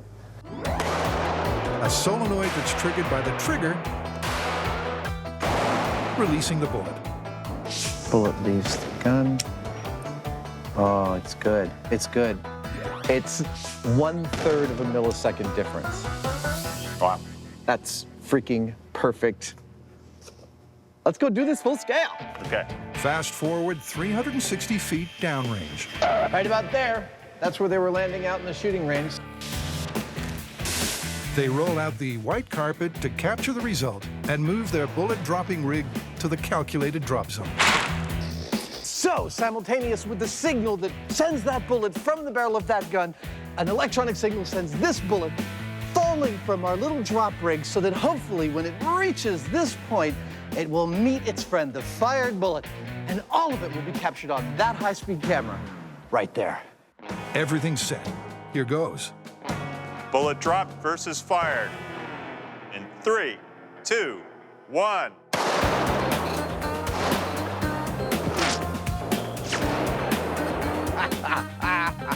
That looked promising. Wow. The fired bullets bang on their calculated drop spot. Can't get much closer than that. Ugh. I can't wait to see the high speed. So, dude, this bullet carved a streak right under the drop zone. I think this might be the shot we've been looking for. Adam analyzes the high speed and crunches the numbers. Dude, the difference is 39.6 milliseconds. Which means it's less than the human eye can make out. It's truly groundbreaking. A classic theoretical physics conundrum played out for real for the first time ever. 2 bullets, 1 dropped, 1 fired. Amazingly, they ended up in the same place at the same time. Dude, this myth was every bit as much fun to test as I was hoping it would be. And I gotta say, even though the physics textbooks had it right, I love the fact that we did it full size with real unmodified bullets. I bet no one has ever tried that before. I think you're right. They all hit the ground at the same time. Yep. Gravity, man. It's not just a good idea, it's the law. Confirmed.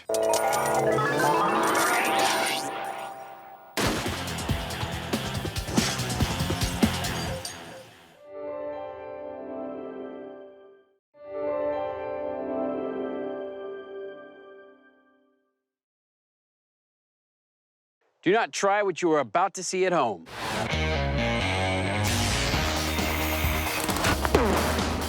Well, there's your problem. In this special series of MythBusters, It's almost too exciting. the Dream Team tackles their dream themes. It's scientific! Testing myths about everything from electricity to pressure and gravity. This one hurt a bit. Shaking down the science of shockwaves, velocity, and ballistics. With crazy chemistry, Oh my goodness. far-out physics, Fun for the whole family. and insane explosions. Is everybody okay? Life's burning questions answered. On MythBusters, there's your problem. On this episode, Somebody order an explosion? the MythBusters countdown In 3, to some explosive myths 2, about shockwaves. 1. Bye-bye. And later, prepare for impact. With 3 more It's a Tory Pinata. based on Newton's laws. I've been waiting for this, you know. It's MythBusters in motion Bring on the explosions! as the team tests out some freaky physics. Never get used to that.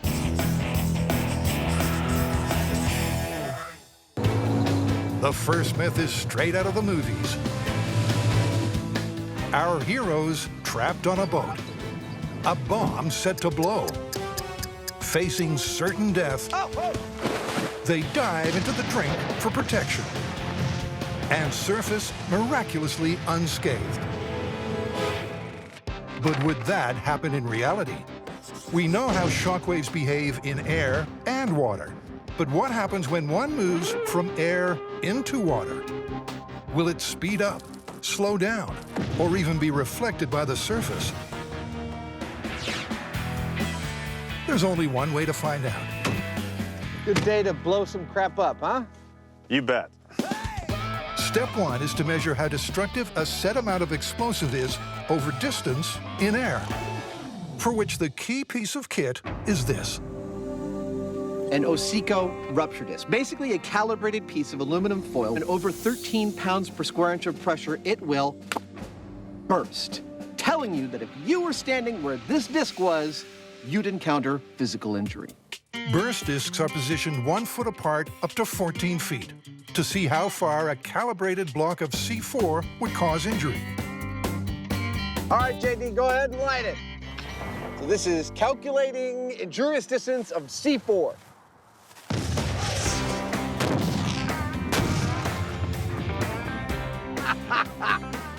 Wow, that was a rush.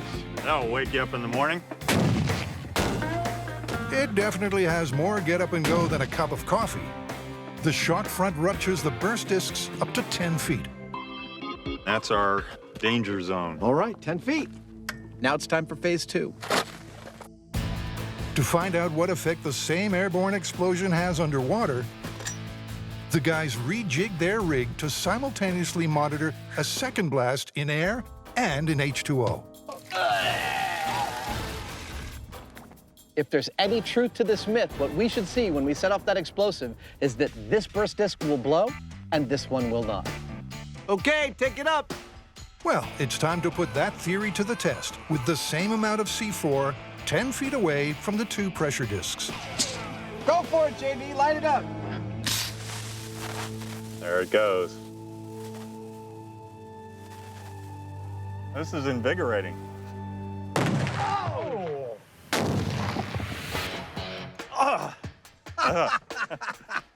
Good morning. Now to find out how the burst discs compare.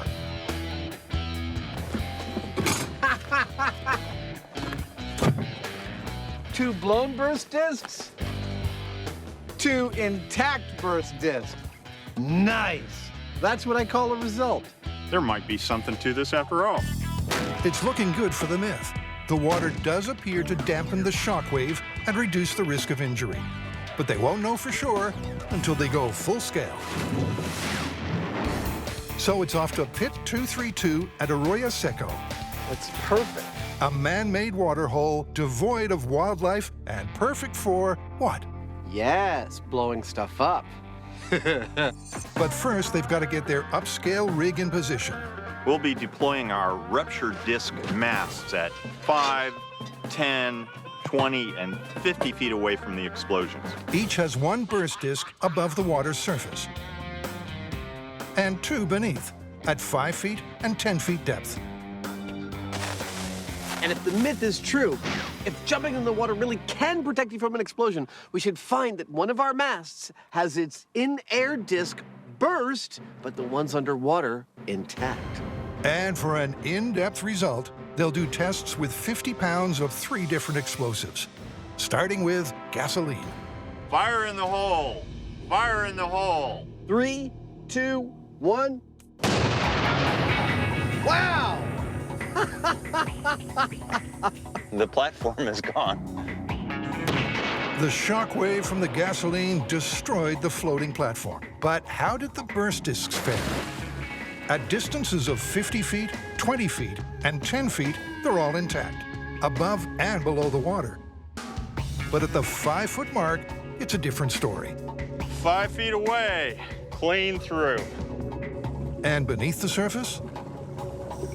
The burst discs are totally intact. Interesting. I thought so. This myth is in good shape, so let's step it up a notch to a powerful explosive called ANFO, which should be a sterner test than the gasoline. And remember, don't try this kind of boom in your own lagoon. 3, 2, 1.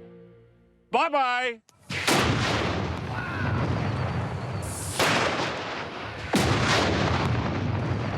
Whoops. 50 pounds of ANFO almost obliterated the rig entirely. It's suddenly become a recovery mission. So they head straight to the farthest marker. Oh! It's burst? It's clean through. Really? Yeah. Well, God, I wonder what it's going to look like underneath. Yeah, that's the big question. Both burst discs are burst. Wow! Even at 50 feet, water wouldn't save you from 50 pounds of ANFO. Let's face it, not much would. But this myth has one more boom before it's busted. 50 pounds of dynamite. Look at it go, our little tetrahedron of death. 50 pounds of dynamite. And 3, 2, 1.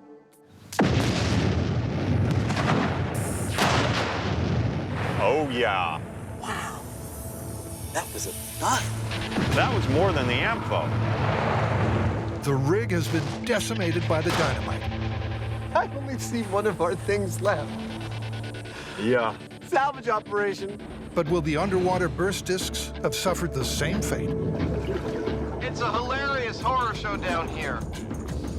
The 5, the 10, and the 20-foot marker are all huddled together.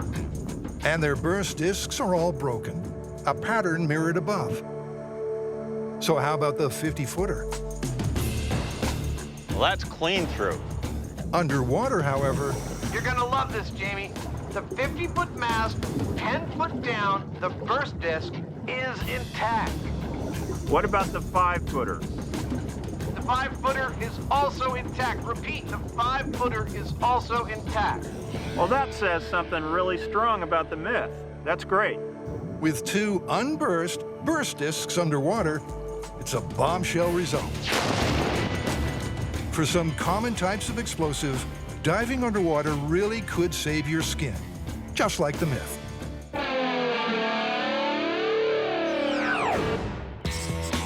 Next, it's back to the set with another shocking movie myth. What are you looking so excited about? All right, we are testing a Hollywood movie myth dealing with explosions. Great. What is it? It's a bomb-tastic scene straight from the blockbusters. Escaping an imminent explosion, the hero leaps into the air, and the force of the blast gives them a superhuman boost. But are these film physics bang on? Or is this mission implausible? To jumpstart the myth, Barricade, get those legs up! Carrie and Tori need to establish the average distance and hang time of a regular jump All right, I'm in the zone. by an average person.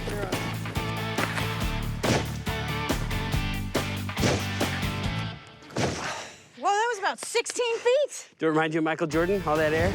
All right, your average is 16 feet, mine is 9.5. All right, well, why don't we look at the high speed and see how much hang time we're actually getting? Hang time is critical. If a blast can propel someone in midair, they need to be there long enough for it to take effect. You know, between the two of us, we're talking about an average of 12 feet and only half a second in the air. Yeah, you know what? That is not going to give us much time to get Buster in the air and then halfway through the jump set off an explosion. So they decide to take a leap and use elite long jumper stats, which average around 27 feet and a second of hang time. God, I think I'm gonna be sore tomorrow. Tomorrow? Luckily, our jaded jocks won't be doing any more jumping in this myth. That'll be down to Buster. All they have to do is give him a boost. Since Buster can't jump on his own, we need to help him by giving him both upward and forward momentum. And to do that, we're gonna use this nitrogen cannon. It's going into a blast zone, so it gets its own protective armor. There it is. It's beautiful. Cannon in a box. Then Tori turns his attention to Buster, fitting him with a strategically placed rod that will launch him at the perfect angle. Oh! Landed it.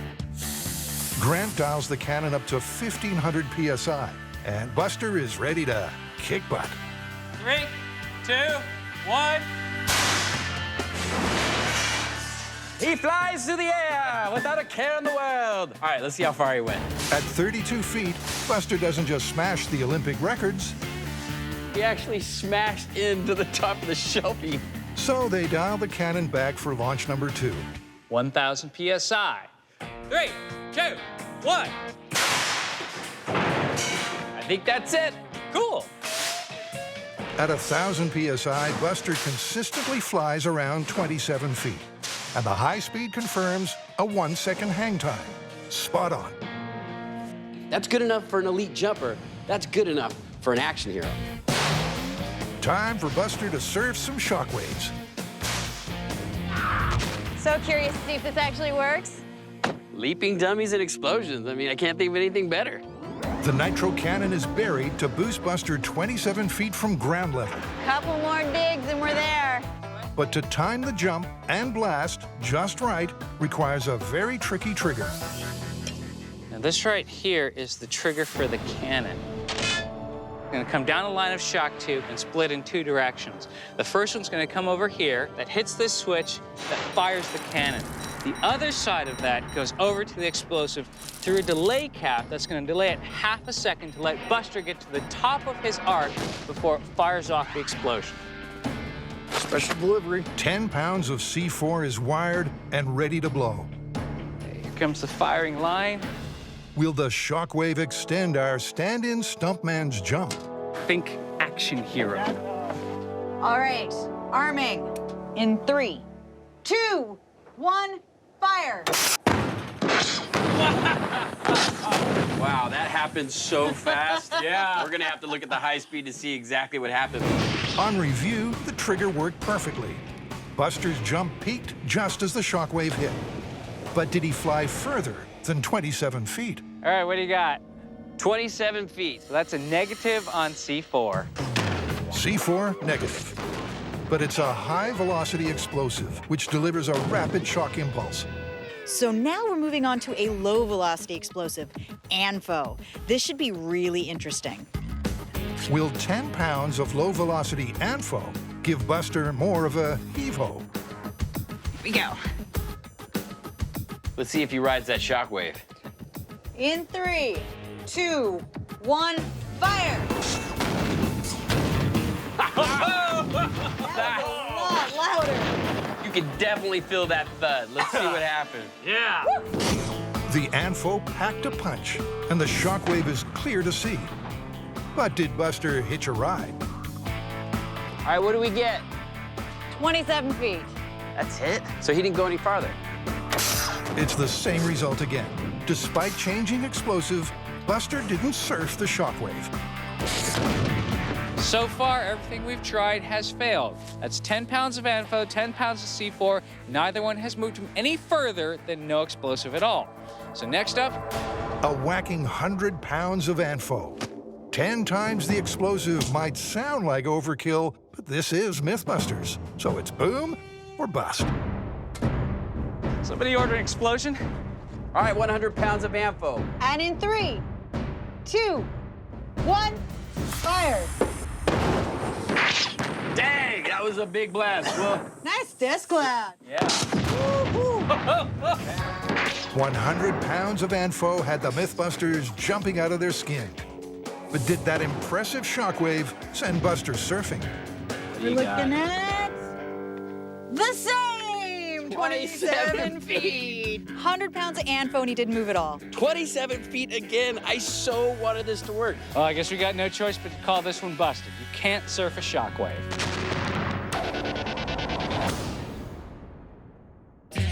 You can't surf a shockwave, but can you hide from one if you find the right angle? Aren't you gonna ask me about my costume? Nope. The myth is that in World War I, Germans were very precise about the digging of their trenches. Towards what end? They thought that when a mortar landed in the trench, the 90-degree corners would prevent the blast pressure wave from traveling too far in the trench. Sharp, sharp corners. That's the story. All right, earth-moving equipment and explosives. Sounds like a perfect day. It's another myth that shakes down to shockwaves. A clumsy corner will supposedly let one sail right past, while a right angle will stop it dead. But will this myth hit the wall? Before they launch full-scale warfare, time for some reconnaissance using 3 small-scale models. A straight control trench. It's not pretty, but it'll do. One with crisp corners. Freaking sexy, man. And another with careless curves. That's how you're meant to be. Yes. Add water, food dye, doink, oil, and a paddle. And you get consistent, measurable waves. So this is our impulse wave. It is our stand-in for a shock wave. Lights! Isn't that cool? Here we go. The machine ripples into action, while Adam marks the wave's high and low points. Yeah, I think that's it. At the far end of the control trench. Our control was successful. Our wave impulse machine gave us a wave height from top to bottom at the end of the tank of 3/4 of an inch. Next up, right angle trench. 3, 2, 1. Huh. a lot larger on this end than it is on this one. Yeah, that is cool. The right-angled tank reduces the wave height to 1/8 of an inch from 3/4 in the control. A 75% reduction. So how will the curved corner trench compare? It looks a little bigger down here. It does look a little bigger down there. We might have something. The curved corners reduce the waves compared to the control, but the right angles reduce them more, which suggests those German sappers may have been onto something. What do you think? Well, this story's about blast pressure. We need explosives. Absolutely. That is definitely the next step.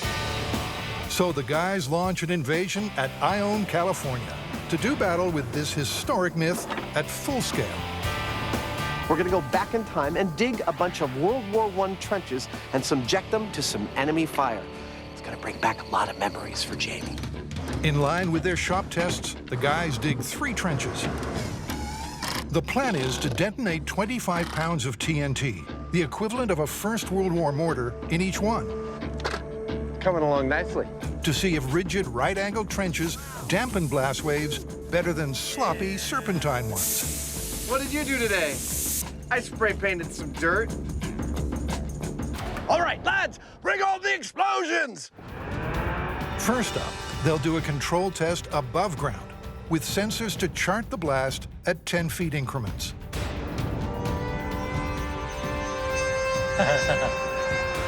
Above ground blast. And 3, 2, 1. I can feel that. That was like a refreshing breeze that lasted a very short period of time. Well, more like a red-hot fireball. But what are the numbers? 20 feet from the blast, and pressure was 39 pounds per square inch. 30 feet, it was 12. And by 50 feet, it had dropped to just 5. So, with a baseline data set, it's into the trenches. First up, the control trench, with 25 pounds of TNT. In 3, 2, 1. Wow, that was spectacular. Spectacular and spine-chilling. Oh, man. The control trench has been well and truly trashed. And the sensors tell a smashing story. Compared to the above-ground explosion, the straight trench amplifies the blast pressure. The question now is whether those crisp right-angled corners will dampen it, as per the myth. This is the trench that the story's all about, the one with the sharp corners and right angles. And based on everything we've seen so far, by the time the blast wave gets to the end of this trench, past all these corners, it ought to be fairly small. You ready for this? Right angle, sharp cornered trench. Yep. In 3, 2, 1. Wow! I don't know, I think there's gonna be a crater there. I think there might be. Let's go look at it. It's safe to say that at first sight, that entire trench is toast. German-engineered corners to boot. But a closer inspection tells an absorbing tale. Wow. Dude, check that out. I think this tells pretty much the whole story, because that's intact. Everything up to that point is not. As you can see, this is the safe end of the trench. The further you go that way, the worse it gets. By the time you got here, there's not so much energy left. The high speed confirms that the first corners seem to absorb much of the blast, and the data backs that up. At 20 feet, the PSI was 60. At 30 feet, it was 19. And at 50 feet, it was just 7. A big reduction from the control trench. But the myth says that the curved corners of the final trench will absorb a blast less efficiently. It's the moment of truth. Here we go. This is 25 pounds of explosives in a serpentine soft-cornered trench. This is for real. This is for the money. 3, 2, 1. Bye-bye. Never get used to that. Gosh. In real time, the final result is anyone's guess. The high speed suggests that the blast did pass the first corner and travel well down the trench. But as ever, it all comes down to data.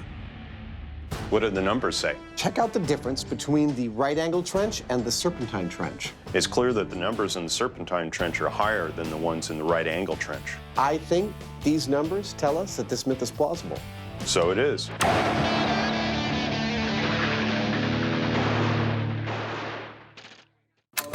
Now it's time for a bit of the old equal and opposite, as the team tests out some Newtonian conundrums. Data!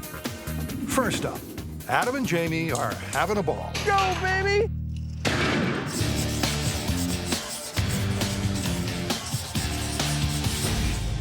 What are you doing? An equation. Go on. Does one of these plus one of these equal this? A wrecking ball-sized Newton cradle. That is fantastic. Ain't it sweet? It's my favorite. How do you want to proceed? Well, since this is all about scaling the Newton's cradle effect, there's no need to go stampeding towards the full-on wrecking balls. Why don't we do it gradually? You mean incrementally bumping up the size of our Newton cradles? Let's do it. Okay. First priority is the obvious cheap gag. You need to stop playing with your balls and get back to work. Now, Adam can focus on exactly how this desk toy works. Now, the Newton cradle is effectively an instant lesson in energy transfer. When we bring this up to full-scale wrecking balls, the biggest problem we could encounter is that the energy transfer doesn't work, that when we lift ball 1 of the wrecking balls, it does not send ball 5 like you'd expect a Newton cradle to work. So how are we going to know how we're doing as we scale this up incrementally? This is how. I will pull ball 1 up to this block, which is the exact same distance from ball 1 as this block is from ball 5. I release ball 1. It sends ball 5 a certain distance that I can measure and compare against our subsequent Newton cradles. Adam releases ball 1, and in a clear demonstration of this cradle's efficiency, ball 5 almost kisses the blue block. What'd you get? The energy transfer was surprisingly clean. Ball 5 traveled 98% the distance that ball 1 did. Wow, only 2% loss after one hit. Yeah. Why don't we take it up a notch, next size up? Absolutely, let's do it. Using the magic of montage, Adam whips up a 2.5-inch version in record time. Shall we try it out? And it's not just the balls that are swinging. Oh, that's cool. Adam releases ball 1 before measuring where ball 5 maxes out. And the results are definitely in the ballpark. Come on, come on, come on, come on, It looks come on, like it's gonna touch. It's 3/8 away, which is 3%, which means it's pretty freaking efficient. The desktop model, the ball went 98% of the original distance. This is 97% of the original distance. It's scaling beautifully. Holy cojones, this myth might just work. Let's scale up to 6-inch balls, weighing an eye-watering 33 pounds each. Wow, that's heavy. They'll require a heavy-duty stand. Nice rack. Time for a trial run. 3, 2, 1. Nice. That was a good clean one.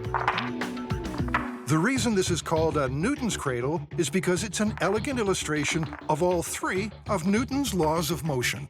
As each ball collides, it transfers its kinetic energy almost exactly. All right, Jamie, ball 5 went to 94.1% of the distance of ball 1. Yeah, that's an additional 3% loss. I'm still feeling pretty good about this thing. Yeah, still working. So is increasing the mass causing us a problem? Well, we are seeing an increase in losses the more we scale these balls up. But here's the thing, it's not proportionate. These balls are over 200 times the mass of the original small balls on the toy, and yet we're only seeing a total of about a 6% loss. It's not very much. Dude, this thing is great. What do we do next? I think it's time for us to go check out a full-size wrecking ball. Awesome! I was hoping you'd say that. They're going to take a 28-inch naval buoy and cut it in half. Across the center, they'll weld a 3-inch thick hardened steel plate that should be able to transfer the energy of the swing.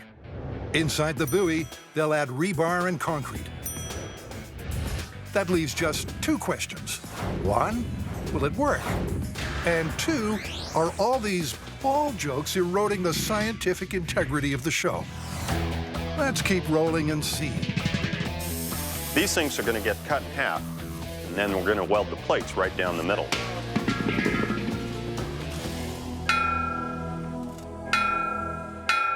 We're also going to weld structural stuff that we need onto it, like a bunch of reinforcing bars, and the rest of this space will be filled with concrete. Adam and Jamie's fearsome spheres are taking shape fast. And off we go. And while the concrete pour isn't easy, Slow down. It's not long before Adam and Jamie Don, I need you to get the vibrator ready. have this part of the build in the can. Oh, messier than I thought.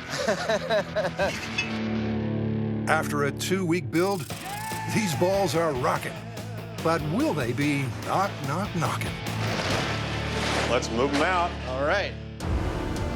Rigging the world's biggest Newton's cradle will require balls of steel in more ways than one. Given their combined weight of over 5 tons, keeping these balls in the air is a serious engineering feat. Once they're safely secured and the test is underway, they'll use a giant pink ruler to measure the energy transfer.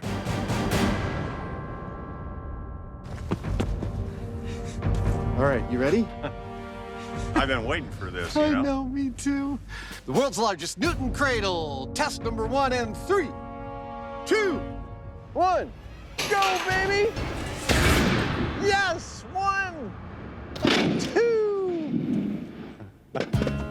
3. Ish. 4. The pink gauge records the energy transfer from ball 1 to ball 5 at just 45%, compared to 98% for the desktop version. So what's the problem? So check this out. Even though this is hardened steel, the areas where the balls are impacting have become flattened from the impacts. And it's not just here, it's throughout all of the balls, which means that they're all kind of squashing like hamburger patties. The amount of force here is something on the order of 500,000 times as much as what's happening with those little balls on the desktop toy. But instead of creating bounce, that energy is being transferred into compressing the balls. They'll try one last time, pulling ball 1 back to its maximum. 2 strings, max pullback. In 3, 2, 1. It really is now or never. And it's never. That went quite a ways. And now it's all done.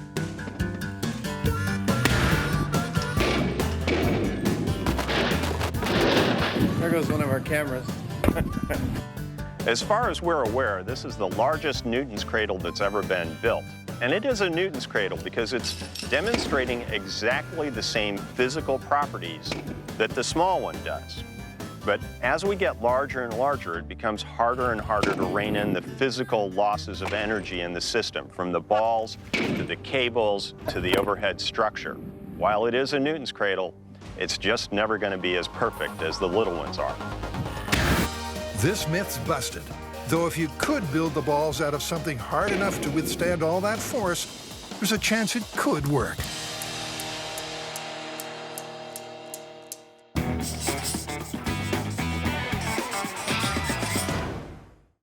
Like many scientific breakthroughs, this next myth was triggered by accident. Wow! A specific accident in the compact myth.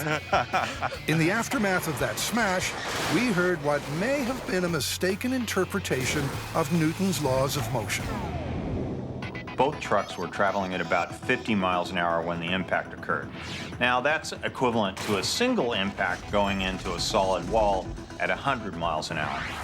And the fans went nuts. They are revolting. They rose up and they said, no, 2 cars hitting each other at 50 miles an hour is not equivalent to one hitting a wall at 100 miles an hour. It's equivalent to one hitting a wall at 50 miles an hour. They say that you were wrong. Let's test it. The theory is because of Newton's third law. Every action has an equal and opposite reaction.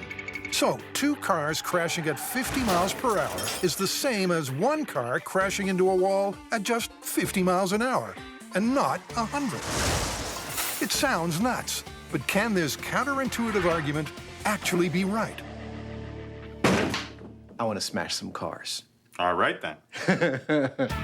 Today, your much-needed dose of car crash TV will be coming direct from a collision test facility in Arizona. Here we are. This is a 1,280-foot long crash rail. It has a track embedded in it and a cable that pulls a car along that track towards the impact spot. Inside each unlucky vehicle, Jamie has added some high-tech sensors to measure the force they'll be subjected to. It's kind of like a black box. And because the crash is liable to induce, shall we say, shrinkage, they need to measure the car. Shall we log the pre-crash length? Sure. 15 feet. All right, then. First, they'll test one car into a steel wall at 50 miles an hour. All right, the cable's ready. Come on in. The track is ready. The MythBusters are ready. And if the car is having second thoughts, well, it really shouldn't have signed up to be on MythBusters in the first place. All right, this is one car into one wall at 50 miles an hour. Take it away. Okay, Bob, we're ready for roll-up. As the engines pulling the cable roar, the car gains speed till it's holding at precisely 50 miles per hour. Then, with the cable detached, it's a one-way trip to Rexville, USA.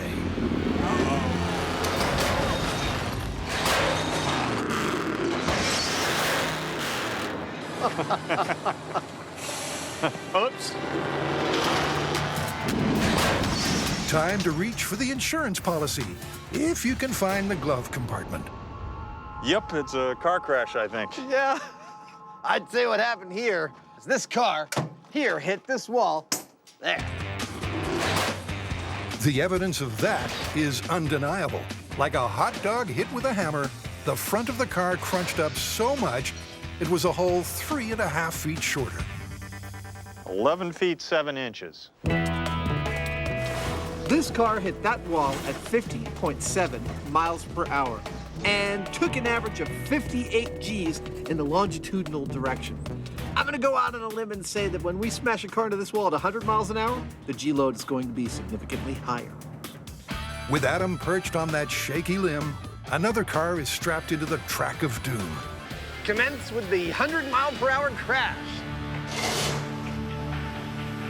Like some lemon-hued, ghost-driven chariot of the apocalypse, it reaches 100 miles an hour. It's going flat out. And hurtles towards its own date with destiny.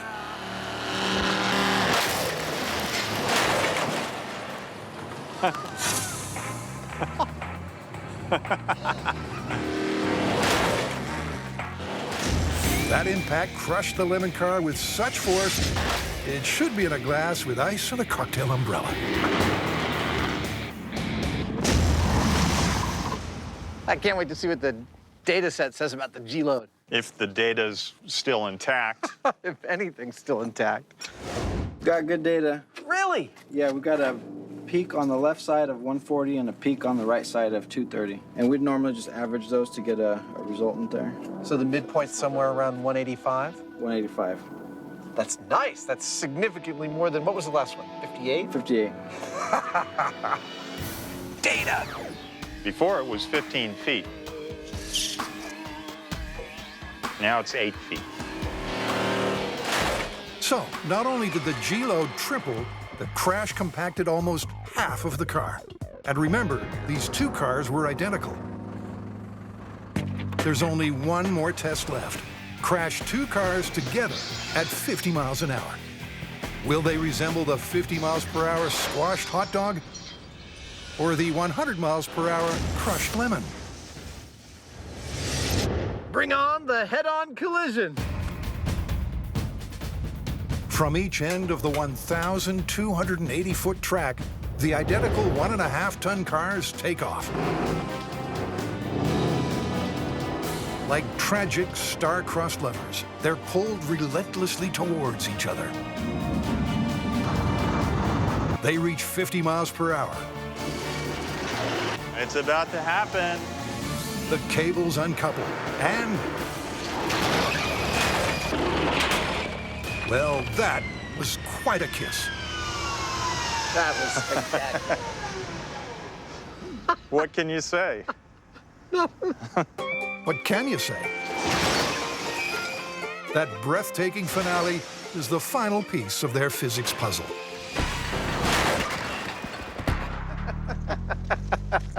There's a windshield between them. It's pretty evident, isn't it? It really is. It looks just like the 50-mile-an-hour against a wall crash. And nothing like the 100. Nope. Amazing. But just to be sure, Jamie's checking the all-important data. Well, the figures are in. The orange card got 52 Gs, the yellow card got 58 Gs, which, give or take a few Gs, is the same as what we got against a wall at 50 miles an hour. And the damage data backs up those numbers. Both of the cars are virtually the same length as the 50-mile-per-hour wall test at 11.5 feet. Newton's third law, every action has an equal and opposite reaction, holds true. Although the two-car crash at 50 miles per hour doubles the speed, the energy of the crash is transferred to twice the mass, thereby halving it, resulting in a crash that looks like just one car into a wall at 50 miles per hour.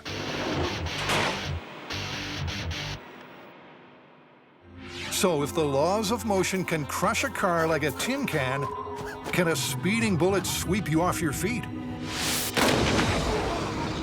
Tori, Carrie, and the rest of the team are taking aim at our final myth.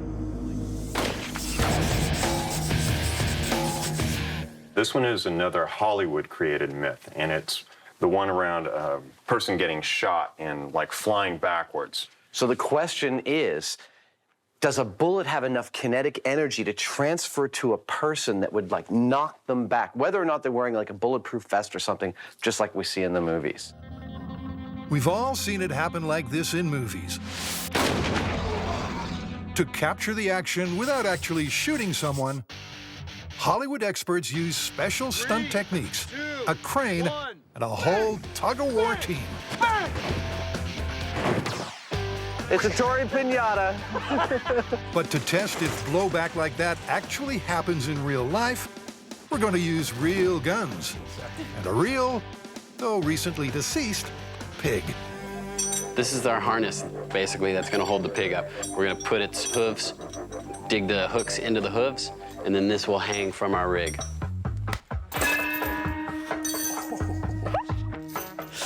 I just saw you punch yourself in the head.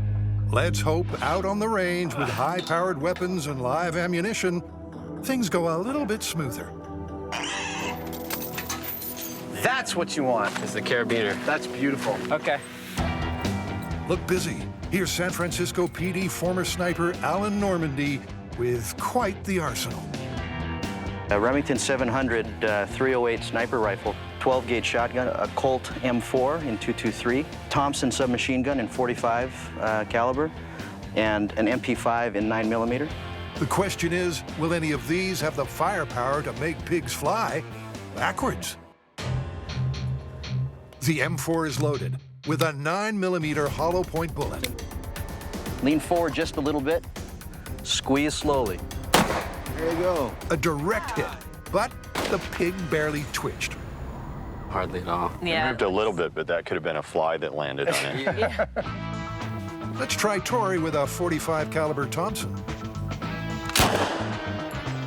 Nope. And Jamie using a .44 Magnum, shooting the same caliber used by Dirty Harry, also has virtually no effect. The bullet moved at 1,300 feet per second, but none of that forward momentum is transferred to the pig. Let's take it up a notch, or 5. It's the same sort of bullet they use in the M60 machine gun. You remember Rambo in the first movie where he's got that belt-fed machine gun? Yeah. This is the same cartridge. Rambo? Surely a bullet fired by that dude will send a pig packing. But no, this little pig just won't go. Nope, back on stage. There you go. With many of the rounds passing right through the pig, some of the energy is being expended in the hillside behind. I think we're hitting this pig in the perfect spot. I mean, this is where the highest concentration of his mass is. You couldn't ask for better, and it's not moving at all. Last chance, a massive solid deer slug fired from a shotgun. Got some movement. Ah, finally. But the swine didn't fall back, just down. Yeah, it actually looked like it hit the hip bone and the legs spread, and then that caused the jostling that pulled it off the hook. With the pig off to the smokehouse, the MythBusters bring in long-suffering Buster in a bulletproof vest. The logic being, maybe if the vest can stop the bullet, we'll finally get some blowback.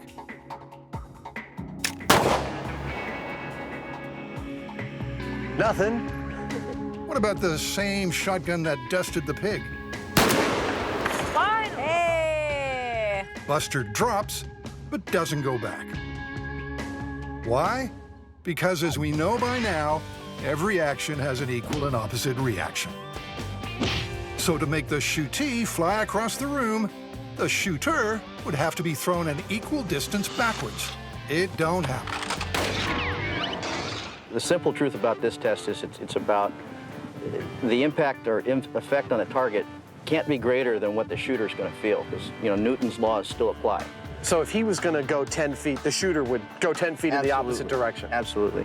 And the physics also relies on mass. No matter how fast it's going, a bullet just doesn't have enough mass to push a 180-pound pig or a human backwards.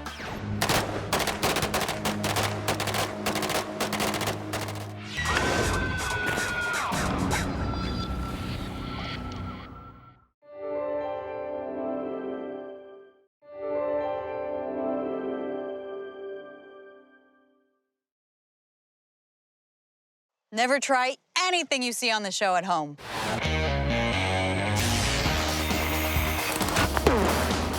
Well, there's your problem. In this special series of MythBusters, It's almost too exciting. the Dream Team tackles their dream themes. It's scientific! Testing myths about everything from electricity to pressure and gravity. This one hurt a bit. Shaking down the science of shockwaves, velocity, and ballistics. With crazy chemistry, Oh my goodness. far-out physics, Fun for the whole family. and insane explosions. Is everybody okay? Life's burning questions answered.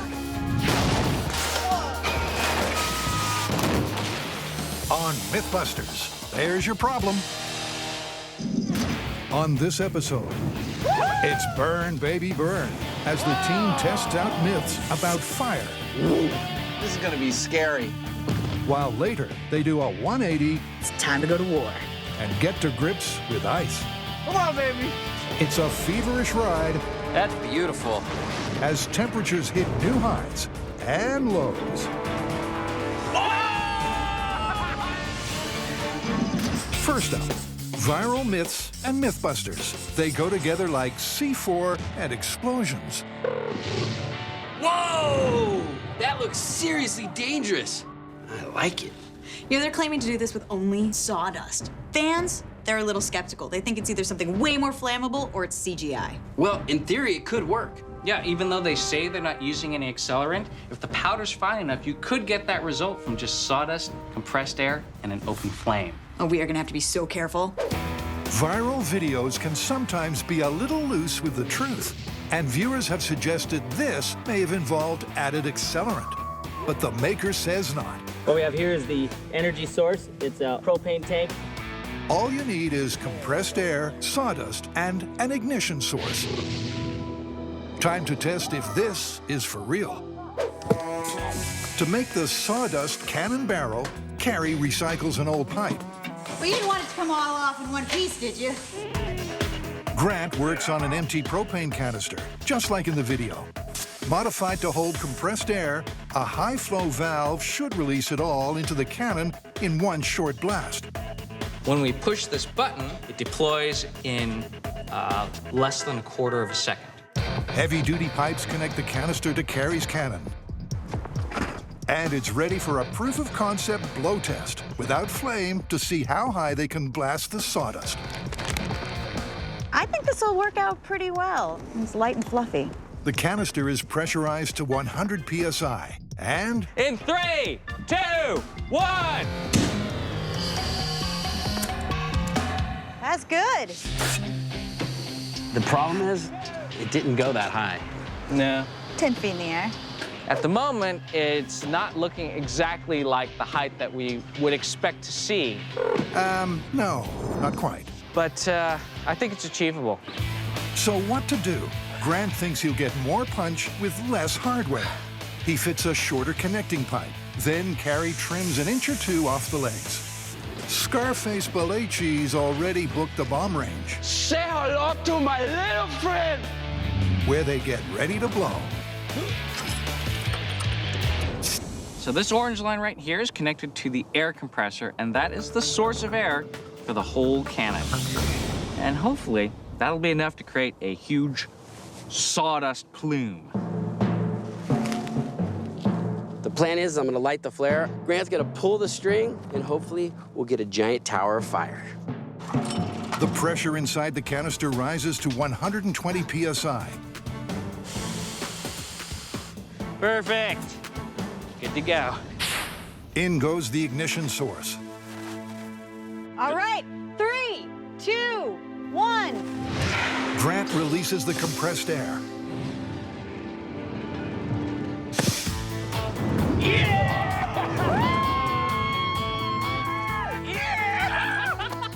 Oh my God, that was the coolest thing I've ever seen.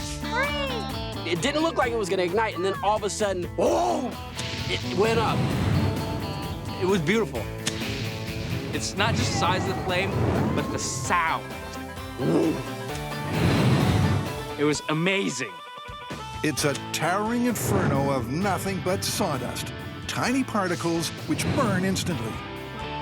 When one particle catches fire, it ignites the next almost immediately, causing a rapid chain reaction. Better than the original? It was way cooler. With a potential hoax definitively unhoaxed, what next but to up the ante? So we made our cannon to the specs of the video, and it worked. Now it's time we ramp it up, and we make a giant cannon and see how big we can make the fire!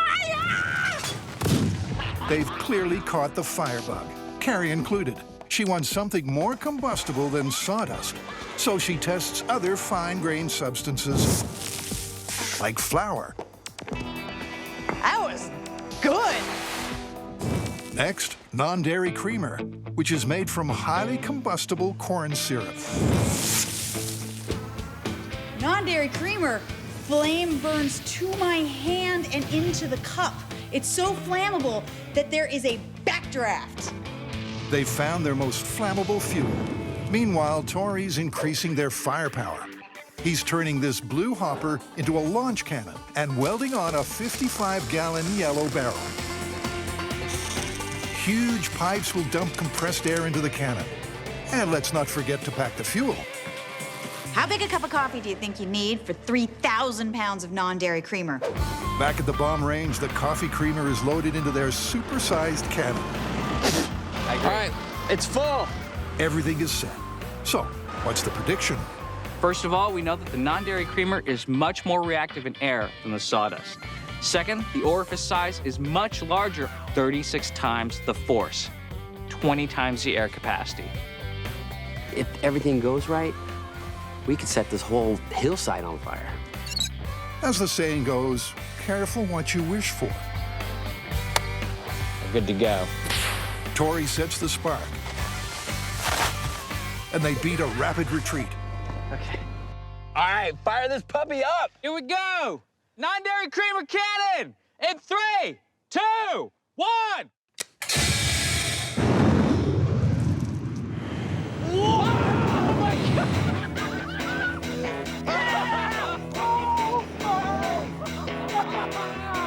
That was frightening!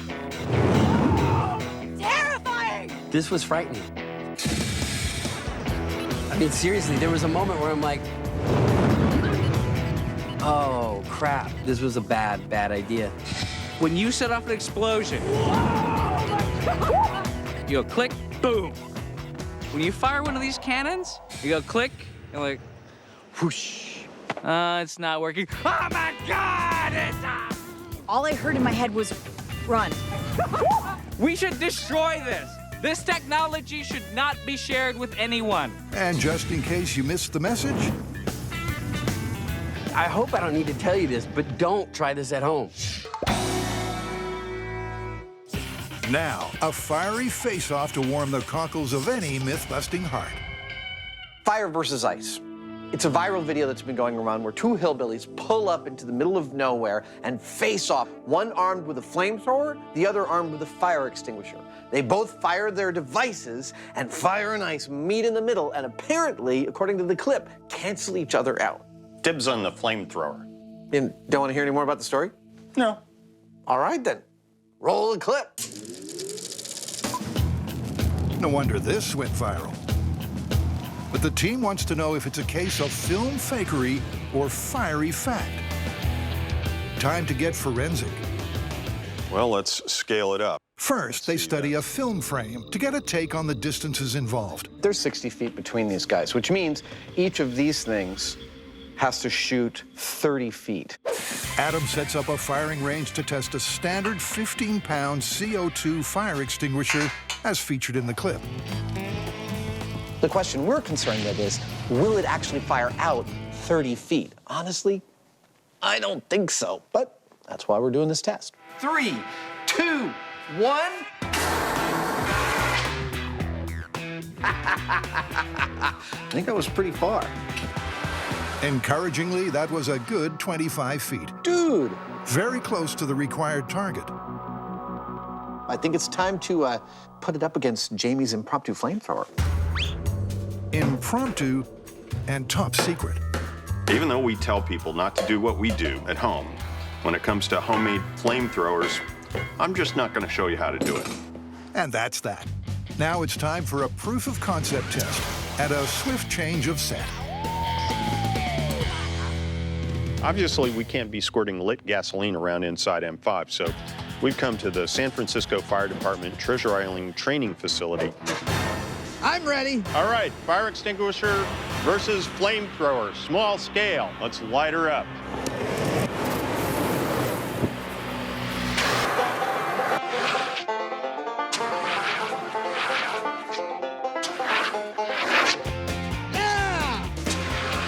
Adam claims victory. But what does the replay tell them about this first test? Here at just under 10 feet, I think I'm about to put it, there it is, I put it out. They're 60 feet apart, so I absolutely need to beef that thing up. Based on this result, a standard fire extinguisher has no hope from 60 feet. So Adam's making a second, modified extinguisher to give him a cat-in-hell's chance. I clearly need more power. I'm going to start this experiment process by measuring the 15-pound fire extinguisher using my pressure swingometer. And I'm going to be comparing that against all my subsequent measurements from all the modifications I'm going to make. I don't need a white, billowy cloud going to 25 feet. I need to push the fire back from 25 feet. So I'm going to start by increasing the size of my extinguisher. I'm going to go from 15 pounds to 50 pounds. Then, with a few modifications, we'll see if I can get that pressure wave extending out almost 25 feet. My task now is to make an honest-to-goodness flamethrower. It's 100% illegal. We were able to do it only under the direct supervision of a number of different governmental agencies. So, once again, no details allowed, but Johnny Storm is promising Armageddon. Meanwhile, Dr. Freeze is ramping up his backup fire extinguisher. Try it out. On the side of this nozzle, looks very much like this. Water comes in here, CO2 comes out here. Hopefully, what ends up coming out of the business end of this cone has a lot more force behind it. Dude! Wow! The CO2 turns the water to ice, giving the blast way more punch. Whoa! Wow! Woohoo! Adam's in with a fighting chance, so it's time to hit the battlefield, where Jamie unveils his beast. It's my own personal kick-ass version of a military flamethrower. What could possibly not go wrong? I've got 2 tanks full of fuel. I've got a 3rd tank full of inert gas at high pressure that I'll use to pressurize the fuel tanks, such that when I pull on this lever, all of that fuel will empty out the end of this gun and burn in about 4 seconds. So first they want to test the glass safety hutch from which Adam will launch his counterattack come nightfall. I need to be able to stand in the path of this flamethrower and not get burnt. Glass house, flame test in 3, 2, 1.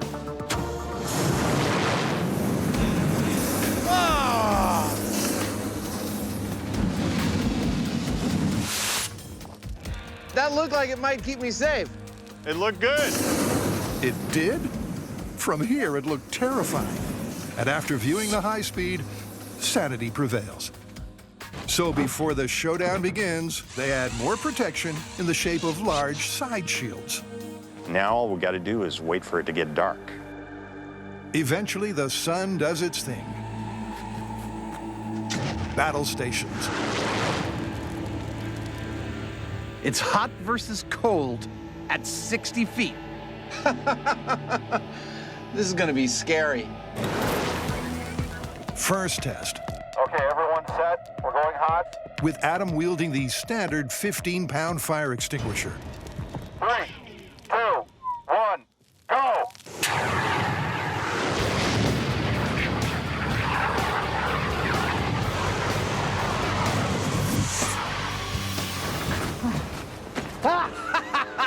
I lived! Holy that was awesome! I don't think my fire extinguisher did very much, but that was awesome! It was, but take away his safety hutch, and Adam was barbecued chicken. It seemed to me like I was pretty much bathing Adam in his little house in fire. That is insane!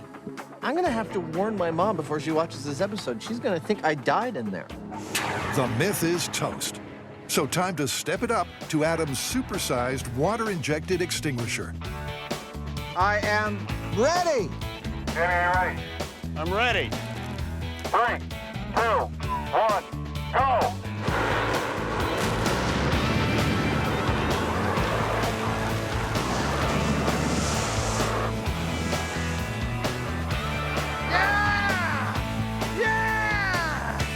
I think I got him! Not exactly, but he did stop the fire stream. Just. It almost reached you. Wow! It wasn't exactly like it was in the clip. No, oh man, look at that! I am totally beating back the fire.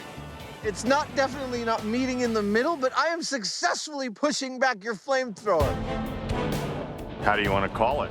Unfortunately, we gotta say it's busted. I mean, the 15-pound fire extinguisher was absolutely no match at all for your flamethrower. Even the heavy-duty one that you put together just barely held me off, but it didn't look anything like the clip. Nah, this one's totally busted.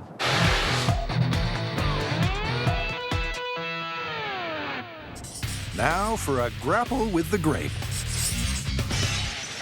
So our next myth combines 2 things that don't normally go together: projectiles and wine. Oh, you're talking about the exploding wine truck myth. Correct. Supposedly, a semi filled with wine crashed on the freeway and caught fire. Oh, yeah, and then the fire gets so hot that it causes the wine bottles to violently fire out their corks. How violently? Like, were they lethal? Well, we don't know because no one was ever hit. But here's the mythical part. Supposedly, the corks flew 100 feet, and when the bottles went off, they sounded just like machine gun fire.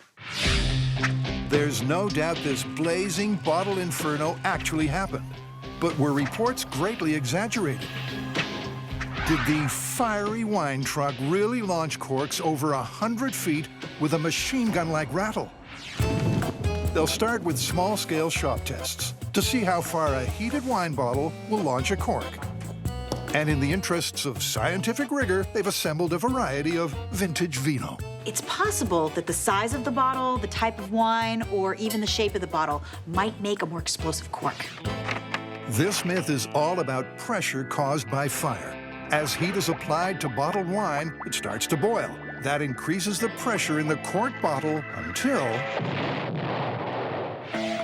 We're gonna put each different type of wine in this holder right here, turn up the flame, and compare the results. With a scale to clock speed and a long jump sand trap to measure distance. First up, a plucky little Bordeaux. Here we go. You know, this could be my favorite way to open up a bottle of wine. After 2 minutes and at 160 degrees Fahrenheit, Oh, that was it? the cork exits at a dismal 3 miles an hour, barely making it to the sand. After hearing this story, we got prepared with blast shields and eye protection and ear protection. And we got 2 feet of distance.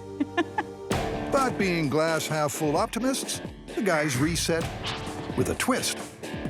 So this bottle looks the same as the other one, and it is, but there's one big difference. It's been chilling for a while, since we don't know whether the wine was being refrigerated when it was being transported. I'm gonna throw this in and try it again. But will the chill mean a bigger thrill? I think I see it swelling. Oh, yeah. Yeah, it's starting to push out. Okay. Woo! Nice. Although still way short of the myth, 3 feet, 4 inches. the cold Bordeaux did fly 50% further than its warm counterpart. A cold bottle and a warm bottle both have the same pressure. But the more drastic change in temperature that a cold bottle experiences might mean a more drastic change in pressure. So from here on in, they're sticking with cold bottles on high heat. Next up, Burgundy. Chilled. But neither the Burgundies 5 feet, 10 inches. or the Sauvignon Blancs come anywhere near the mythical 100 feet. Looks like size doesn't matter. And that just leaves the final wine. Long, slender bottle, high heat. The Riesling. 30 seconds on the clock. All is quiet until the temperature hits 200 degrees, and suddenly...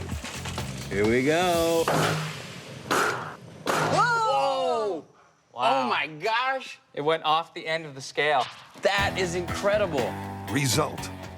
Maybe because of its pointed shape, the Riesling shoots its cork over 30 feet at 32 miles an hour.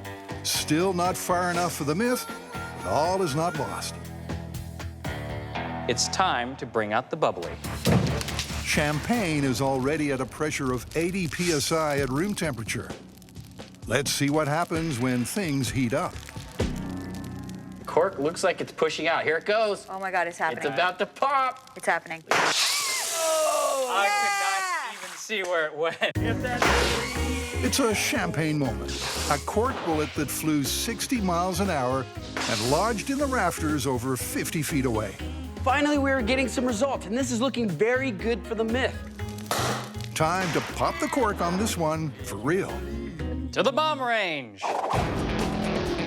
Yep, there's only one destination for this bottle barbecue, and it's BYO's semi-trailer with its chilled load of champagne and Riesling, the two winners from the small-scale tests. Whoa! Actually, in pretty good condition. Let's burn it. And with the truck in position, prepped, and the firewood stacked. All right, here we go. We're lighting up. Okay, 3, 2, 1. Let's go. That's beautiful.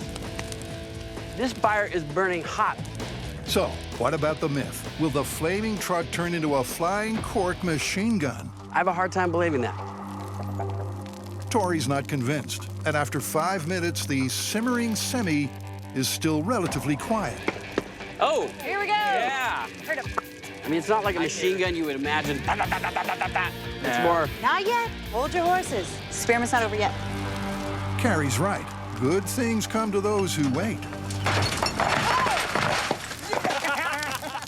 your machine gun! Hey!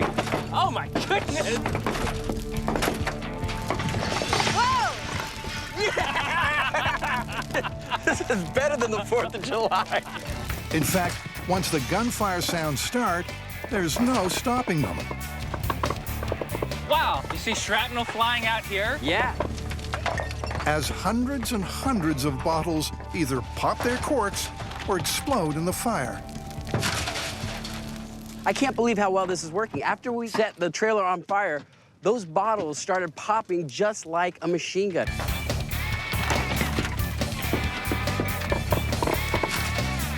It doesn't just look like a war zone, it sounds like one too. The audio element of this alcoholic calamity is confirmed. But the myth is in 2 parts, so it all comes down to this. How far did the corks fly? Look, there's one right there. Wow! What distance is that? That's easily 50 feet. You know what? It sounded like a machine gun. Yeah, but the myth's at 100 feet. That's not even near it. So I'm thinking this is busted overall. Yeah, I say busted. Now for a change in temperature with 3 icy myths. A deep freeze is coming, so have an ice day. This is the ice cannon. 3, 2, 1. For our first myth, Carrie, Grant, and Tori are going into the heat of battle armed with unusual artillery. Well, I hope you guys packed your thermals, because this myth comes from the depths of winter in medieval Russia. Now, there was a town, it was under siege, and they didn't have anything to defend themselves with. So they improvised a cannon and cannonballs out of the one thing they had plenty of: ice. We've accurately recreated the scenario down to the finest detail, allowing you to experience the desperation and the triumphant eureka moment that supposedly saved these Cossacks' skin. But did it really happen? A cannon and cannonballs made from ice? Before they build the ice cannon, they're going to test ice cannonballs with a real cannon. We're starting with pure ice cannonballs and 8 ounces of black powder, the minimum amount we can use in the cannon.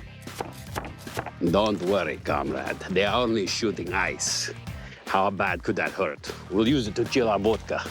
Hey, come on, let's go dance into battle. A pure ice cannonball and a ½ pound of black powder with a potential muzzle energy of 20,000 joules. Eyes and ears? Surely it doesn't stand a snowball's chance in hell of surviving. Firing! 3, Let alone doing any damage to our dancing dummy. 1. That was awesome. I am totally shocked. Not only did the pure ice cannonball come out completely intact, but it was traveling 1,000 feet per second, or 680 miles an hour. So we've got our cannonball. Now he needs a cannon. Everybody okay? Now, what I have here is a giant cardboard tube. This is the mold that we're gonna fill up with water and let it freeze so we can make our cannon. So I'm gonna build a couple of different sizes, and we're gonna see which one is the strongest to withstand the exploding black powder. Before making the cannon barrel, they're going to make and test the breech. It's the explosive chamber at the base of the barrel that has to contain and channel the energy of the blast. All right, so now that the tubes are filled up with water, we just need to let them freeze, and then we'll have our breeches. And 1 week later, the cannon breeches are ready for a refrigerated trip to the bomb range. God, it would suck if this thing fell. We have a 4-inch wall, a 6-inch wall, and an 8-inch wall. We'll put our ½ pound of black powder in there and see which one of these, if any, is able to survive the kinds of forces that are generated in a cannon. First up is the 20-inch breech with 8-inch walls. Don't let go. Oh my God! I don't know how these guys would have been able to actually maneuver an ice cannon. All right, this is 20-inch diameter breech in 3, 2, 1. Well, we just figured out a way to make hail instantly. That means the myth is on very thin ice. That was the biggest breach they have, so the only way forward is to lower the charge from 8 to 1.75 ounces. All right, ice breach locked and loaded. Once more onto the breach, comrades. 2, 1. Now that was more impressive. But can a brand new breach contain 2 ounces? 2 ounces. In 3, 2, 1. Oh. All right, looks like that was too much. I guess 1 3/4 ounces, that's the perfect amount. Yeah, 2's just a bit too much.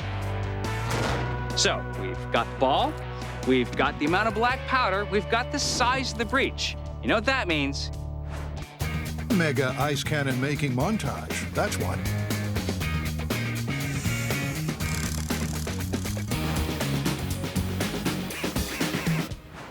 Look out, people! We have an ice cannon! Ice cannon! Ice cannon! It's time to go to war. So this sets up the criteria for our myth. Number 1, the ice cannon has to have sufficient range, meaning that it has to fire about 150 yards. Number 2, it has to cause significant damage. This is a family show. This isn't quite from a family store. I might have to do a little bit of censoring. And number 3, it has to be reusable. One time only doesn't work. That's better. If the ice cannon meets all 3 of these criteria, then we can call this myth plausible. With its full majesty revealed, Oh, it's beautiful. It's an ice cannon. there's no telling what this cannon can or can't do. All right, we're wired and hot. If you believe the myth, it's been 300 years since anyone's been crazy enough to try this completely insane cannon. All right, this is ice cannon final experiment. In 3, 2, 1. And the cannon is still intact. With a muzzle velocity of 200 miles an hour, the cannonball easily covered the 150 yards to the target zone. Look at this. This is the ice cannonball. This is awesome. We took our first shot and we reached 2 of the parameters. 1, we made the distance, and our cannon is still in good condition. We can take another shot. We just didn't get the damage that we were looking for, but for something that hasn't been done in 300 years, it's pretty good. Yep, the team successfully fired a cannon made from nothing but water. But according to their strict criteria, they have to keep their celebrations on ice until they actually hit an enemy. Well, I know the cannonball made it all the way to the guys, but I'm hoping this time it actually does some damage. So with the same amount of black powder and a higher trajectory, we are hot. Will the ice-cold cannon this time be an ice-cold killer? This is the ice cannon. In 3, 2, 1. Wow! The answer is no. Although the ball more than covered the distance, sailing over the heads of the targets, this myth blew up the moment the cannon did. I like this. I'm going to start crushing my ice this way. For this myth to be plausible, we have to have damage and range and reusability all in one, and that just never happened. For our next myth, we're going to icy Alaska to test a material invented back in World War II. Pykrete was a mixture of ice and wood pulp that was said to be so tough you could build a ship from it. And supposedly it made a mix that was harder than concrete when it froze. And they were going to build an aircraft carrier out of it, but they never got around to it because the war ended. So as far as we know, no one's ever tried to build a boat out of this stuff. That's correct. Until us. Yeah. They're starting at the beginning by making the stuff. The traditional recipe, if there is such a thing, of pykrete is that it should be 14% by weight of sawdust or wood pulp, and then 86%, of course, by weight of water. It's such a simple recipe, there's not even a need for a montage. Jamie mixes the wood pulp and water, and that's it. Aircraft carriers, huh? Who knew? The pykrete goes into the deep freeze to set. Once it's ready, they want to test how strong it is. First, they're going to see if this ice mix is bulletproof.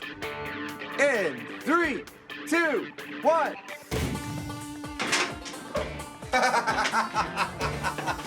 There you go. That's bulletproof. You weren't lying. It's tough stuff. For comparison, here's what a bullet does to pure ice.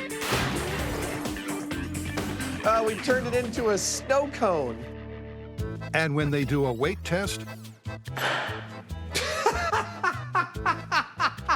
This is killing me. they find pykrete is nearly 8 times stronger than regular ice. Well, there you go. I love this stuff. But Jamie sees some room for improvement. The reason the pykrete is strong is because of the overlapping fibers of these wood chips. Now, the reason that it actually breaks under shock is that the fibers are not terribly long, and so they can break apart relatively quickly. So what other kind of cellulose products do we have that maybe would be superior? And there's your answer. Newspaper. Lots of newspaper. He saturates it with water and then freezes it. And in a bench test, this super pykrete turns out to be even stronger than regular pykrete. Dude, I'm gonna go out on a limb and say I like this material. Okay. I mean, I'm literally out on a limb. Yeah, I got it. They have the material. Now they're off to Alaska to attempt to fashion a speedboat from it. In case you ever wanted to know how to build a boat out of frozen newspaper, this is how it works. First, you got to get a bunch of newspaper. Then you build a mold and you put the wet newspaper in the mold. And then you build an inner mold to hold the whole thing together. You take the whole affair, you put it in a freezer, and when it's frozen, you pull it out, and then you remove all the mold stuff. I'm so excited. You put an outboard motor on it. You take the whole thing down to the water, and out you sail away into the icy Alaskan Ocean. This is it. It's no return once we open the doors of this freezer. Are you ready? Let's do it. Okay. Ba, ba, ba. It's a tense process as the boys unpack their precious cargo for its first and possibly final voyage. That's beautiful. It's the first time we've seen the outside of the mold. I know. At the water's edge, there's time for a few adjustments. That's it. I don't want to catch your stash. You're good. Okay. Leaving Master Savage and Commander Heinemann ready to cast off. This frozen boat, dubbed Yesterday's News, has taken thousands of hours to make. And there's a chance with that large outboard motor attached, it'll be headed straight to Davy Jones' locker. Okay, you and I are pushing. Ready? Yeah. Here we go. Ah! Look at that! Come on, baby. Do you realize what this is? The maiden voyage of Yesterday's News, ice and newspaper. Let's go. Incredibly, their boat is staying afloat. But for our intrepid voyagers, that's not quite enough. Dude, it's holding up. Let's take it up on a plane. They want to really push the boat out at speed. 3 miles per hour. 10 miles per hour. 18 miles per hour. Yeah! Wow! Keep an eye on the motor. 23 miles per hour. Holy crap! Remarkably, even at a clip of 23 miles per hour, the frozen newspaper boat is holding fast. Love this boat. Here, choke it out. You knew I was gonna do this, right? I'm king of the world. Whoa. It's a little slippery. But Adam's celebrations may be a little premature. Dude, we've got a leak. Why do you fix it? Yeah! Although Adam's snap freezes the first leak with a blast of CO2, we've got to keep her afloat. you can't stem the tide. The water's coming in quicker than that pump can push it out. I think we should head back into shore. Okay, can I drive? Yeah, go for it. It's my last chance to drive a boat made out of frickin' ice. After half an hour on the high seas, the guys head back to shore, with the boat starting to disintegrate. We came to Alaska to make a boat out of ice and newspaper, and as far as I'm concerned, we knocked it out of the park. They came, they froze, they conquered. But where does this leave the myth? It looks so damn good, I swear people are gonna think we faked it, even though we didn't. I say that makes it plausible. Yeah, but let's not forget that this myth is about the original pykrete and about an aircraft carrier. And given that our super pykrete darn near melted through in 20 minutes, if you're talking about an aircraft carrier that can go anywhere in the world, including tropical waters, it's going to be sloughing off huge chunks of this stuff as it goes along. That means it's just not at all practical. How about plausible but ludicrous? I'll buy that. Good. In our final myth, Carrie, Grant, and Tori are going to flush out the truth behind one of aviation's greatest mysteries.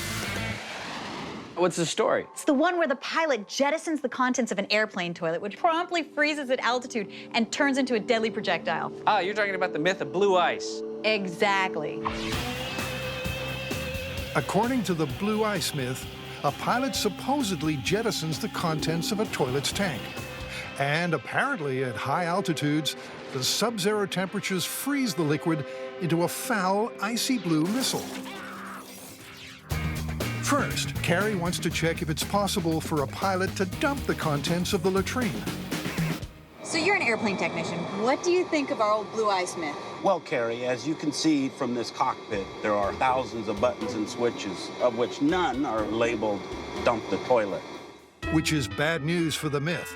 But if the pilot can't jettison the John mid-flight, is there any way the liquid blue waste can escape? Failure of components. Turns out if there's something jammed in the toilet itself, Any hard object gets lodged up against this seal, it's going to leak. or if the seals of the access door on the fuselage fail, that could, in theory, create a blue ice buildup. It's not likely. Is it possible? Absolutely. Multiple components that fail, leading to a problem. But can they make the blue ice happen? Rather than test on a real aircraft, they're going to create their own aluminum aerodynamic shape to simulate the fuselage. And what we have right here is our valve. This is what we're gonna have hooked up to a water tank, and we're gonna be doing two tests. One where we dump the water completely, and then one where there's a slow leak to find out, can you grow a chunk of ice on the side of a plane? Forget taking this up to 30,000 feet. Instead, they're heading to a NASA wind tunnel. Cool. Wow. And if you thought you were MythBusters' biggest fan, check this fan out. This is the heart of NASA's icing tunnel. It's powered by a 5,000 horsepower direct drive electric motor. The wind comes rushing through here, refrigerated to minus 20 degrees Fahrenheit.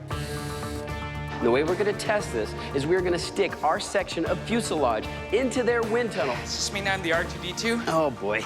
And recreate the same wind speeds and temperatures that you would find at altitude. Then we're gonna create a leak inside the valve.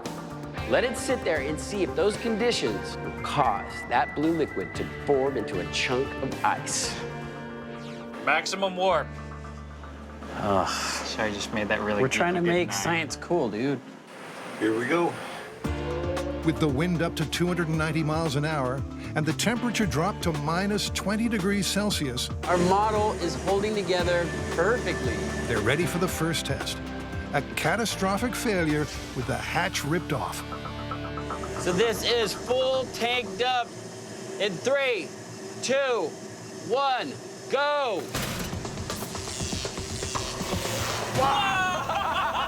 Oh my God! Look at this stream! Look at how fast it's coming out.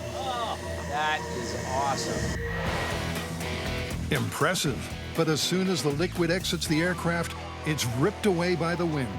And despite the bitterly cold air, it's unable to form the mythical slice of ice.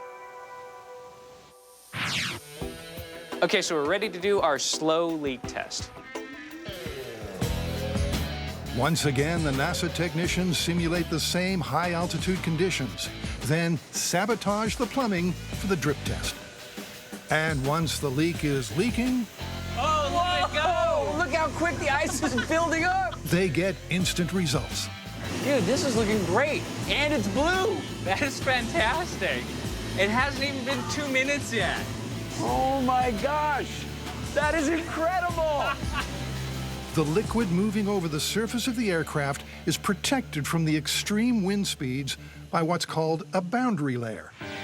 What that means is that not all the air traveling over the airplane goes at the same rate. In certain areas, it actually travels a lot slower. Which creates a protective cushion where ice crystals can form. But let's see if we can get it to fall off. Let's pretend like it's at its final descent, temperatures are rising. Maybe we can get it to break off and find out exactly what happens when it does. Perfect. All right, start warming it up. And as it turns out, when the wind tunnel conditions match those of an altitude of 12,000 feet, Minus 7 degrees. We have liftoff. Oh! That thing blew up in one giant chunk. Wow! Dude, that was perfect! That is unbelievable! That is solid ice! And it happened so quickly. And it came off in one giant chunk. This myth is starting to look very, very believable. Yeah, but you know what the next step is? What happens to the ice after it falls off? I can't believe it! So could this ice survive a fall to the ground with enough mass to damage something or someone? To find out, Carrie's made a block of ice the same size. She's going to drop it from 12,000 feet and attempt to follow it down. All I gotta do is look at the ice. One job. Yeah, I got them. They're approaching the drop zone. Okay, the ice is away. Ah, so are they. Look, it's standing in one chunk. Dude, that's crazy. But will it stay that way as they enter the final few thousand feet of descent? Whoa! Do you see the size of that impact? And did you see it stayed in one chunk? I saw the ice go down, and I swear I saw it land. You made it! Wow. Nice! That is still a chunk of ice. Check it out. It dug itself into the ground. Wow, that is a serious impact. This is the size of the block of ice that we threw out of our plane, which is very similar to the size of the chunk of ice that we formed in our wind tunnel at NASA that fell off. That block of ice reached terminal velocity very quickly, and it left a sizable impact crater. And what's more, it stayed pretty much intact all the way down to impact. Totally confirmed. I agree 100%.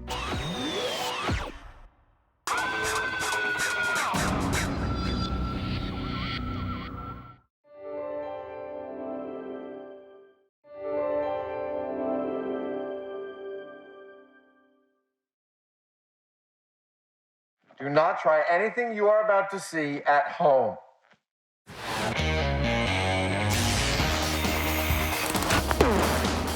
Well, there's your problem. In this special series of MythBusters, It's almost too exciting.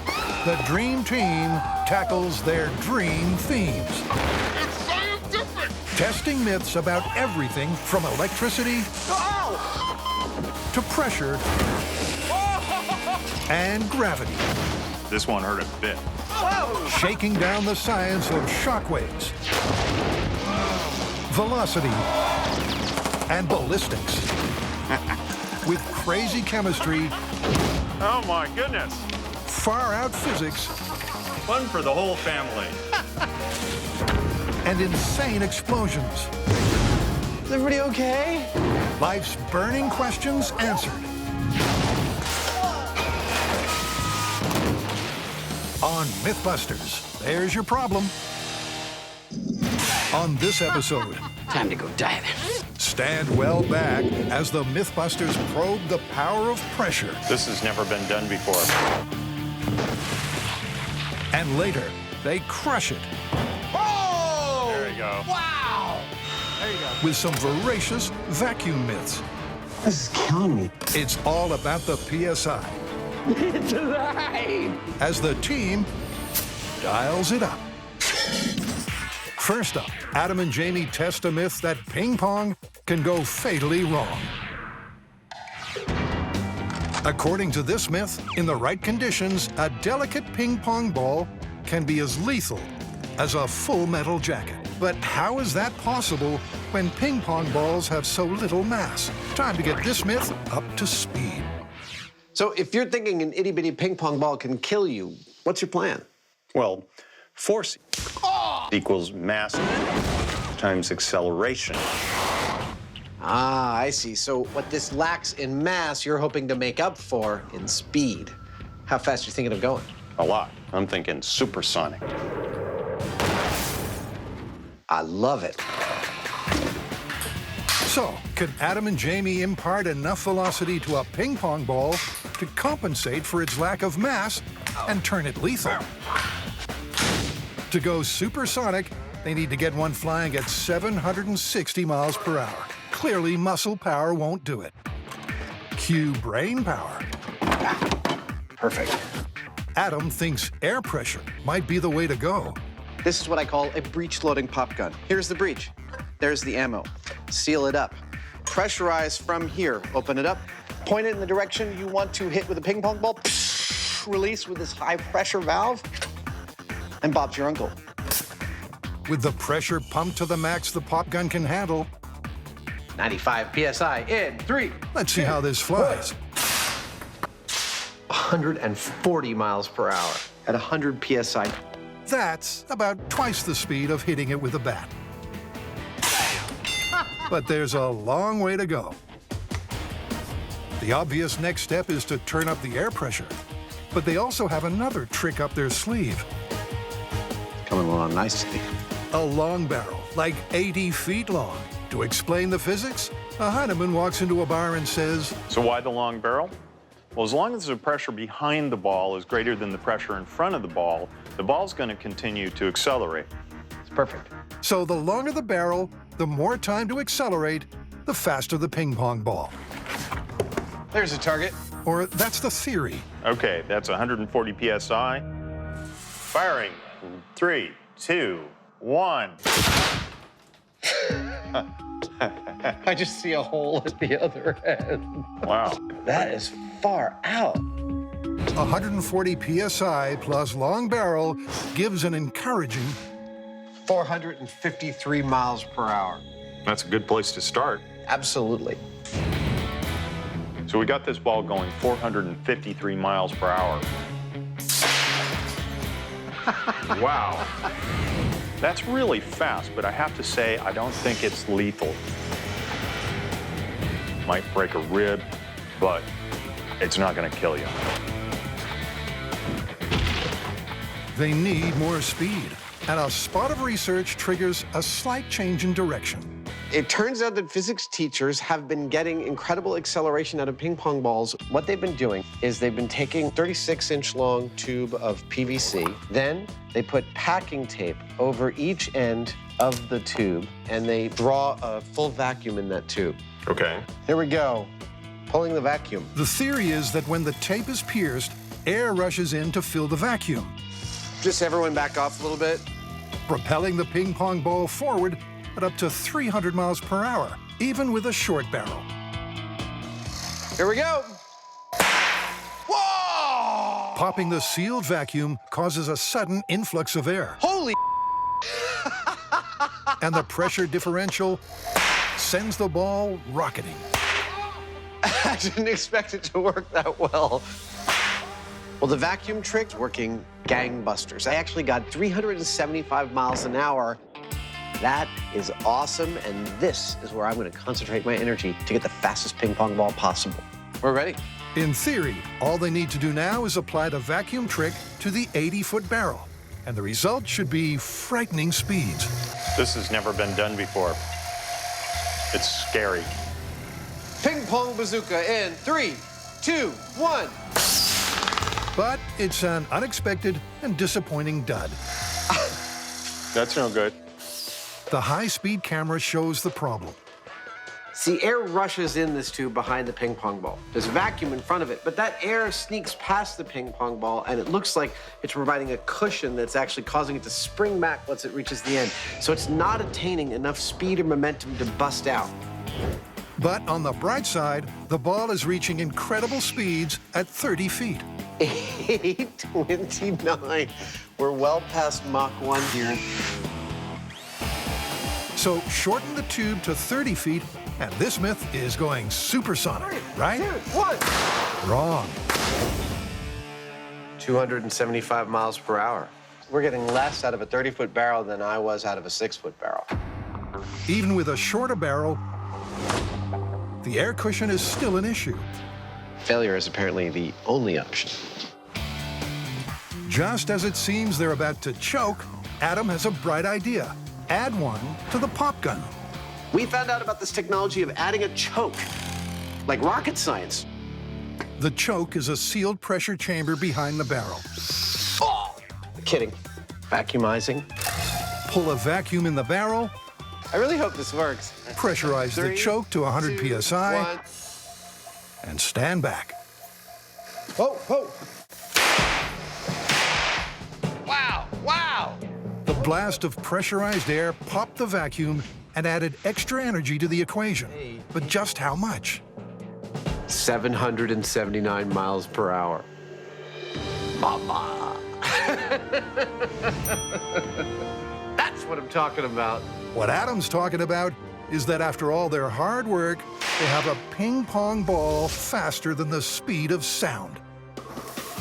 Armed with their supersonic ping pong ball bazooka, they head to Fort Mason, where they set up a 20-foot-long barrel and a supersized choke chamber running at 300 psi. Here we go. 20-foot barrel, 300 psi. 3, 2, 1, go.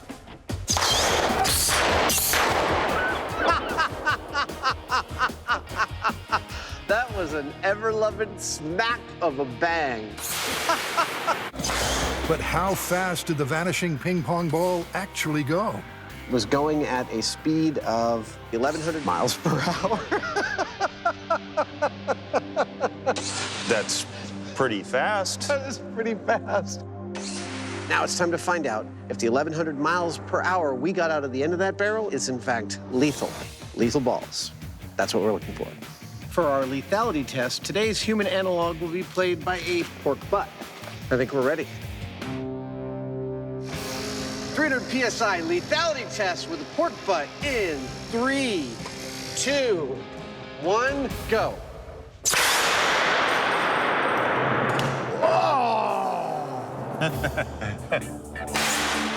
How did our porcine pal fare? Dude, there's like flesh trauma going down 1.5 inches into here. I'm shocked by how much damage it did. Now that thing actually penetrated. That's ping pong ball shaped. That is a shocker. That would hurt. But I think we still need to call that this is a non-lethal hit. This is a substantial flesh wound, but it ain't lethal. It's a close call. At supersonic speed, the ping pong ball struck like a bullet. But lack of mass meant it wasn't quite mortal. Next, it's time to take a deeper dive into pressure with a meaty underwater myth. Before the days of scuba diving, divers would go down in those old suits with those brass helmets, just like this, right? Sure. They would pressurize their suit using a compressor on a boat at the surface. To counteract the external water pressure. Exactly. Well, that sounds like an accident waiting to happen. And that's what this myth is about. According to the myth, early deep-sea diving suits had a fatal flaw. A failure in the air supply would cause a drastic decompression inside the suit, and the water pressure at depth would squash the diver into the helmet. They dive into this myth at Six Flags Discovery Kingdom in Vallejo. where there's a handy 15-foot deep pool That is so cool. that the occupants have kindly agreed to lend them. Tori's made a ballistics gel mini diver for a scale test. Oh, cool, you painted him red. Yeah, that way, if something does happen, we'll be able to see if his body does get sucked up into the helmet. All right, time to go diving.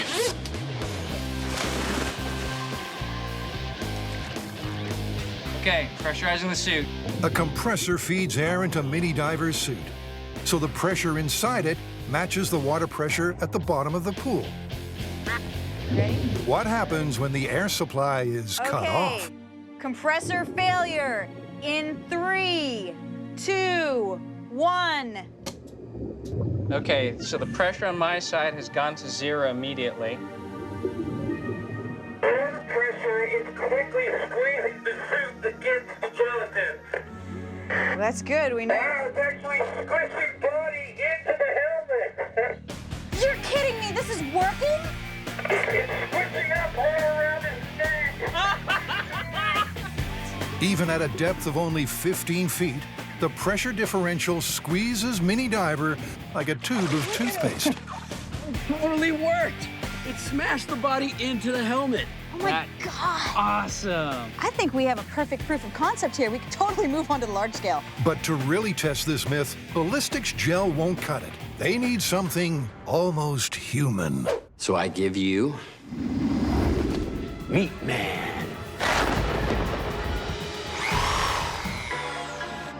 Using slabs of pork sewn onto a model human skeleton, It's alive! Meat Man slowly takes shape in the hands of the diabolical Dr. Frankenswine. I present to you my creation, Meat Man. Ooh, almost threw up. That's gross. Armed with their man-sized meat puppet, the team heads for Santa Cruz Harbor. But before Meat Man can truly call himself a human analog, he needs a final, awful ingredient. What we need to do is fill him up with some kind of organs, guts, blood, so that way if we do get that squeeze, we'll be able to see it come shooting into the helmet. I have no idea what that is. With Meat Man organed up, it's time to wrestle him into his old-time diving suit. Jessie Coons is standing in for Carrie, who's cleverly timed her pregnancy to avoid the carnage. And finally suited and booted, it's off to sea for a date with the deep. If you see any sharks, play dead. 5 miles out to sea, they reach the dive site. Grant has built an air compressor to keep the suit pressurized all the way to its target depth of 300 feet. As he makes his descent, the pressure pushing in on the suit goes up by 0.445 psi every foot. So in order to compensate for that, I'm gonna have to add air in through this hose and push back out. Now I've calibrated this gauge to the approximate psi that I need versus the depth. We have a live video feed from an ROV, so we should be able to see everything very easily from sitting right here. With the bases covered, it's time to dive. And Meat Man is in the water. Say hello to Davy Jones. As the cameras roll, the fleshy frogman drops slowly into the drink to meet his deep-sea fate. What's your depth, Jesse? 31 feet. Copy that. But as they monitor his slow descent, the team is skeptical of a full-body squeeze. There's a lot of meat down there. I don't think the whole body's gonna come in the helmet. 235 feet, and it's getting really dark. Thank God we got all those lights all over the place. Okay, that's 300 feet. Okay, stop the cage. At 300 feet, there's 135 pounds of water pressure squeezing on every square inch of the diving suit. The only thing protecting Meat Man is the compressed air inside it. We have Meat Man safely at 300 feet. The suit is holding. Now, we are about to cut his line to see whether or not he gets the squeeze. You guys ready to cut the line and see what happens? Yeah. In 3, 2, 1. Grant cuts the line. Whoa! Look at what's happening to his head! Oh my God, his head! Oh, wow! Meat my God, it's filled with blood and flesh. Yep, Meat Man is mincemeat. When the air pressure was cut, the water pressure slammed him up into his helmet, just like the myth predicted. Oh, wow! We totally caved the helmet in! Look at all the guts in there. His stomach is inside his helmet. Now, the name of this game is differential pressure. They can withstand a huge amount of pressure when they're equalized. But the second you take away all the pressure on the inside, crash. You can see, this is what's left. That is absolutely confirmed.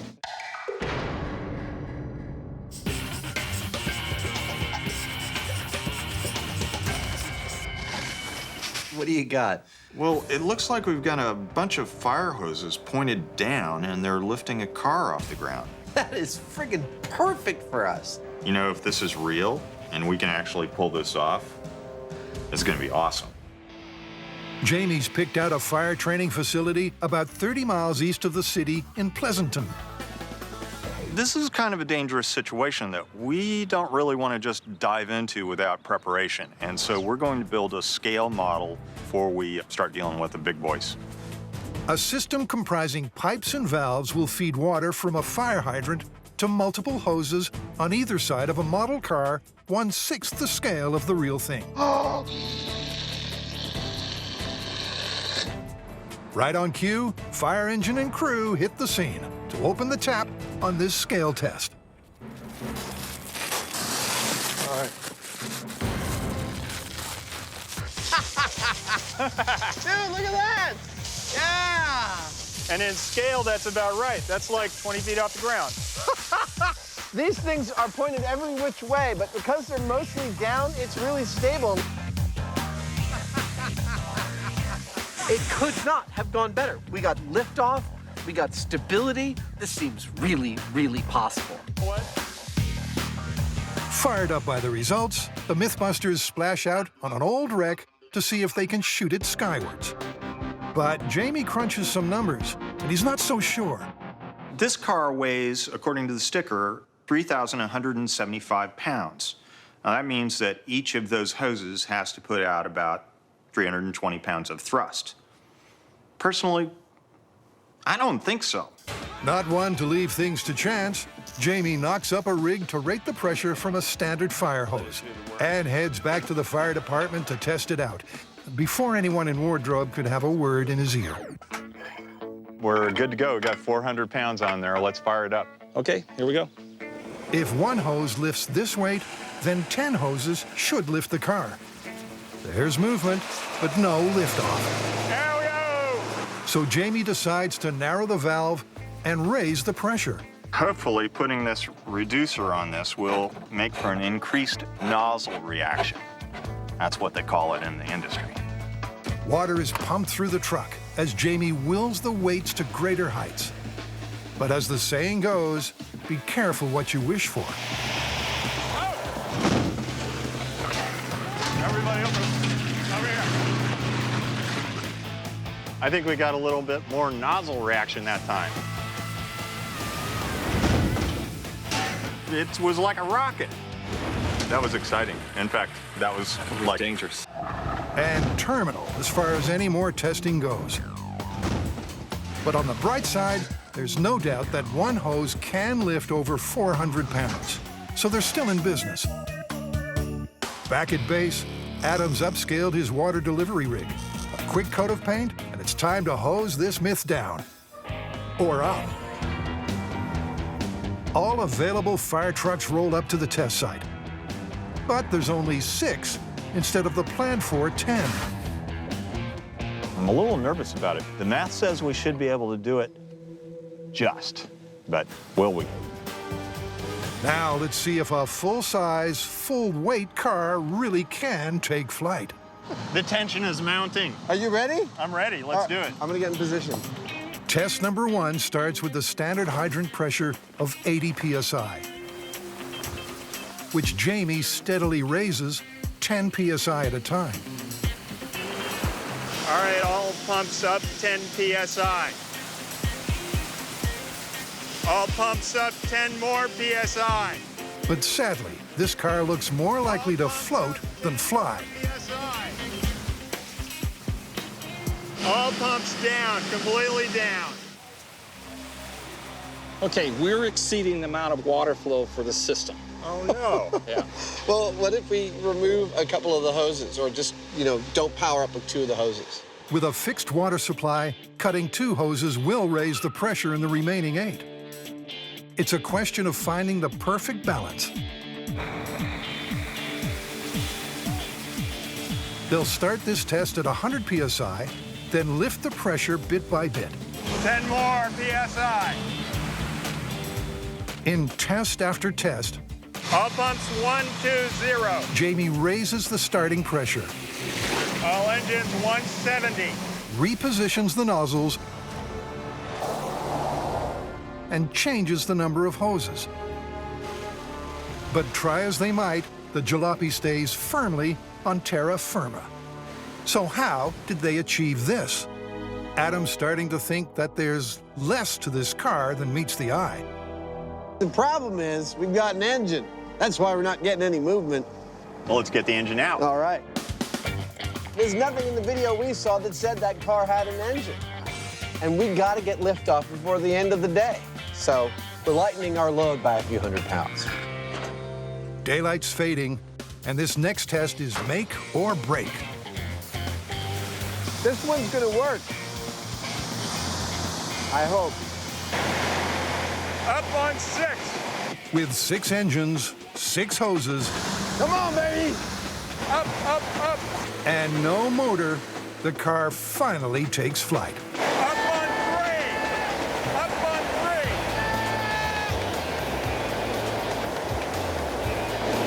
3. The hatchback hovers handsomely at 15 feet high for a full 45 seconds. Okay, down, down, down. Cut it. Oh, yeah! Nice landing. It worked. I didn't actually think it was going to happen, but it did. Well, just like the video. I'd say we've confirmed this one. Confirmed it is. Now for 3 myths that test out the science of vacuums. Man, that makes me nervous. That thing's so friggin' big. Don't imagine for a minute Come on, baby. that the pressure's letting up. This is killing me. First up, Casey Jones has nothing on this myth.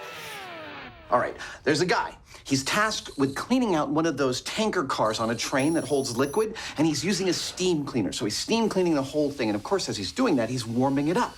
And it starts to rain. So he caps off the tanker car and walks away. The cooling rain causes the steam to contract, and as the myth goes, the train car crushes itself. From a vacuum. Exactly. Whoops. To show that this myth isn't completely off the rails, here's Adam with a quick demo.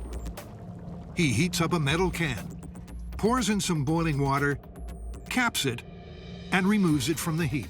This vessel was full of steam and air that was heated to its boiling point. Now that air is rapidly cooling. As it's cooling, they're creating a negative pressure inside the can. Oh, there we go. There we go. Oh, it's actively moving. Look at that. I'm doing this with my mind. In case you were wondering, this is all telekinesis.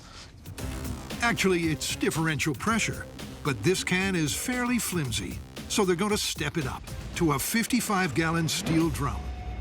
Structurally, it's much stronger because it's round and it's got these ribs, so it'll present much more of a challenge. The drill's the same. Pour in water, bring to the boil, seal the drum, there we go, and wait while it cools. How long did it take the little cans to crush? Those crushed very, very quickly.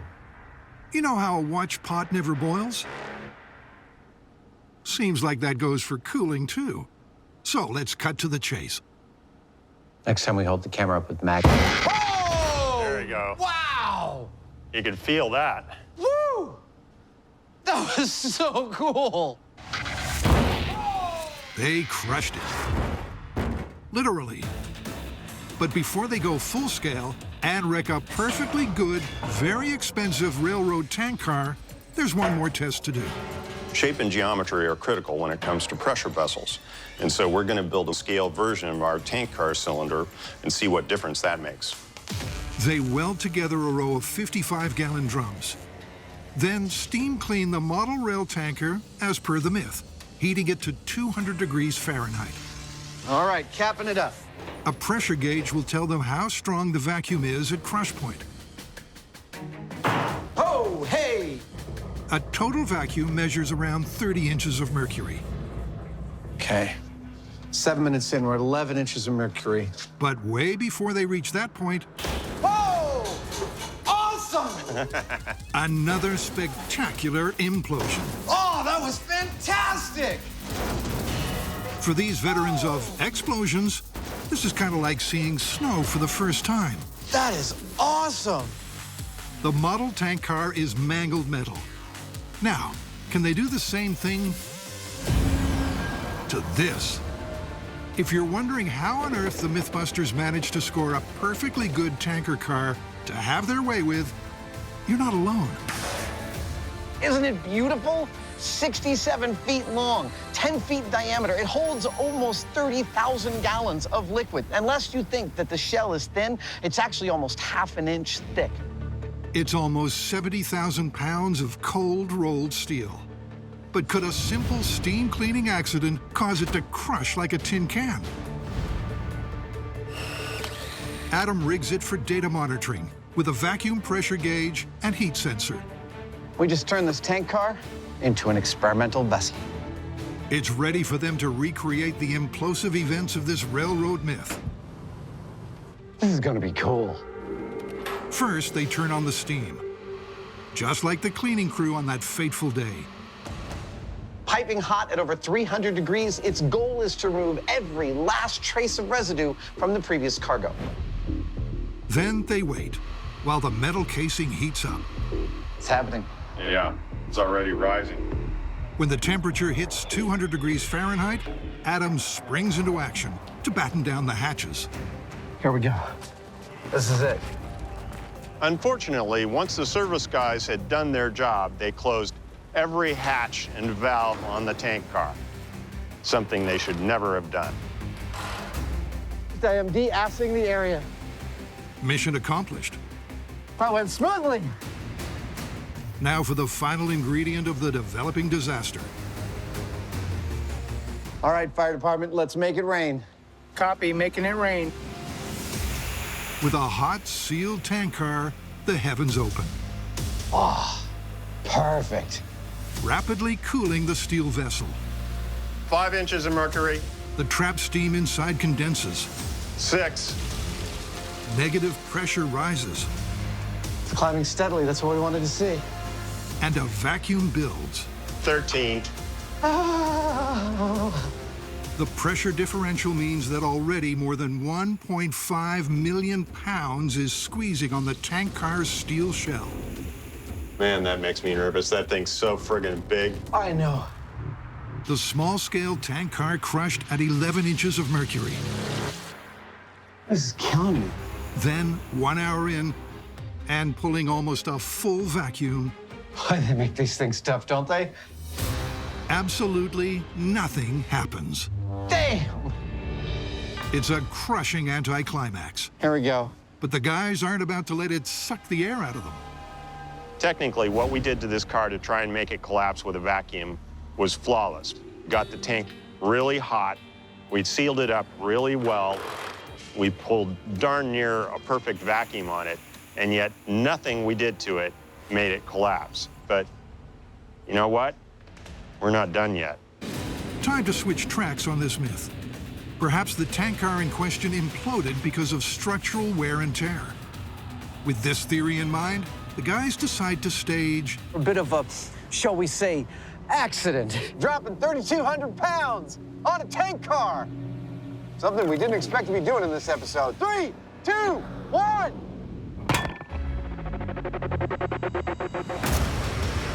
Yeah, that's ideal. They've already proved steam cleaning could have pulled a vacuum. So this time they're taking a shortcut with a giant truck that sucks. All right, Dean, go ahead and start the vacuum. It'll pull exactly the same negative pressure as in the first test. 10 minutes, 21 inches of mercury. 23 inches. Come on. Come on, you melon farmer. Oh! Yeah! Yeah! Woo! Yeah! Finally. Oh! 23 inches of mercury. Holy cow! That, my friends, is an ex-tank car, flattened by nothing but a vacuum. Man, look at that. That is beautiful. I've never seen anything quite like that. 35 tons of steel, flattened like a tin can. Well, this one was a bear. How do you want to call it? Well, I think the myth as stated, we have to conclude based on the evidence that it's busted. Your average tank car, even under an impressive amount of vacuum pressure, isn't going to implode. Agreed, but if it's dented or corroded or otherwise compromised, it could happen. Spectacularly so. Okay, let's get the hell out of here. Okay.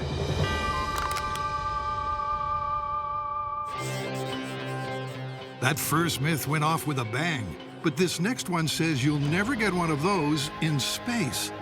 Apparently, it is impossible to fire a gun in space. You mean like in a vacuum? Exactly. Think we got to test it. I've always wanted to go to space. Me too. Guns in space. What could possibly go wrong? So, will a gun fire in a vacuum? And if not, why not? The theory is, first, the lack of air and atmospheric pressure in space may cause the slug to deform. Second, without oxygen, the primer can't ignite the propellant. With all space flights currently booked out, Jamie and Adam will have to test this myth in a slightly more down-to-earth way. Yeah, baby! By building a bulletproof vacuum chamber in the shop. Nice. Creating a slice of outer space in San Francisco is a challenge, but with precision and patience, You go down first, okay? plus lots of glue, they managed to stick it. It's going to be beautiful. I hope so. This was nerve-wracking. We're gonna put a lady in here, and she's gonna turn into a tiger. Wabba! With a vacuum gauge added, and a remote-controlled handgun in place, they're ready to fire up a control test. Before we pull the trigger on this gun in the vacuum, we're going to fire the gun in the vacuum chamber without a vacuum to be able to compare the two. In 3, 2, 1. There it goes. That was a bang. Well, seemed to work pretty well. Indeed. Yep, they've tested the remote firing mechanism, captured it on high speed, and have a slug impact on the backboard for comparison. Time to shoot for the stars. Gun is hot. Range is hot. Air is pumped out of the chamber to create a space-like environment. We're waiting for our vacuum chamber to come up to a full vacuum, and then we're gonna pull the trigger on our revolver. And I am here to tell you that I think it's gonna go bang. I don't think the vacuum's gonna have any effect on the gunpowder's ability to propel a bullet out the barrel of our revolver. This is it, with the chamber evacuated to a full vacuum. Are you ready? I'm ready. And Adam's remote finger on the trigger. All right, here we go. Will the gun misfire or indeed not fire, as the myth suggests? Firing a gun in a vacuum. 3, 2, 1. There it is. There it is, successfully shot. That gun fired in a vacuum. Like what he said, but the high-speed vision is less predictable. Wow! Almost unearthly. I swear, if I just saw this footage, I would totally believe that it was a special effect. It doesn't look real. Yeah. Amazing. We chose a revolver for this test, and you'll notice in the high-speed footage that a fireball is created around the gun when it fires. Now, that's because of the gases coming out of the cartridge to escape. If you look at the vacuum, that fireball is much, much larger. And that is because a gas, when it's exposed to a vacuum, is going to expand more. But the astronomical observations don't end there. Now that we know a gun can fire in a vacuum, the question arises, does the bullet behave any differently in the vacuum than in the air? We might posit that the bullet would move slower in the air because the air provides resistance where the vacuum provides none. And in fact, we did find a very minor difference. The bullet in the air traveled 5% slower than its partner in the vacuum. That's not a big result, but it is also borne out in a tiny way by the bullets that we found embedded in the glass. The bullet in the vacuum made a slightly larger pressure ring in the glass than the one in the air. It's a tiny difference, but an interesting one nonetheless. Having put a slug through this myth, Adam and Jamie have one more space itch they want to scratch. There is a theory floating out there that a solid fuel rocket won't work in space. But now that we have this big vacuum chamber, we can totally test that out. These bottle rockets are in fact solid fuel rockets with a little bit of powder inside. So here is my rocket. Ready? Watch this. This should push the car forward, right? Action, reaction. Ta-da! If that works in the vacuum, then we might have busted another myth in this episode. Rocket firing in a vacuum in 3, 2, 1, 0. Ignition. Liftoff. Hey! It happened so fast I wasn't looking. It worked. Solid rockets work in a vacuum. Let's look at the high speed. Why not? This is a rocket in a vacuum. Watch it go.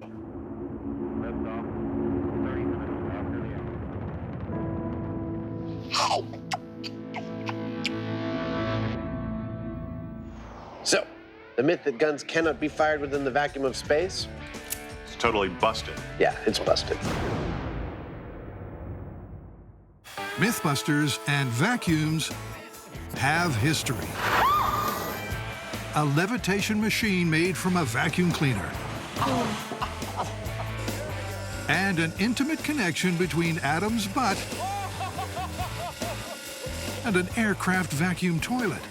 Oh my God! But this next myth is dialing up the suck factor to even greater heights. Go, go, go! There is a story that's been on our list for a long time. I've always wanted to test it. The myth is that a standard household vacuum cleaner has enough suction to lift a car. Well, I'm dubious, but sounds like fun. Let's dive straight in. Can a household vacuum cleaner lift more than household dirt? How about a 5-pound weight? Okay, so that's just barely enough to hold on to that 5 pounds. It is. Not much, but it's enough to get Jamie thinking. Now, the surface area on the end of the hose is 1.75 inches. So doing the math, that means that it's pulling about 2.8 pounds per square inch.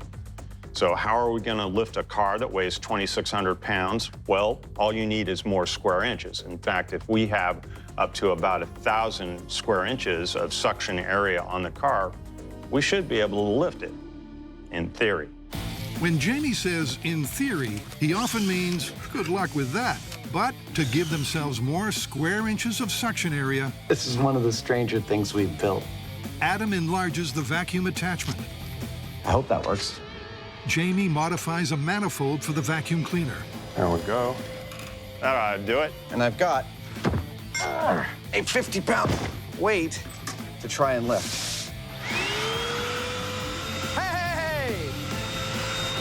Turns out, Jamie's math and their prototype work.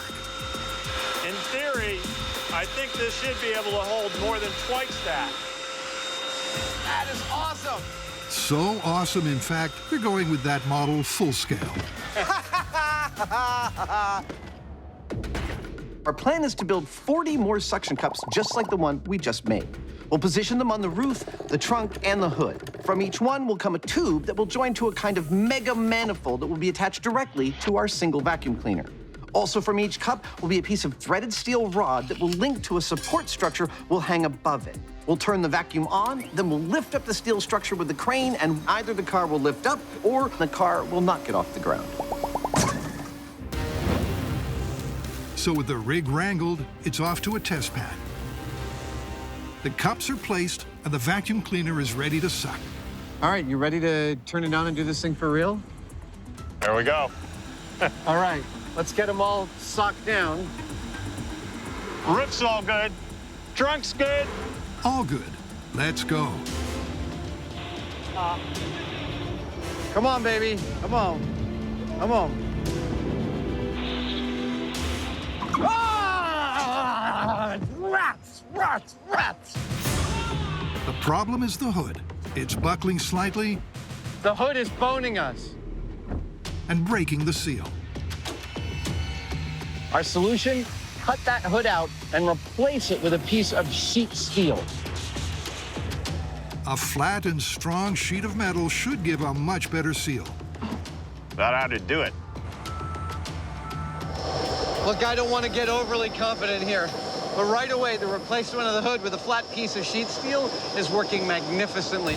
So with confidence brimming, a single vacuum lifting an entire car. Come on, baby. Hey, it's off the ground. There it comes. It's gonna work. Come on, yes! Ah! What? It was an inch. It was an inch? On the front wheel. On the front wheel before failure. Yes! if just one suction cup lets go of its grip, there's a total suction failure. So Adam calls time on this rig. We have proven that this cannot work. We need to implement some other solution to distribute the vacuum's power and lift this car. It's back to the drawing board. Now we are going with a method we call the box method. Instead of 40 points of failure, we now have three. Three big, sturdy wooden boxes made out of plywood, sealed with a gasket between them and the car. It's a straightforward, simple plan, which usually means the best chance of success. So with just plywood and plenty of gasket goo, they're ready for round two. Looks good. Lovely. Back at the launch pad, the new rig is maneuvered into place. A little more, a little top. Yeah, that's tight. The crane is engaged. That's good. And the vacuum cleaner's dusted off for one more try. So is this going to work? Well, our three boxes have a total surface area of 4,000 square inches, and we've shown that the vacuum cleaner can lift 2.8 pounds with 1 square inch. Now, that gives us a total theoretical lifting capability of 11,000 pounds. That's over 4 times the weight of our car. But as we showed earlier, it may not all be just about the math. There speaks centuries of experience. So with high hopes and low expectations, here goes. Starting the vacuum in 3, 2, 1. It's climbing. It's climbing? Yeah. Yes! Oh, yeah, baby! The gauges show healthy negative pressure, which spells suction. Let's do this. All right, let's take it up 18 inches. Okay. Oh. That was the hood popping. That's good. That's cool. We got pressure. Commencing countdown. Come on, baby. Hold on to this car. We have liftoff. Yes, it's off the ground. This freaking car is off the ground. Oh, man. That is freaking awesome. Oh, dude. We are lifting a car with nothing but a single vacuum. I know, this is freaking me out. Remember, the crane is lifting the steel cradle. Holy balls. There you go. That's about how we're feeling here.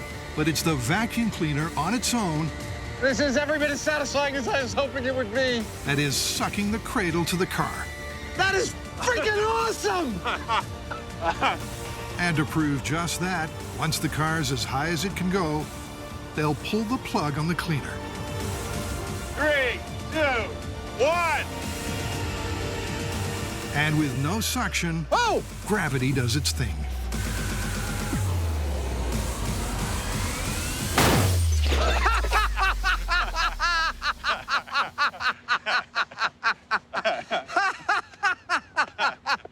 That was very satisfying. Oh, that was awesome. Woo! So, and if anyone needs to lift a car with a vacuum, don't call us. We've done it once. We don't want to do it again.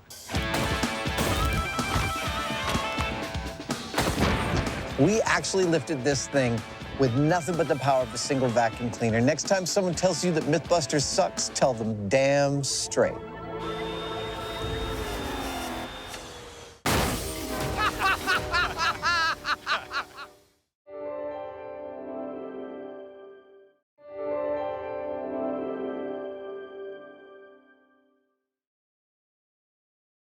Do not try any of the experiments you are about to see at home.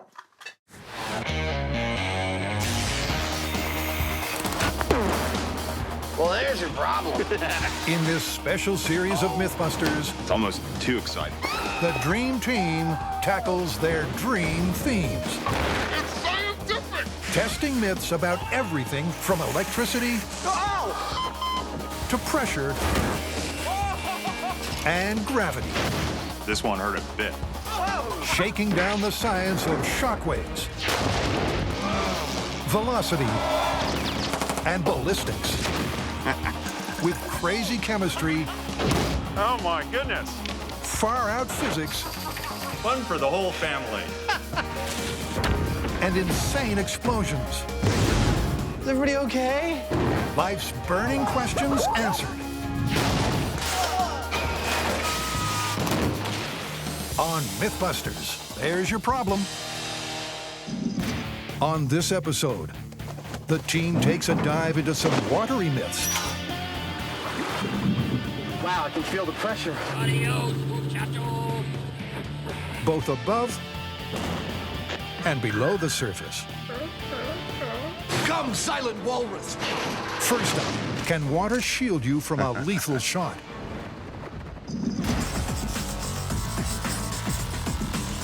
Another myth where we get to fire some guns. What's this one all about? The myth is that you're being shot at, you dive underwater, the water protects you from the bullets. You know, I've seen this in countless Hollywood movies. The heroes being chased by the bad guys, they all start shooting and he escapes totally unscathed. Well, you know, I have no doubt that the water's going to slow down and eventually stop a bullet. But what we have to test is how deep would you have to be protected by it? In other words, how much water do you need between you and the barrel of a gun before you're safe? To find out, first build an acrylic tank 10 feet tall. Then add H2O. Next, find a human target. If no volunteers, mix up a block of ballistics gel as the next best thing. The test will be disarmingly simple. If a bullet goes through it, you're dead. If not, you'll live to swim another day. The plan is to try out an arsenal of artillery. This is a workout just picking it up. But this being MythBusters, they'll start small and work their way up. First in the firing line, a 9mm pistol with a ballistics gel at a depth of 6 feet. 3, 2, 1. Interesting. That looks like we went right through the ballistics gel, Jamie. It's a fatal hit. Traveling at 960 feet per second, the bullet went clean through the gel. How about a couple of feet lower? Okay, this is 9mm pistol at 8 feet. 3, 2, 1. And the result? Whoa, no, that didn't go all the way through. Jamie? Yeah? It's about ½ an inch under the surface of the ballistics gel. It's a non-lethal hit, but that's 8 feet of water and a small caliber handgun. So how much water will you need when they really ramp things up? Can I try? There's that sound. I know. James Heineman is ready? So this is the 3-inch deer slug out of a shotgun. At 8 feet, think you'd be safe enough? 3, 2, 1. Maybe not. That's all. Now, a couple of things here. Water and electric lights don't mix well. Yep, yank all those cords out. Just yank them out. And Jamie hates mess. There's a huge crack in the front piece here. All of which means this myth badly needs a new location. Like a public swimming pool, minus the public. I never cease to be amazed at what people will allow MythBusters to come and do. We're firing bullets into their pool, and somehow everyone's agreed to cover it. Adam's redesigned the rig for firing at an angle from the pool edge. But the rules remain the same. How much water do you need between you and the barrel of a gun to dodge a bullet? Worst case scenario today is that somebody dies from a bullet wound. So, with this myth back in their sights, niftily designed to adjust for the light-bending properties of water, they pick up where they left off. Ballistics gel at 8 feet and the pump-action shotgun that wrecked their first rig. Okay, deer slug in the shotgun. Still firing at 1,400 feet per second. And 3, 2, 1. It's smoking. The bullet's deep in the ballistics gel, a lethal hit. It's looking like water offers less protection than the myth might have you believe. But what the heck? Jamie's not about to call time when he's having fun. Okay, that's clear. So he's stepping up to a .223 rifle, firing at 2,500 feet per second. If the shotgun pierced the gel, this could obliterate it. So this is the .223 at 10 feet. And that's the myth buried, right? That was right there. Wrong. Well, there's a problem. Water, you know. The bullet shattered before it even reached the gel. Adam, let's just bring this sucker right up to the shortest distance we can do. What's that, like 3 feet? Absolutely, 3 feet. 3, 2, 1. Surely 3 feet can't stop that mother. The tip of the bullet was just resting at the ballistics gel. Wow, this thing's breaking up the minute it hits the water. As surprised as I am to say it, 223, myth actually confirmed. Entering the water at supersonic speed, the .223 bullet decelerates so fast that it disintegrates into tiny fragments, which sink to the bottom of the pool. On the trail of a shock result, Adam and Jamie skip the M1 and jump the gun all the way up to the 50 cal. An armor-piercing giant that fires at 3,000 feet per second. I don't know whether you understand what is about to happen here, but this is the M1 Grant. Yeah. This is the 50 caliber. This kills you. This kills you and everyone else in the room. In there, right? Okay, eyes and ears. This is the 50 caliber at 10 feet. 3, 2, 1. Well, everyone seems to be alive. Yeah, look at the water coming off of the roof. But would our submerged human Waves in the target pool. have survived too? There is no bullet in the ballistics gel. The 50 cal has a range of up to 5 miles. Through water, it didn't make it 5 What do you feet. got? I got a bunch of stuff. It expended all its energy within 3 feet and became totally non-lethal. Wow. Hard to believe, but just 3 feet of water would protect you from one of the most powerful guns on the planet. It's almost like it's turned water into a solid. So why does water behave that way? Carrie, Tori, and Grant take a look at the science from another angle. Okay, so we've got a good one. We're testing that water is as hard as pavement. Yeah, I've heard this one. The idea is that if you fall from a height tall enough and you get up enough speed, when you hit that water, it behaves just like pavement. So, is there any hard science to this myth? According to Grant, the answer is a solid yes. Let me demonstrate. In this syringe, I have air. In this syringe, I have water with some food coloring in it. Air is compressible. compresses, springs back. Water is incompressible. I try and push it in, and it doesn't compress. And that's what's gonna happen when your body falls out of the sky and hits the surface of the water. It doesn't give, just like pavement. But as always, the proof will be in the pudding, which could be all that's left of Buster once this show hits the road or the water. It's always exciting when the crane shows up. The team has fitted him with an accelerometer to measure how quickly he decelerates when he lands. So we know how much impact he experiences, and then drop him on pavement and drop him on water and compare the results. Bullseye. First drop, 25 feet onto pavement. In 3, 2, 1. Ow! With a long day ahead, the dummy took that one in his stride. But what does the accelerometer say?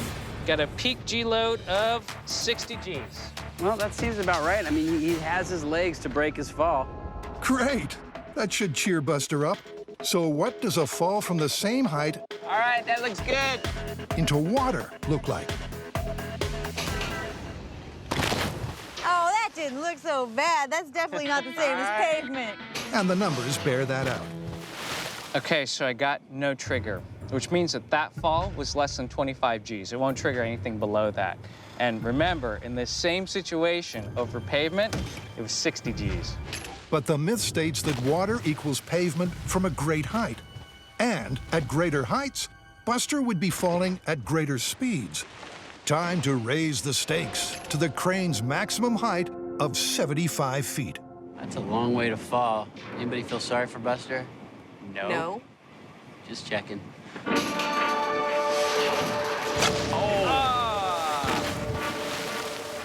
We got 29. No way. Yeah, so that's half of what we got on pavement at 3 times the height. Wow.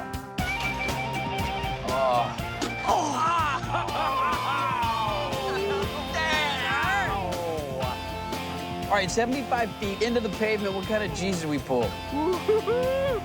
Absolutely maxed out our accelerometer.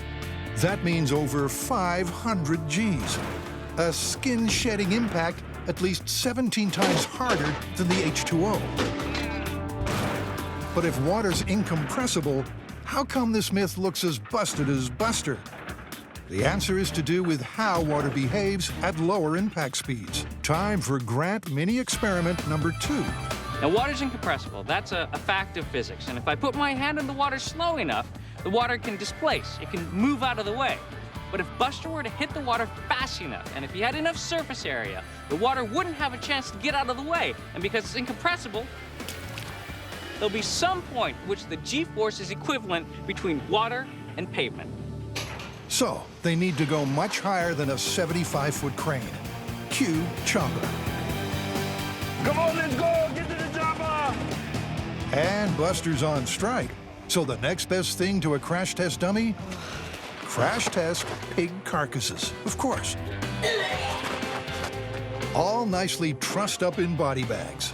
One for pavement, one for water. Pig doesn't want to fly. First up, pavement. The idea is as simple as it is gruesome. Drop the pigs, then x-ray them to compare the damage. From a height of 600 feet, the bacon bags will hit terminal velocity before they hit the planet. Okay, so we're at our target altitude of 600 feet. First up, the pavement pig. We're hovering directly above the landing zone. Okay, we're ready. Okay, here we go. Operation Pork Drop onto pavement in 3, 2, 1. The pig is flying. A drag chute ensures the pig falls belly first for maximum surface area. Bullseye. Once I got him out of the helicopter, the drag chute opened up, he got into the belly flop position, and most importantly, he was traveling at terminal velocity. The best part is, we hit the pavement. Oh. Dude, that was crazy. Did you hear that splat? We need to get this pig into X-ray stat. The X-ray will reveal exactly how a 600-foot fall onto pavement affects the carcass. But before we check out the results, it's time for the water pig from the same height. Fork drop number 2 onto water at terminal velocity. Adios, muchachos. Okay, there it goes. Okay, stabilizing chute, deploy. Looking good. Belly flop, and go! Oh! Now it's time to bring home the bacon and put this myth to bed. How did our pig do on pavement? Well, the pig on the pavement did really disastrously. 17 fractures. Wow. Here's a femur fracture dislocation of the spine, and to top it all off, a decapitation. Oh! He got a dislocated head. The pavement pig is bacon bits. The key to this myth lies in the comparison. How did it compare to the water drop? The water drop pig did much better, although it's still 7 fractures compared to 17. 6 rib fractures, and also a neck fracture, but not as bad as the decapitation. Take 2 pigs of the same weight, falling at the same speed, in the same orientation, and the one that whacks water will get a softer landing than the one that pounds pavement. Oh! Slam dunk. So far, the MythBusters have been testing myths about water density and how H2O behaves under impact. Now, for one that rests upon another property of water. Surface tension.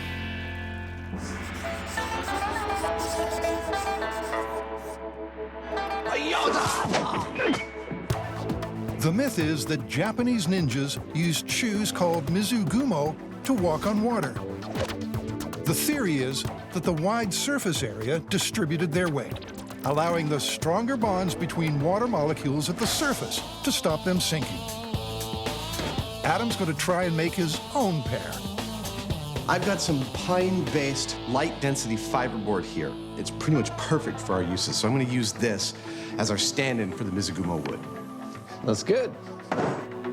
With the quarters assembled, he places a shoe-sized platform in the middle and secures it all with twine. I can't wait to see how these work.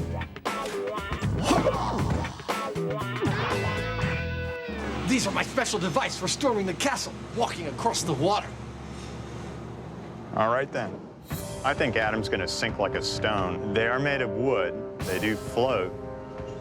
But unless he's going about 80 miles an hour when he touches the surface of the water, he's going straight down. Jamie's nothing if not unimpressed. Adam, on the other hand... Come, silent walrus, let us storm the castle. I will don my safety gear. If enthusiasm could float, these feudal shoes should be a roaring success. Here we go. It's one small step for man. The first step seemed kind of promising. One giant failure for Mythkind. So, for his next attempt, Adam decides to channel another ninja power. To me, it seems like it's all going to be a function of my ability to move my feet crazy fast, like a cartoon. Which might be possible. Or not. I don't know about you, but these seem a little cumbersome to me. Yeah, I don't think you're going anywhere on water with those things. The important thing is that I look damn good. Undeterred, and with the cunning of a silent assassin, Adam turns to science. Using materials that probably aren't in the Ninja Handbook. Aluminum, packing foam, and snowboarding boots. To make my water boots work, I am exploiting the principle of water displacement. I weigh about 200 pounds. I'm going to try and displace in excess of 200 pounds of water. I've calculated that 4 layers of this gives me about 2.2 cubic feet per foot of water displacement. That equals about a total of 265 pounds of buoyancy. He traces outlines of the boots onto the foam, cuts out a hole, and wedges them inside. Awesome. Could not have gone better. To keep the foam from breaking apart, he tapes aluminum sheeting to the base and rivets on a lightweight rail. I've added enough strength that it can support my 200 pounds out at either end, and it only has to support half that. So there's a little bit of flex, but no breakage. They don't exactly scream stealthy, but it's back to the test pool for round 2. These look like fun. Well, this is Ninja Suit 2.0. This is my attempt. What do you think? I think it's going to be real hard to stay upright on those puppies. There's only one way to find out. Yeah. It's do or die. Go time. The moment of truth.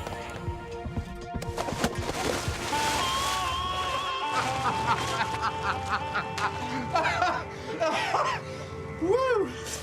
Oh, if I had any dignity, that would have been humiliating.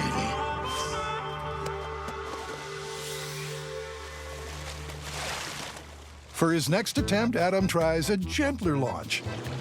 There you go. And what do you know? Oh, I'm stealthy as the night. Oh. Don't I look like silent death? Bringing justice in the night? Adam's floating, which means his calculations about how much foam he needed for water displacement were right on the money. But forward motion, aka walking on water, is terminally broke. I don't know about these ninja shoes, man. What do you think? I think they suck. While Jamie's been enjoying Adam's epic fails, he's also been thinking of a solution. There is something that I've come up with that you can walk on it. Does have a lot of water in it. I'd like to see how that works. His plan involves 200 gallons of water and 1,000 pounds of powdery cornstarch. It's a Heinemann version of water. Yeah, and you're gonna walk on it. No way. Think like those movies where they're walking up bamboo and stuff, you know? All right, here we go.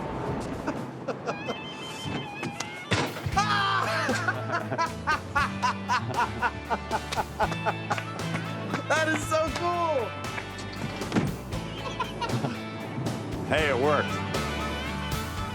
The reason is the cornstarch and water combo is a non-Newtonian fluid, and these kinds of fluids can change their viscosity.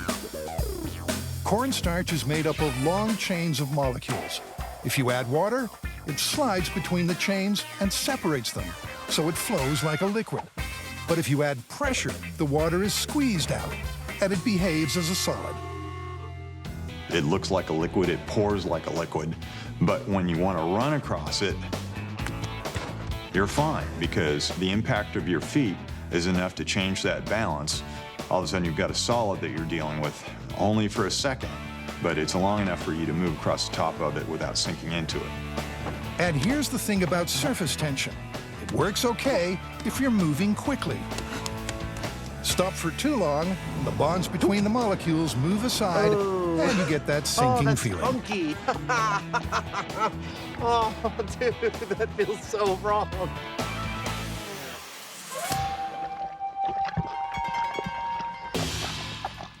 So far, the team has only scratched the surface of H2O. Time to take a deeper dive. Whoosh! First up, unfasten your seatbelts as quick as you can. That is intense!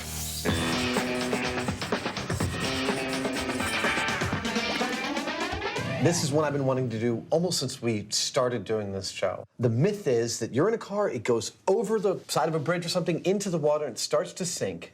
The myth is you will not be able to open that door until the cabin of the car fills up with water. And then you can open the door and escape. Sounds like you might be cutting it kind of close, though. That's exactly what we're gonna find out. This myth is all to do with pressure differential. Water exerts greater pressure than air, so it presses on the doors, holding them shut.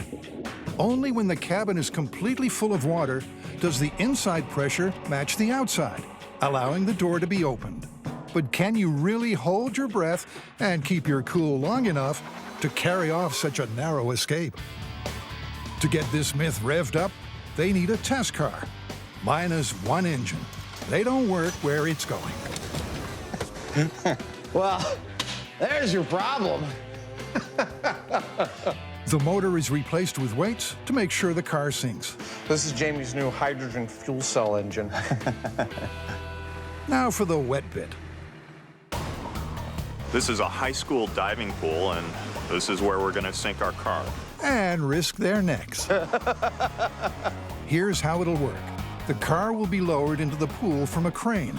Lovely. Adam will be in the driver's seat. Bosom buddy riding shotgun. I'm just going to be sitting there relaxing, waiting for Adam to freak out, and then I'll be right there with the regulator. You ready? I'm all set. I think it's entirely likely I may need oxygen before this test is complete. No kidding. Talk about being thrown into the deep end. This calls for nerves of steel. I'm going to try to start opening this door the moment I see the water get above my glass. Now, if the myth is true, I won't be able to open that door until the water level inside the car gets to the same point. Here comes that sinking feeling. I couldn't stop now if I wanted to.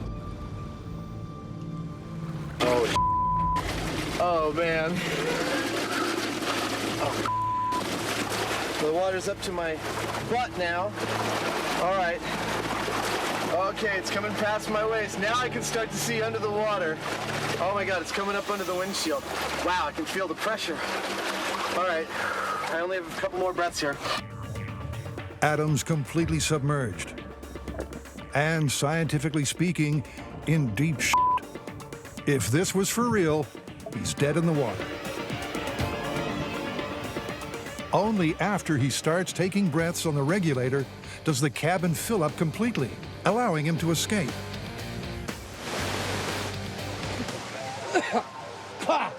Woo! Dead man floating. No matter how you slice it, I died. Let's just put it that way. That myth is confirmed. I could not open that door until the cab seemed to be full of water for a while. Undeterred by his near-drowning experience, Adam's taken the plunge again to try a new tactic. I'm just gonna wait until the water gets up to my ankles, and then I'm gonna try and open the door. There we go. The water rushes in. Okay, I'm coming up to my ankles. Now I'm gonna try and open the door. And Adam rushes out.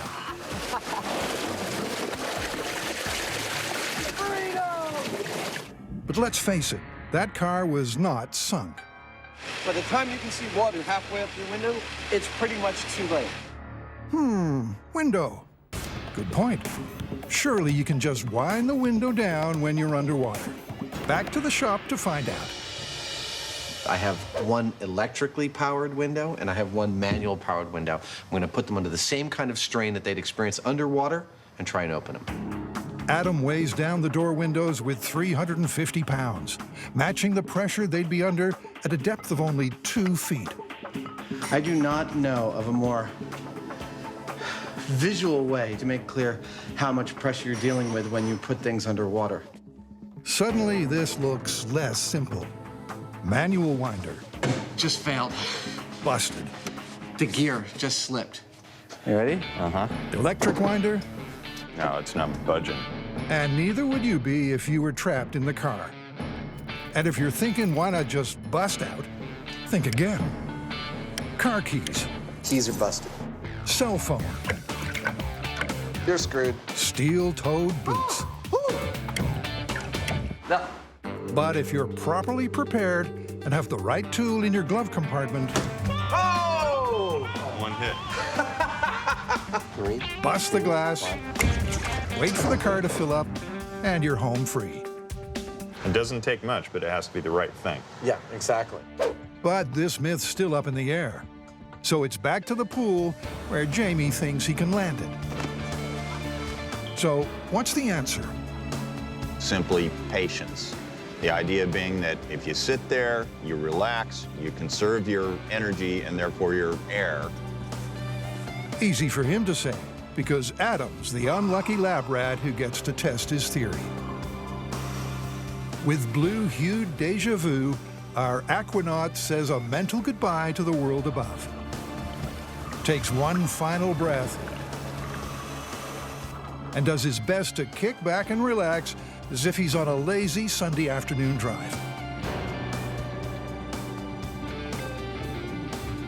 And what do you know? When the cabin pressure finally equalizes, Adam makes a serene exit. I survived!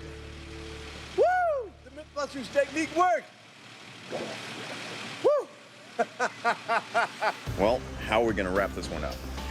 Well, the original myth we started with, that you can't open the car door until the cab is full of water, is absolutely confirmed. And we've actually looked at really viable survival techniques. Of course, the best one is just don't drive into the water in the first place. Next up, could a sinking boat, really suck? Well, there's a myth that says that if you're on a ship when it's sinking, it'll suck you down with it. You're telling me this thing, when it goes down, I'm gonna go down with it because it's gonna suck me down? Yeah. What are the prevailing theories behind a boat sucking you down? Well, apparently there are three. And the first one is that air that mixes in with the water as it rushes up from the boat makes the water less dense. And so it's like you're going to fall through the water quicker that way. The second theory is that the cavities in the ship will create an area for the water to rush in, and that'll pull you into the ship. And then the third one is that the ship moving through the water rapidly towards the bottom will create a vortex above it, kind of like drafting behind a truck when it's on the highway. Rest assured they will push out the boat and sink a ship for real. But first, they want to test out the three theories small scale. A metal rig with winch and wires will hold a box designed to simulate the action of a sinking ship. Adam makes a bubbler to test out the water density theory. Hopefully, it'll provide us with a really attractive stream of bubbles. And the boat box will also let them test the cavity suckage and vortex theories. We're gonna fill this with 25-pound barbell weights. So it's off to yet another school pool. You'll have to walk it. This time for a lesson in ship sinking science. Oh, it's beautiful. Adam's positively effervescent, so he fires up the bubbler for test one, water density. This is lead shot. A homemade hydrometer completes the rig. We will see how much the density of the water changes by how far this goes up and down when the water is aerated. Remember, the theory is that bubbles from a sinking ship lower water density, making sailors sink too. Okay, I'm going. All right, I'm gonna watch it. Oh, that looks cool from here.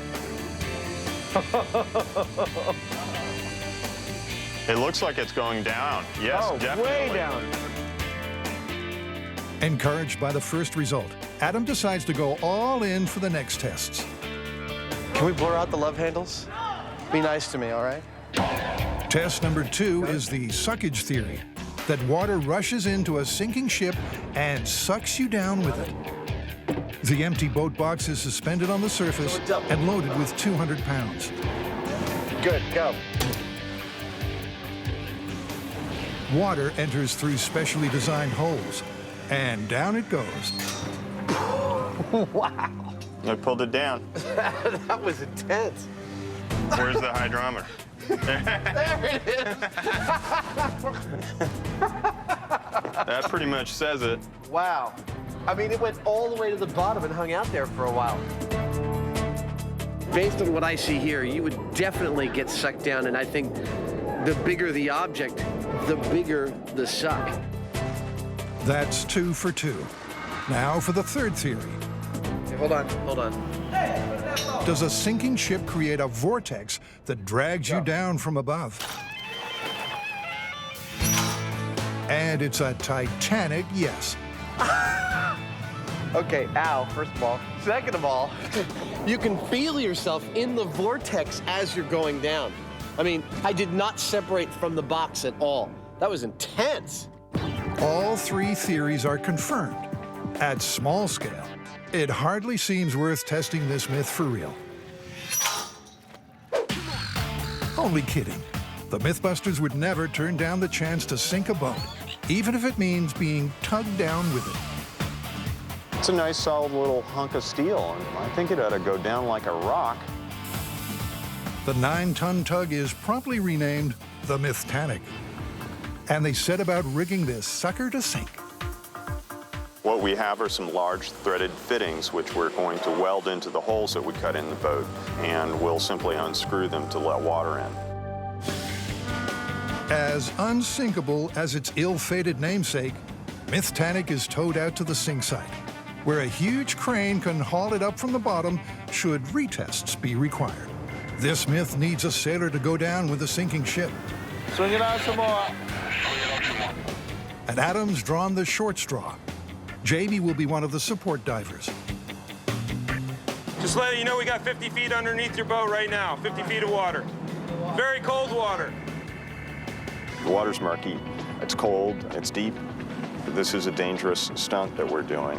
I guess Adam's life is in my hands. Adams is relaxed as a band member on the deck of the Titanic, but it's too late to pull out now. So he bravely pulls the plug.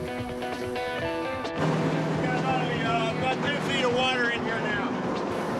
At this point, things go downhill fast. All right, it's going down, bro, it's going down. And plucky Adam chickens out.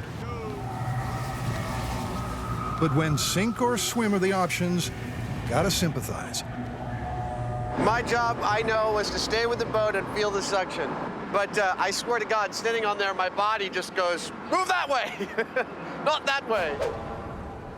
There's nothing for it but to raise the Mythtanic and hope Adam can raise his game for a second scuttle.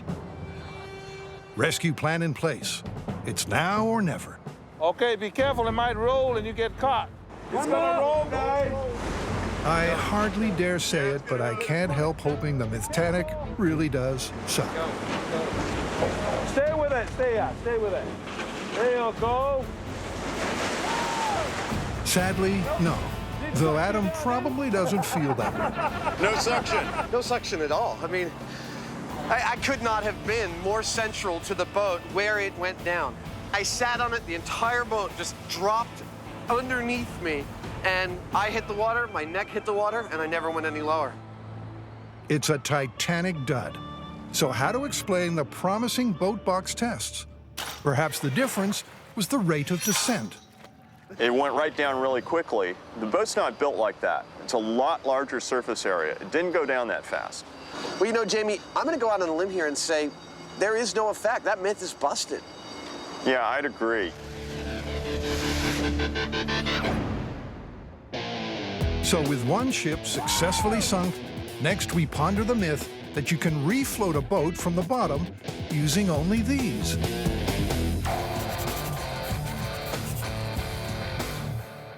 Well, Jamie, your years as a captain of a ship down in the Caribbean is going to serve you well for this myth. Ping pong ball salvage.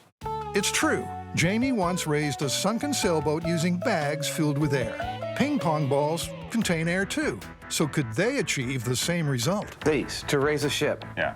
Off the bottom of the ocean. That's the myth. It comes from the 1940s, when Donald Duck and his nephews had the comical idea of using ping pong balls for underwater salvage. That's good enough for us. You know, one of the first questions that comes to my mind, Jamie, is how much buoyancy does a ping pong ball have? Huh. Or in plain English, precisely how many ping pong balls will lift how much weight in water. Are we going to get like a 30-foot long tong for the real thing? A small-scale test using 1 pound of buckshot gives them their first ping pong data point. That actually confirms my math. I think that was exactly 15 balls to eliminate a pound of weight.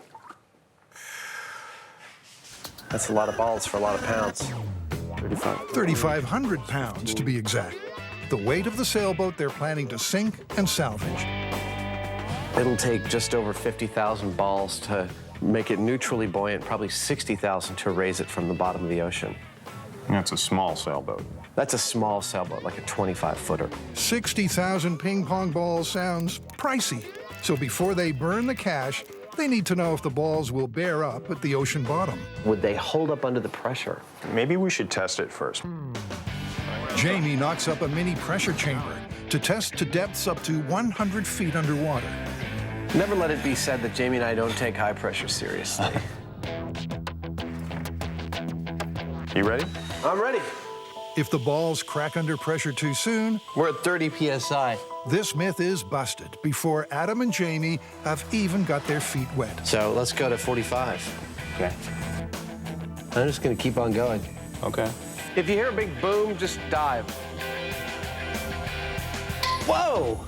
That was about 60. Well, so they didn't burst until 60 PSI. That's equivalent to 90 feet under the water. The distance we're thinking of, about 30 feet, doesn't seem like these ping pong balls will crush it all down there. Looks like they've got the balls to deal with the depth. Yeah, would you like to hold these? But how on earth do you get 50,000 of them down to a sunken vessel? Jamie funnels the thorny problem through his gray matter and flushes out a bright idea. I think we should try seeing whether a flow of water downward will carry these with them, because we might just get away with having a tube going down into the boat. Okay, good. Gravity takes the water down, and maybe it'll pull some of these ping pong balls with it. If this simple system works, it's going to save them a boatload of time. So, water on, balls in. Come on! And Bob's your uncle. Yeah! That's what I like to see! I'd say that's a working thing, right? Yeah! That works! Okay. With a working rig, now all they need is a boat to sink. So it's down to Monterey Harbor, where they find the perfect fit. What a piece of crap. We'll take it. Okay. Thank you. Congratulations. Thanks. Before they can send it to the seabed, Here goes. the proud owners must first polish this turd for environmental reasons. Rechristened the Mythtanic II, the doomed vessel makes its final voyage to a safe location, where it's dispatched to a watery grave. How hard is it to sink a boat? But is this goodbye? Or merely au revoir? Before they get down to business, they seal off the salvage area to protect the marine life. Hey, Jamie, they're calling you. They saw the mustache. Yeah. Right on cue, 60,000 ping pong balls roll up. And it's finally time to put this Donald Duck-inspired myth to the test. While Adam feeds the rig, Jamie and Dive Master Robert will be down below marshalling balls into Mythtanic II.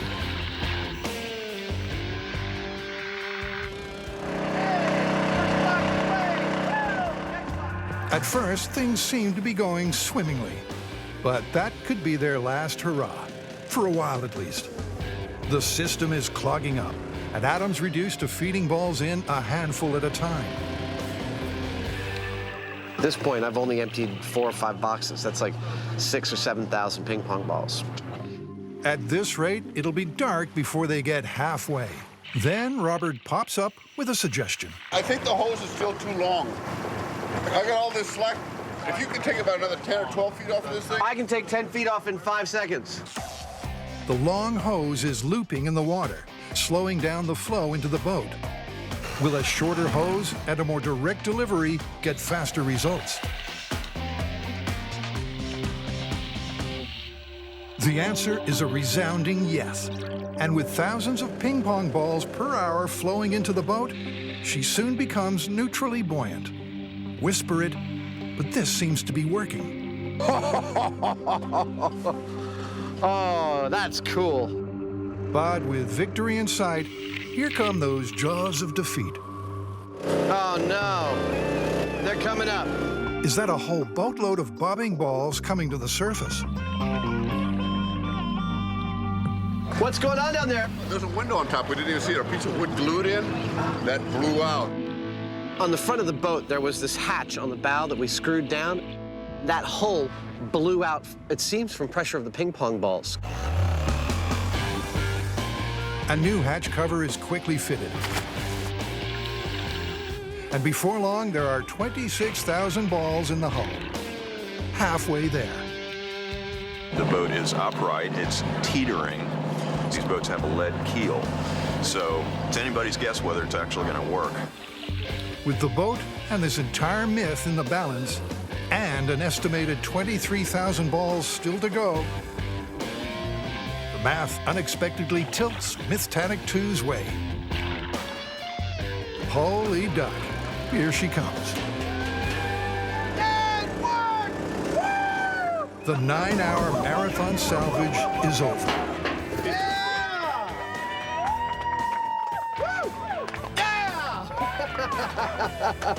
We succeeded. Of all things, she's on the surface. We did it. And the key to success? Jamie's brilliant ball-dropping system. It got the balls down there. It worked like a charm. And who would have ever thought that you could pour ping pong balls down into the bottom of the ocean? Actually, Donald Duck did. The guys swear they didn't know, but 80-odd years ago, Donald and his nephews came up with a rig uncannily similar to Jamie's. And like the MythBusters, they also triumphed. Amazingly, I'd say this one is entirely plausible. Yeah, plausible, not practical though.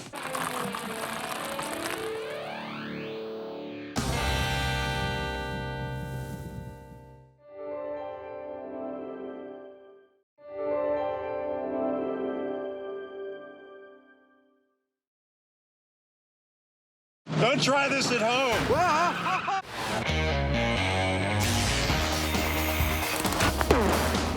Well, there's your problem. In this special series of MythBusters, It's almost too exciting. the Dream Team tackles their dream themes. It's scientific! Testing myths about everything from electricity to pressure and gravity. This one hurt a bit. Shaking down the science of shockwaves, velocity, and ballistics. With crazy chemistry, Oh my goodness. far-out physics, Fun for the whole family. and insane explosions. Is everybody okay? Life's burning questions answered. On MythBusters, there's your problem. On this episode, it's one giant leap for humankind with 3 myths about the body. Hey, we got one! And later, Oh boy! it's the call of the wild That result was pretty shocking. as we release the beasts. Hell yeah, I'm nervous. Humans and animals come together, MythBusters style. For our first myth, Adam and Jamie are delving into a very twisted mystery. The myth is that a human, when blindfolded, cannot travel in a straight line. Really? This experiment will require some field work. We've got a field in which we can walk 3,000 feet in any direction that we choose. We've got a blindfold. This one here is from my personal collection. And headphones to remove any other stimulus. And we're just going to try and walk in a straight line and see what happens. We've got 3 ways of telling how good we are at walking in a straight line while blindfolded. First is by using the Global Positioning System, or GPS. Secondly, we've got these lovely little orange flags that we can place. You ready to go? What?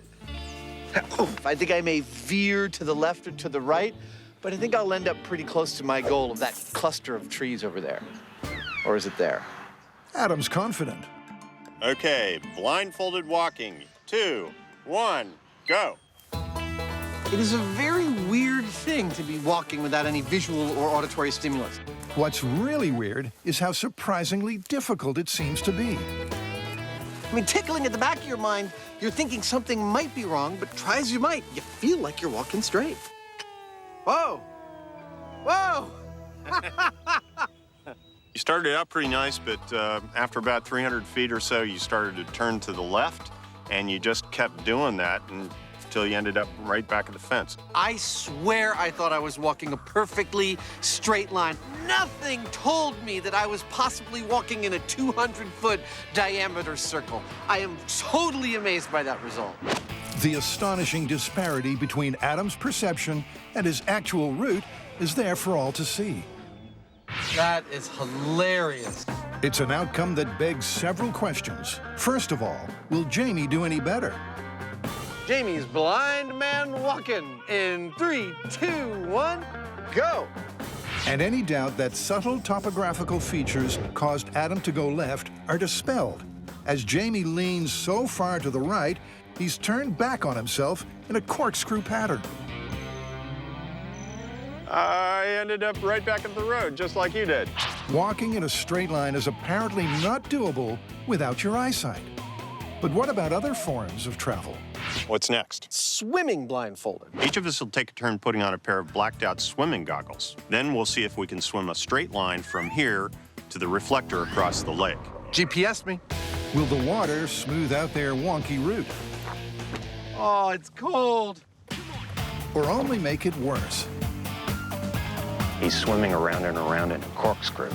For me, the really enjoyable part isn't how far off course Adam is straying, I must be close.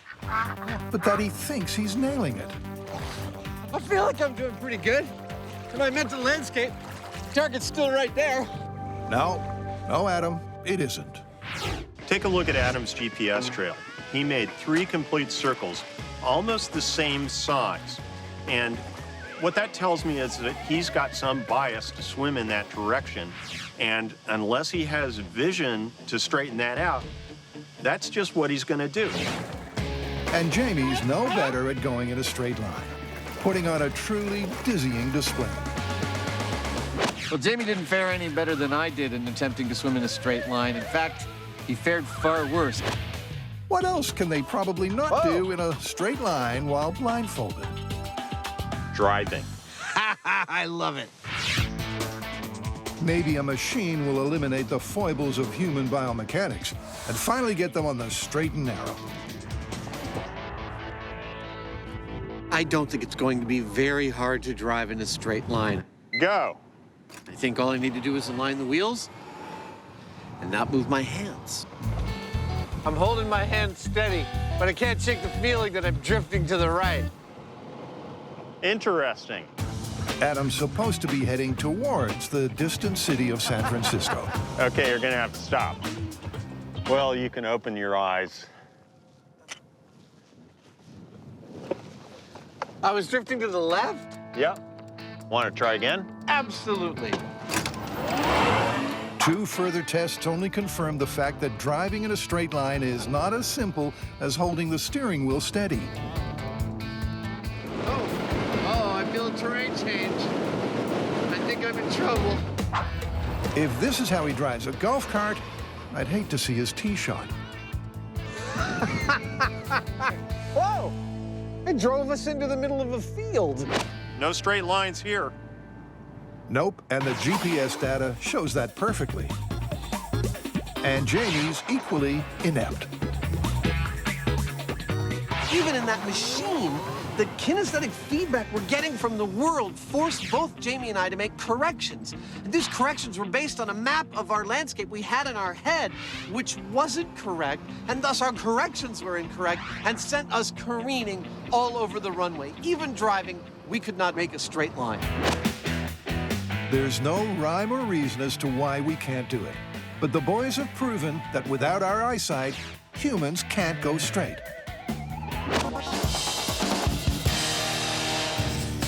Next, we're going to figure out if there's any factual basis to the phrase, getting cold feet. Oh, meaning that fear prohibits you from doing something you thought you could do. Exactly. Like I was gonna jump out of a plane, but I got cold feet. Well, it sounds like the question for us is, do your feet actually physically get colder as a response to being afraid of something? Okay. Step 1. KB, you are 96.3. Find out what everyone's regular foot temperature is. So we just took the temperature of our feet, and we're all averaging around 96 degrees. That's gonna be our baseline. Now, it's time to scare each other. Knowing about Tori's fear of heights, Carrie and Grant have organized a stunt plane that they hope will send his fear into the stratosphere and freeze his feet to boot. Oh my God. Okay, now he's just showing off. Well, if he's trying to scare me, it's working. He's spinning towards the earth upside down. And I have to tell you, I've looked at the numbers, done the calculations, and I've come to the conclusion that I don't want to do this anymore. Dude, he's coming straight at us! What the? Oh my God, this guy is nuts. And I'm trusting my life in his hands. But it's too late to hot-foot it out of here now. Tori is fitted with a heart rate monitor and temperature sensors. What do you think? Think you could do some foot modeling? Maybe for fungus cream. Memorize where it is. As Sean, the pilot, goes through the safety briefing, Tori definitely has the look of a guy with cold feet. If we have to jump, I'm going to say bail out, bail out, bail out. Be prepared. You're going to hit the tail, boom, and you just push yourself away. Are you okay? No. Here we go. Bye. I believe he's starting with the inverted flat spin. Oh, you're doing good? Yeah. Here we go. You ready? All right. 2, 3, 4. Oh, my gosh. Doing good? Yep. You're doing good? Oh, my God. How'd that feel? Oh, my God. Woo. What's your heart rate? 140. I have a feeling if he's got cold feet, right now. Oh, my God. That was terrifying. They're not going easy on him, are they? Nope. And for the next 15 minutes, Sean puts Tori through the ringer, doing everything he can to scare his pants off and freeze his feet. The earth just keeps moving all over the place. This is where we got to make the decision or we die. And we made the right decision. Oh, crap. There we go. That's 3. All right. All right, Sean, I think we got enough data. And I think I'm done. Okay, well, if we look at the temperature of your feet all the way up to the plane ride, it's at 96.2, which is exactly the same as your baseline. Seriously? Yeah. It's not looking good for the myth. I mean, I know I might have looked like I was having fun, but I was actually terrified. Yeah, but check this out. Before each of the big stunts, there was a slight drop in temperature in your feet. Yeah, but it's only a degree or 2. They need more data. Next up, Grant will be wired up with the same sensors to face his worst nightmare, tarantulas. Here you go. That way the spiders don't get in your eyes. The theory on why the cold feet myth might stand up is that during the human fight-or-flight response, blood runs to the vital organs, leaving the extremities, such as the feet, out in the cold. Okay, Grant, I want you to meet Avicularia avicularia, more commonly known as the pink-toed tarantula. Grant can call a halt to proceedings whenever he wants, but for now, he's keeping his mouth firmly closed to stop intruders. Heart rate just jumped to 139. He has to keep his eyes open, and the test will last a maximum of 2 minutes. You ready? Here we go. Which starts now. Whoa! Keep your eyes open. Look at that dark one. Woo! One more minute. One more minute, Grant. Oh my God! Oh my God, look at the one in his hair! Last spider. That one went straight across his face. Grant is clearly scared, but is it affecting his foot temperature? 30 seconds left. 30 seconds left. It is, quite literally, the stuff nightmares are made of. But finally, he hears the magic words. Okay, let's take the box off. All right, here we go. Okay, there's no spiders around his neck, so we can slide this off. Wait, hold on. Okay, good. And nice work, buddy. You made it! Yay! You okay? Yeah. I don't really think I can adequately describe that scurrying. Okay, check this out. For his control, heart rate 87, temperature of his feet 96.3. Okay, that's normal. Okay, we stick the spiders in front of him, heart rate 139, and the temperature of his feet dropped to 81.9, and remained that temperature for the rest of the time the spiders were on him. Wow, he actually got cold feet. An impressive drop of 15 degrees means the myth is heading in the right direction. Now, it's vegetarian Carrie's turn to step up and face the banquet from hell. We have chicken fingers, which is a delicacy in the American South of China. Abalone. This is concha la grande. We have kidney and liver, both uncooked and cooked, flavored with abalone slime. That way you have a choice. She's wired up and only has to eat 2 courses. And to make it a little spicier, the guys are throwing in some live bugs. So, the bugs, strangely enough, were the best choice for me. They seemed the most sanitary, considering most of this stuff was prepared in the shop anyway. These came out of a beehive, so I'm gonna pretend they taste like honey. The waxworm is the larvae of a moth that lives as a parasite in beehives. What's your heart rate at? 116. Oh my God, she's at 82.9 degrees. Looks like you're scared. No, this is awful. Carrie's foot temperature has already dropped by 13 degrees, and she hasn't even eaten anything yet. She did it! It wiggled in my throat. Heart rate, 149. Temperature, 79 degrees. I can feel it in my throat. Is it still moving? For her final course, ooh, you better eat it. It's getting away. Carrie selects the Chinese brown cricket. Hey, don't play with your food. You're like a cat. You're just playing with your food till you eat it, huh? Shut up, both of you. Not sure the cricket was the best choice. I'll tell you why. It's stuck. Oh. You ever get a popcorn shell stuck in the back of your throat? I think there's a leg. I think there's a leg back there. And as you can tell, you got cold feet. Yeah, check out here, your control. You start out with a heart rate of 110, and your foot temperature is 96 degrees. And when you walk into the room, your heart rate goes up to 130, and the temperature of your feet went down to 84. Well, I think that graph is pretty clear. The decline in temperature in my foot just goes... Particularly here, when you eat your first bug, your heart rate goes to 149. And when you started choking on the cricket, look what your heart rate is. Oh my God. And your temperature is 78.6 degrees. So, for Carrie and Grant, the myth is clearly confirmed. Their foot temperature dropped by an astonishing 15 degrees or more. But Tori's results weren't nearly as conclusive. So where does that leave us? So you had a small drop in temperature. It wasn't quite as significant as Grant or mine, but still a drop. So we're gonna have to call this one plausible. Wow, that's cool. All right, plausible. For our final human myth, Adam and Jamie are trying to get to the bottom of an oft-overlooked byproduct of metabolic function. We got flattest to death. This is a myth about a large man living on a diet of beans and cabbage in a small, close room who apparently suffocated by inhaling the deadly cloud of gas that hung above him. It's a myth from the bowels of the internet. But is this story toilet trash, or does it have a ring of truth?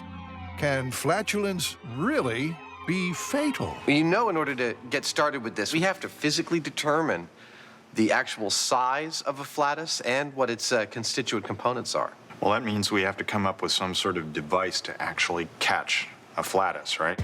There's no denying Adam's an expert builder of oddball inventions.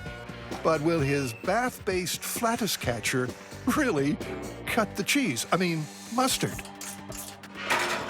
This would be the capture funnel of my flatus catcher.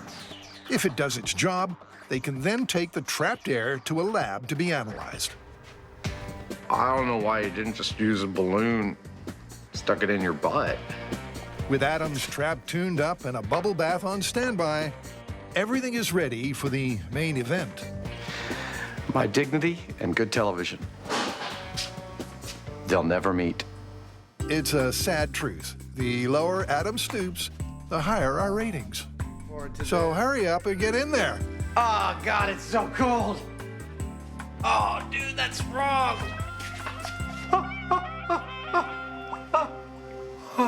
For some reason, the cold water's making me pucker up. But as his body gets used to the cold, finally we have some action. Hey, we got one! We got a nice 13.5 milliliter Flatus. I think this is the first time anyone's ever tried this on television. The second, third, and fourth times soon follow. Then they're locked before the team draws straws to see who has to take them to the lab. I have 4 specimens of Flatus to bring into the UCSF mass spectrometry facility. They're going to test them and see exactly what's in them.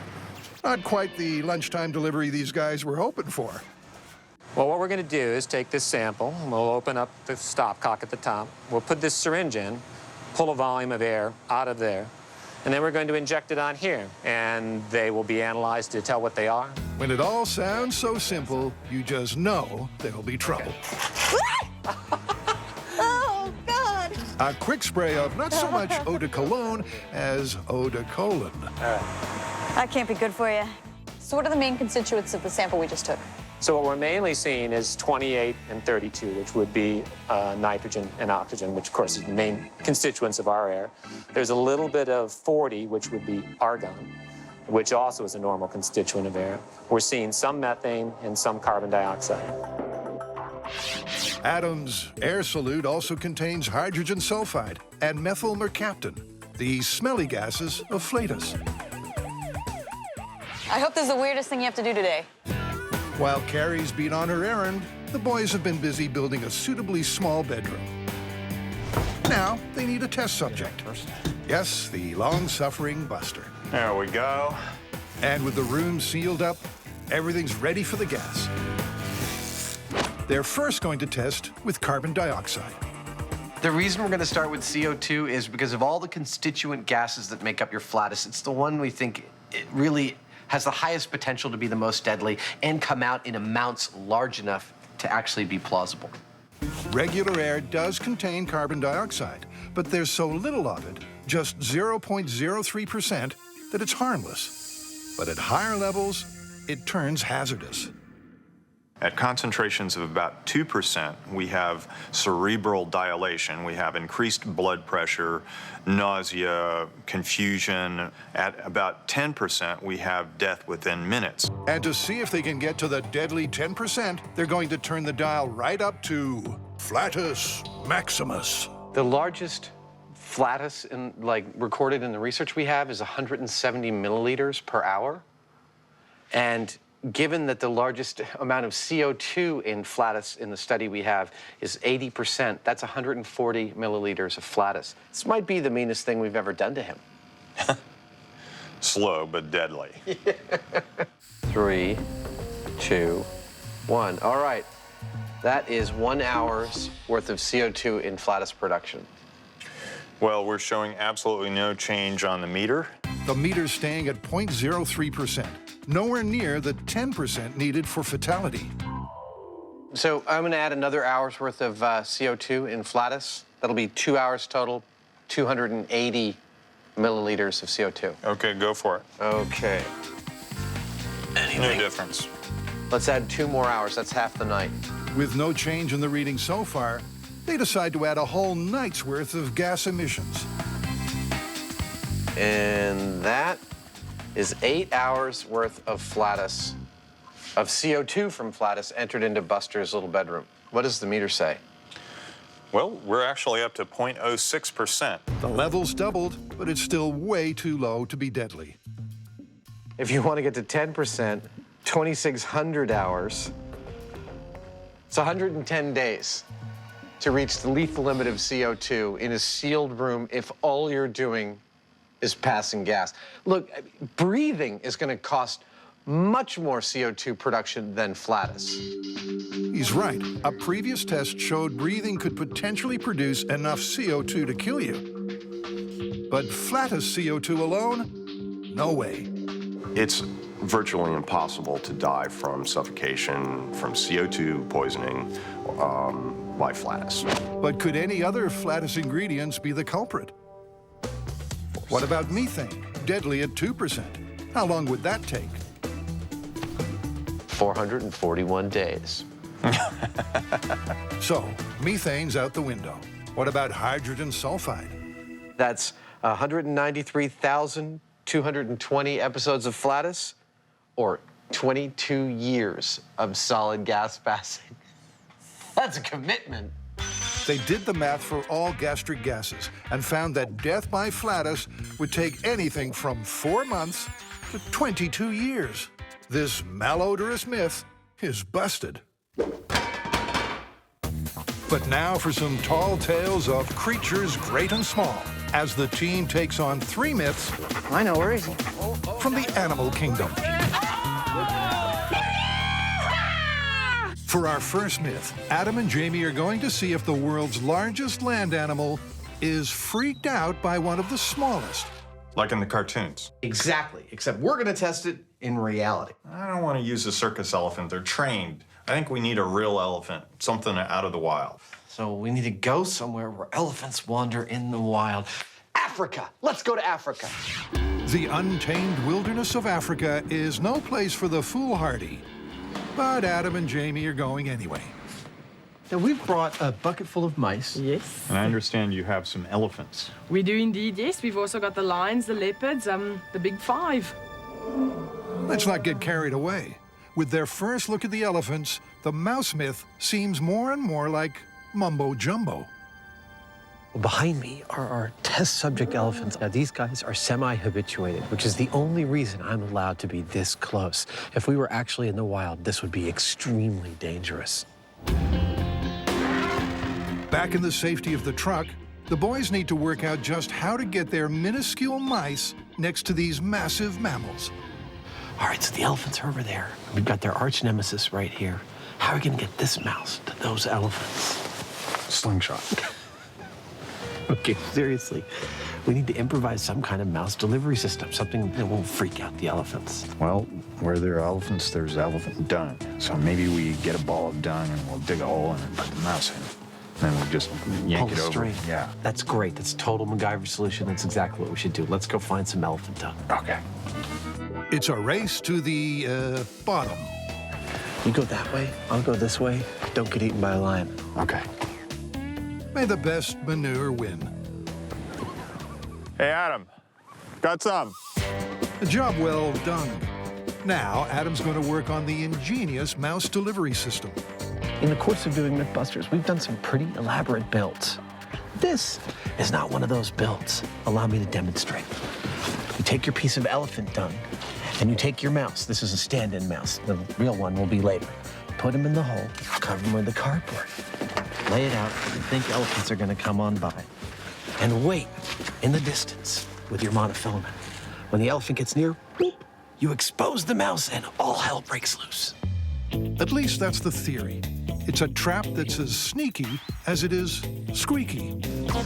We've chosen this area because it's open enough that we can see what's going on. And we know there's some food over in that direction, and we're hoping that the elephants will come through here on their way to the food, and at the right moment, we'll roll over the ball of dung, release the mouse, and see what happens. Hey, Adam, are you done yet? I'm all set, ready to go. Time for some predictable predictions. For me, I see this the same way I would see a person looking at a fly on the ground. It's going to be so small that you may not even notice it. I don't see any reason why an elephant would be afraid of a mouse. Honestly, I don't think much is going to happen. I don't have high hopes for this myth. With the sensible money on the no reaction theory, it's go time. The elephants innocently approach the dung of doom in what must be the most easy to anticipate outcome in MythBusters history. But then, as crazy as it seems, the elephant backs away. The MythBusters, like me, are flabbergasted. What just happened is a classic MythBusters scenario. We were all like, yeah, right, this little guy's gonna scare those big guys. And it did. I mean, our jaws just dropped because it was clear as day. The mouse came out, the elephant stopped in its tracks, like, whoa, and then it gently tiptoed away as if this thing was deadly. We all thought this was never going to happen, yet there it was. It looks like it's true that elephants really are scared of mice. That result was pretty shocking. Yeah, it blew me away. I mean, maybe it was the movement of the turd itself and it wasn't the mouse. Why don't we test it without the mouse? Okay, that sounds good. Working under the assumption that it must have been the movement of the dung, not the mouse, that freaked the elephant out, the boys reset for take 2. Dung movement only. But this time, the elephant was undeterred. This is getting ridiculous. He didn't seem to respond to the ball of dung at all, and I think my timing was exactly the same as it was with the mouse in there. It works for me. Elephants are afraid of mice. So not only was I totally wrong in the first test about the elephant not reacting at all to the mouse, but after it happened, I was sure that it was the dung moving. I was absolutely positive that it was the dung moving. So we do another test, the dung moves, the elephant doesn't even notice. It has to have been the mouse. Working on the basis that science is repeatable, the boys are going to retry test 1 to see if they still get this incredible result. All right, let's see what happens. Okay. For the final time, the elephants approach. And lo and behold, in this David and Goliath battle, David wins again. He definitely seemed to take notice of the mouse, like it was a significantly different thing than just the dung. I wasn't dreading this result. I'm always pleased to be completely wrong. I'm more astonished that I'm finishing the day calling something plausible that I knew wasn't plausible when I got up this morning. When I first heard this myth, I'd say I put it in the same category as something like, you know, when pigs fly. But there it was. It happened. He definitely didn't freak out, but he was very cautious. The mouse had his attention. It's that little grain of truth that we always look for in a myth, and there it was. From the start, everyone thought this myth had junk in its trunk. Until a tiny mouse sent those pachyderms packing. How are we going to call this one? Well, it wasn't a stampede. It wasn't like the cartoons. The elephant freaked out at the sight of the mouse. But the idea that the elephant was cautious around the mouse, I'd say we have to call that plausible. I'd agree. What do you think? Hello.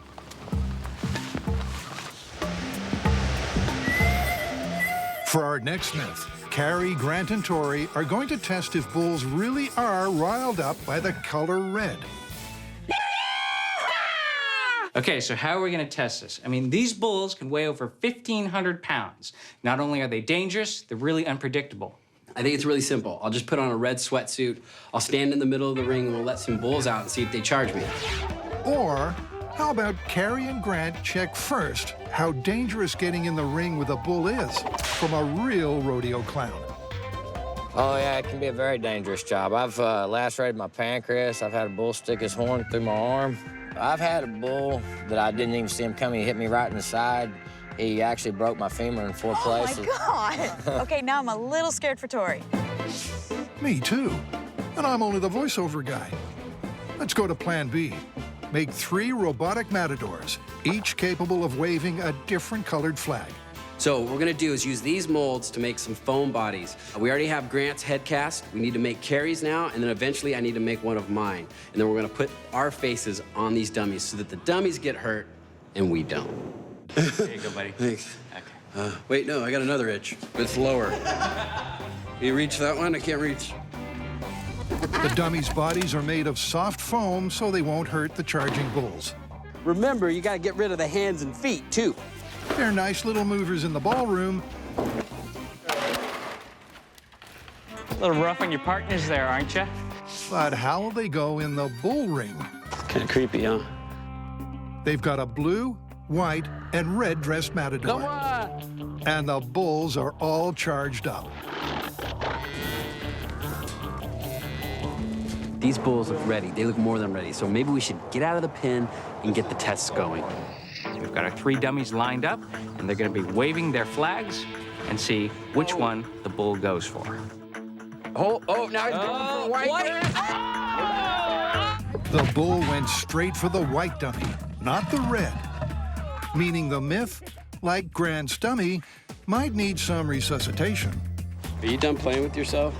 There's two dummies still standing, Carrie in red and Tori in blue.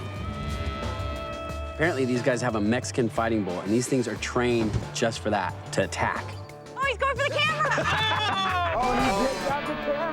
After bidding adios to the camera, the bull ignores the red Carrie dummy before things get a little gory for Tori. Oh, he just moved past. Oh, wait, look at that. Isn't that cool? It's like the last one standing is Carrie Red. The bull chooses red last, not first. So if it's not color, what is making this Toro loco? Next, they'll test the theory that it's a moving flag and not a red flag that infuriates bulls. With Grant moving the blue flag with his remote, while the red flag remains stationary, the results are plain for all to see. Move it, move it, move it, move it, move it. Look at that.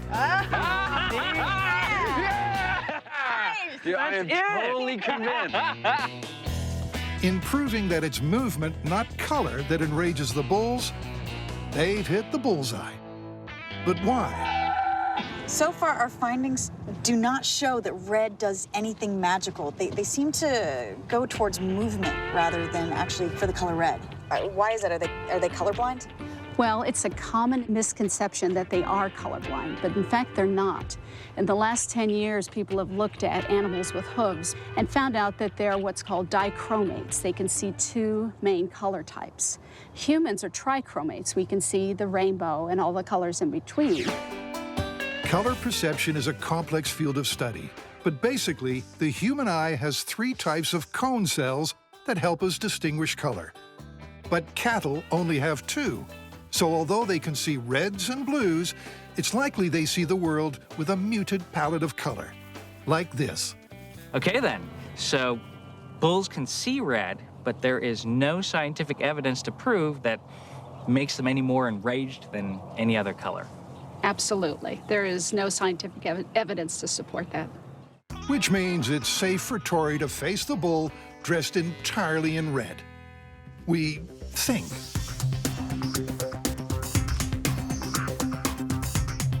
Nervous? Hell yeah, I'm nervous. This is our ultimate test of the color red to a bull myth. Now, what Tori's gonna do is he's going to wear a full red jumpsuit and stand in the middle of the arena completely still. We have two professional bullfighters that are gonna be running circles all around, trying to attract the bulls. We think that motion is what sets them off and not the color red. So if the bulls attack the cowboys, but they don't go for Tori, we will have definitely proven something about this myth. Personally, I'm really concerned. This is starting to feel like a bad idea.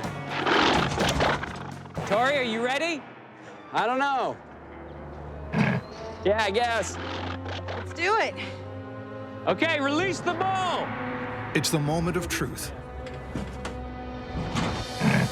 Clever guys running around. So far, so good. The angry 1,000-pound bull has only charged the moving cowboys. Somebody come back to this side now. Back over to this side.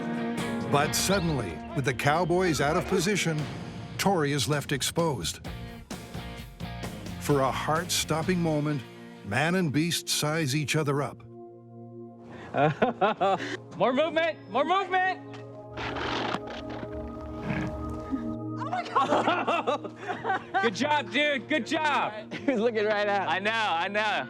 Toreador Tori survives, and as the bull is ushered away, everyone lets out a sigh of relief. We just finished the test, and it was a perfect result. One, I didn't get hurt. But two, the bull came out, and it was looking at us, but his attention was always on the bullfighters. A good thing for me, red flag to a bull is busted. Busted. And we're glad you're not. For our final myth, the boys are on the trail of a canine conundrum. What's the myth? Bloodhounds. What about them? We're gonna test whether you can trick bloodhounds like they show in the movies. You and I get to play fugitives? Something like that. Oh, cool!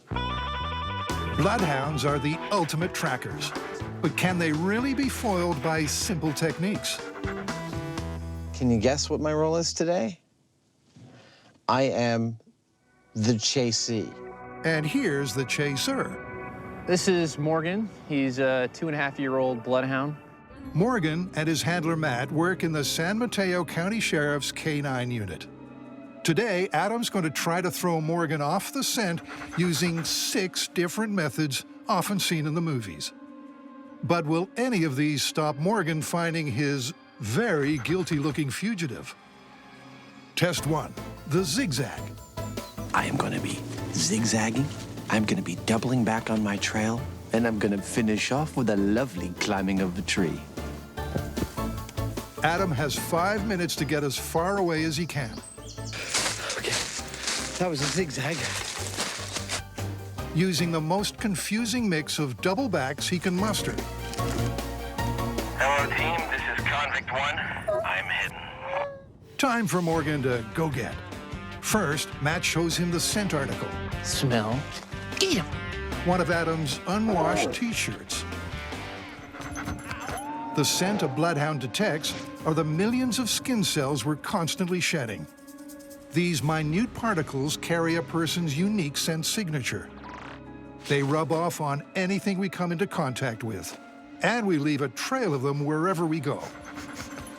A trail Morgan seems to have picked up on mighty quickly, despite Adam's zigzagging path. Where is he? And pretty soon, our police pooch is barking up the right tree. So good boy, where'd he go? So good boy, where is he? Oh boy. So that's myth number 1 busted. And if this were real, Adam would be headed back to the clink. I just want to say, if this looks like fun, it's twice as much fun as it looks like. This is like, wow, who hasn't wanted to try this? Time for test 2, the river cross. Try and not let the dog see where I'm going. Okay. Look at the tree, bro. And he's off. With a 5-minute head start, Adam attempts to lose his pursuers with multiple river crossings. And just like in the movies, he makes his way up one stream for at least 100 feet before getting back onto dry land. But did his tactic wash away the trail? It looks like the answer is no. Oh, great. Because Morgan doesn't even pause. He's following and finding his quarry like Adam's wearing a homing device. Ah, so good boys! Ah, so good boy! No way! That's impossible! What a good boys you are! Dude! You're just a stinky guy. What can I say? So how does he do it? Turns out that as long as the water is slow-moving or still, it has the potential to retain a subject smell better than dry land. So the myth that water will foil a bloodhound doesn't hold any water. Test 3, masking your scent with pepper. This time I used MythBusters brand ground pepper. I had a confidant of mine stash it in this barn where I knew it would be. And I sprinkled it all over the floor of the whole barn, and then I jumped out the window. And the theory, this is right from the movies, is that the dog smells pepper. Can't smell human smell anymore. Where'd he go? But not only does Morgan find the barn peppered with pepper, Couldn't be in there. Let's go.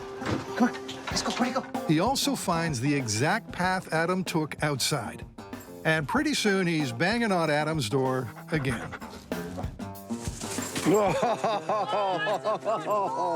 You found me. Despite the peppery problem, Morgan once again gets his man. Well, I think we proved that it doesn't work. No, it didn't hurt Morgan. Is there anything that can beat this bloodhound?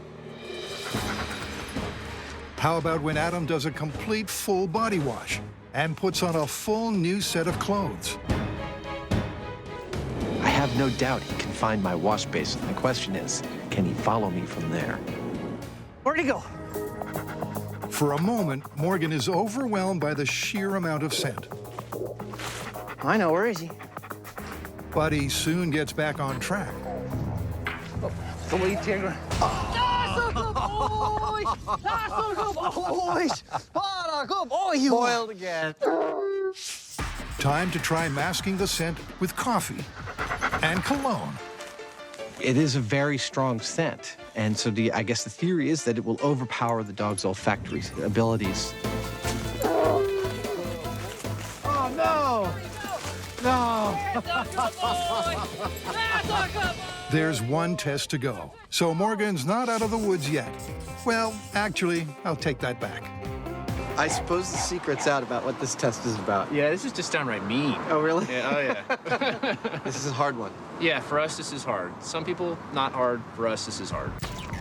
The urban environment theory is that it makes it harder for the dog to find me for two reasons. One is that the area is heavily trafficked by other people. The other is that it's harder for him to smell my scent on pavement. Adam has laid down a 6-block urban maze of a trail, the ultimate test for a bloodhound. Good boy. Smell. Get him. Straight away, it's apparent that Morgan is a little distracted by all the interesting big city smells. Leave it. Let's go. Where'd he go? Leave it. Let's go. Get to work. Too much stuff going on here. Matt, realizing that Morgan has lost his focus and the trail, Leave it. Let's go. Get to work. brings him back to the start in an effort to pick up on the scent again. Smell. Get him. Let's go. The team have clearly followed a different route to Adam, but after 90 minutes of false leads, they finally find their furtive fugitive. That's a good boy! An incredible find. But as Adam points out, there was an element of luck. Well, I'm amazed that you found me because I didn't go that way. I came that way. I came through a car park, and in fact, I even left a couple of scent pools for you. I got down on the ground and grinded around, gave you a little gimme, and then I came through an alley back there and came this way. I wouldn't chalk this up to sheer luck, but I wouldn't call it 100% find either. I'd say it's somewhere in between, and Morgan's still a young dog, still work in progress, still learning what he's doing, and this is, without a doubt, the most difficult environment for him to track someone in. Morgan and I haven't yet concentrated on urban environments. It's possible that if you did it with a dog with more urban experience, you might get a different result. This has been really a wonderful experience for us because it's like magic what this dog can do. It's also really impressive to see a man working with the dog. It strikes me as something that's more like an art. This isn't just like a machine that's picking up scents. This is a combination of the man and his relationship with the animal, taking advantage of what the animal can do, picking up those little tiny hints of what's going on and trying to pull it together into a composition that ends up catching the bad guy. It's really something special. And at 6-zip, every single one of our bloodhound myths was busted.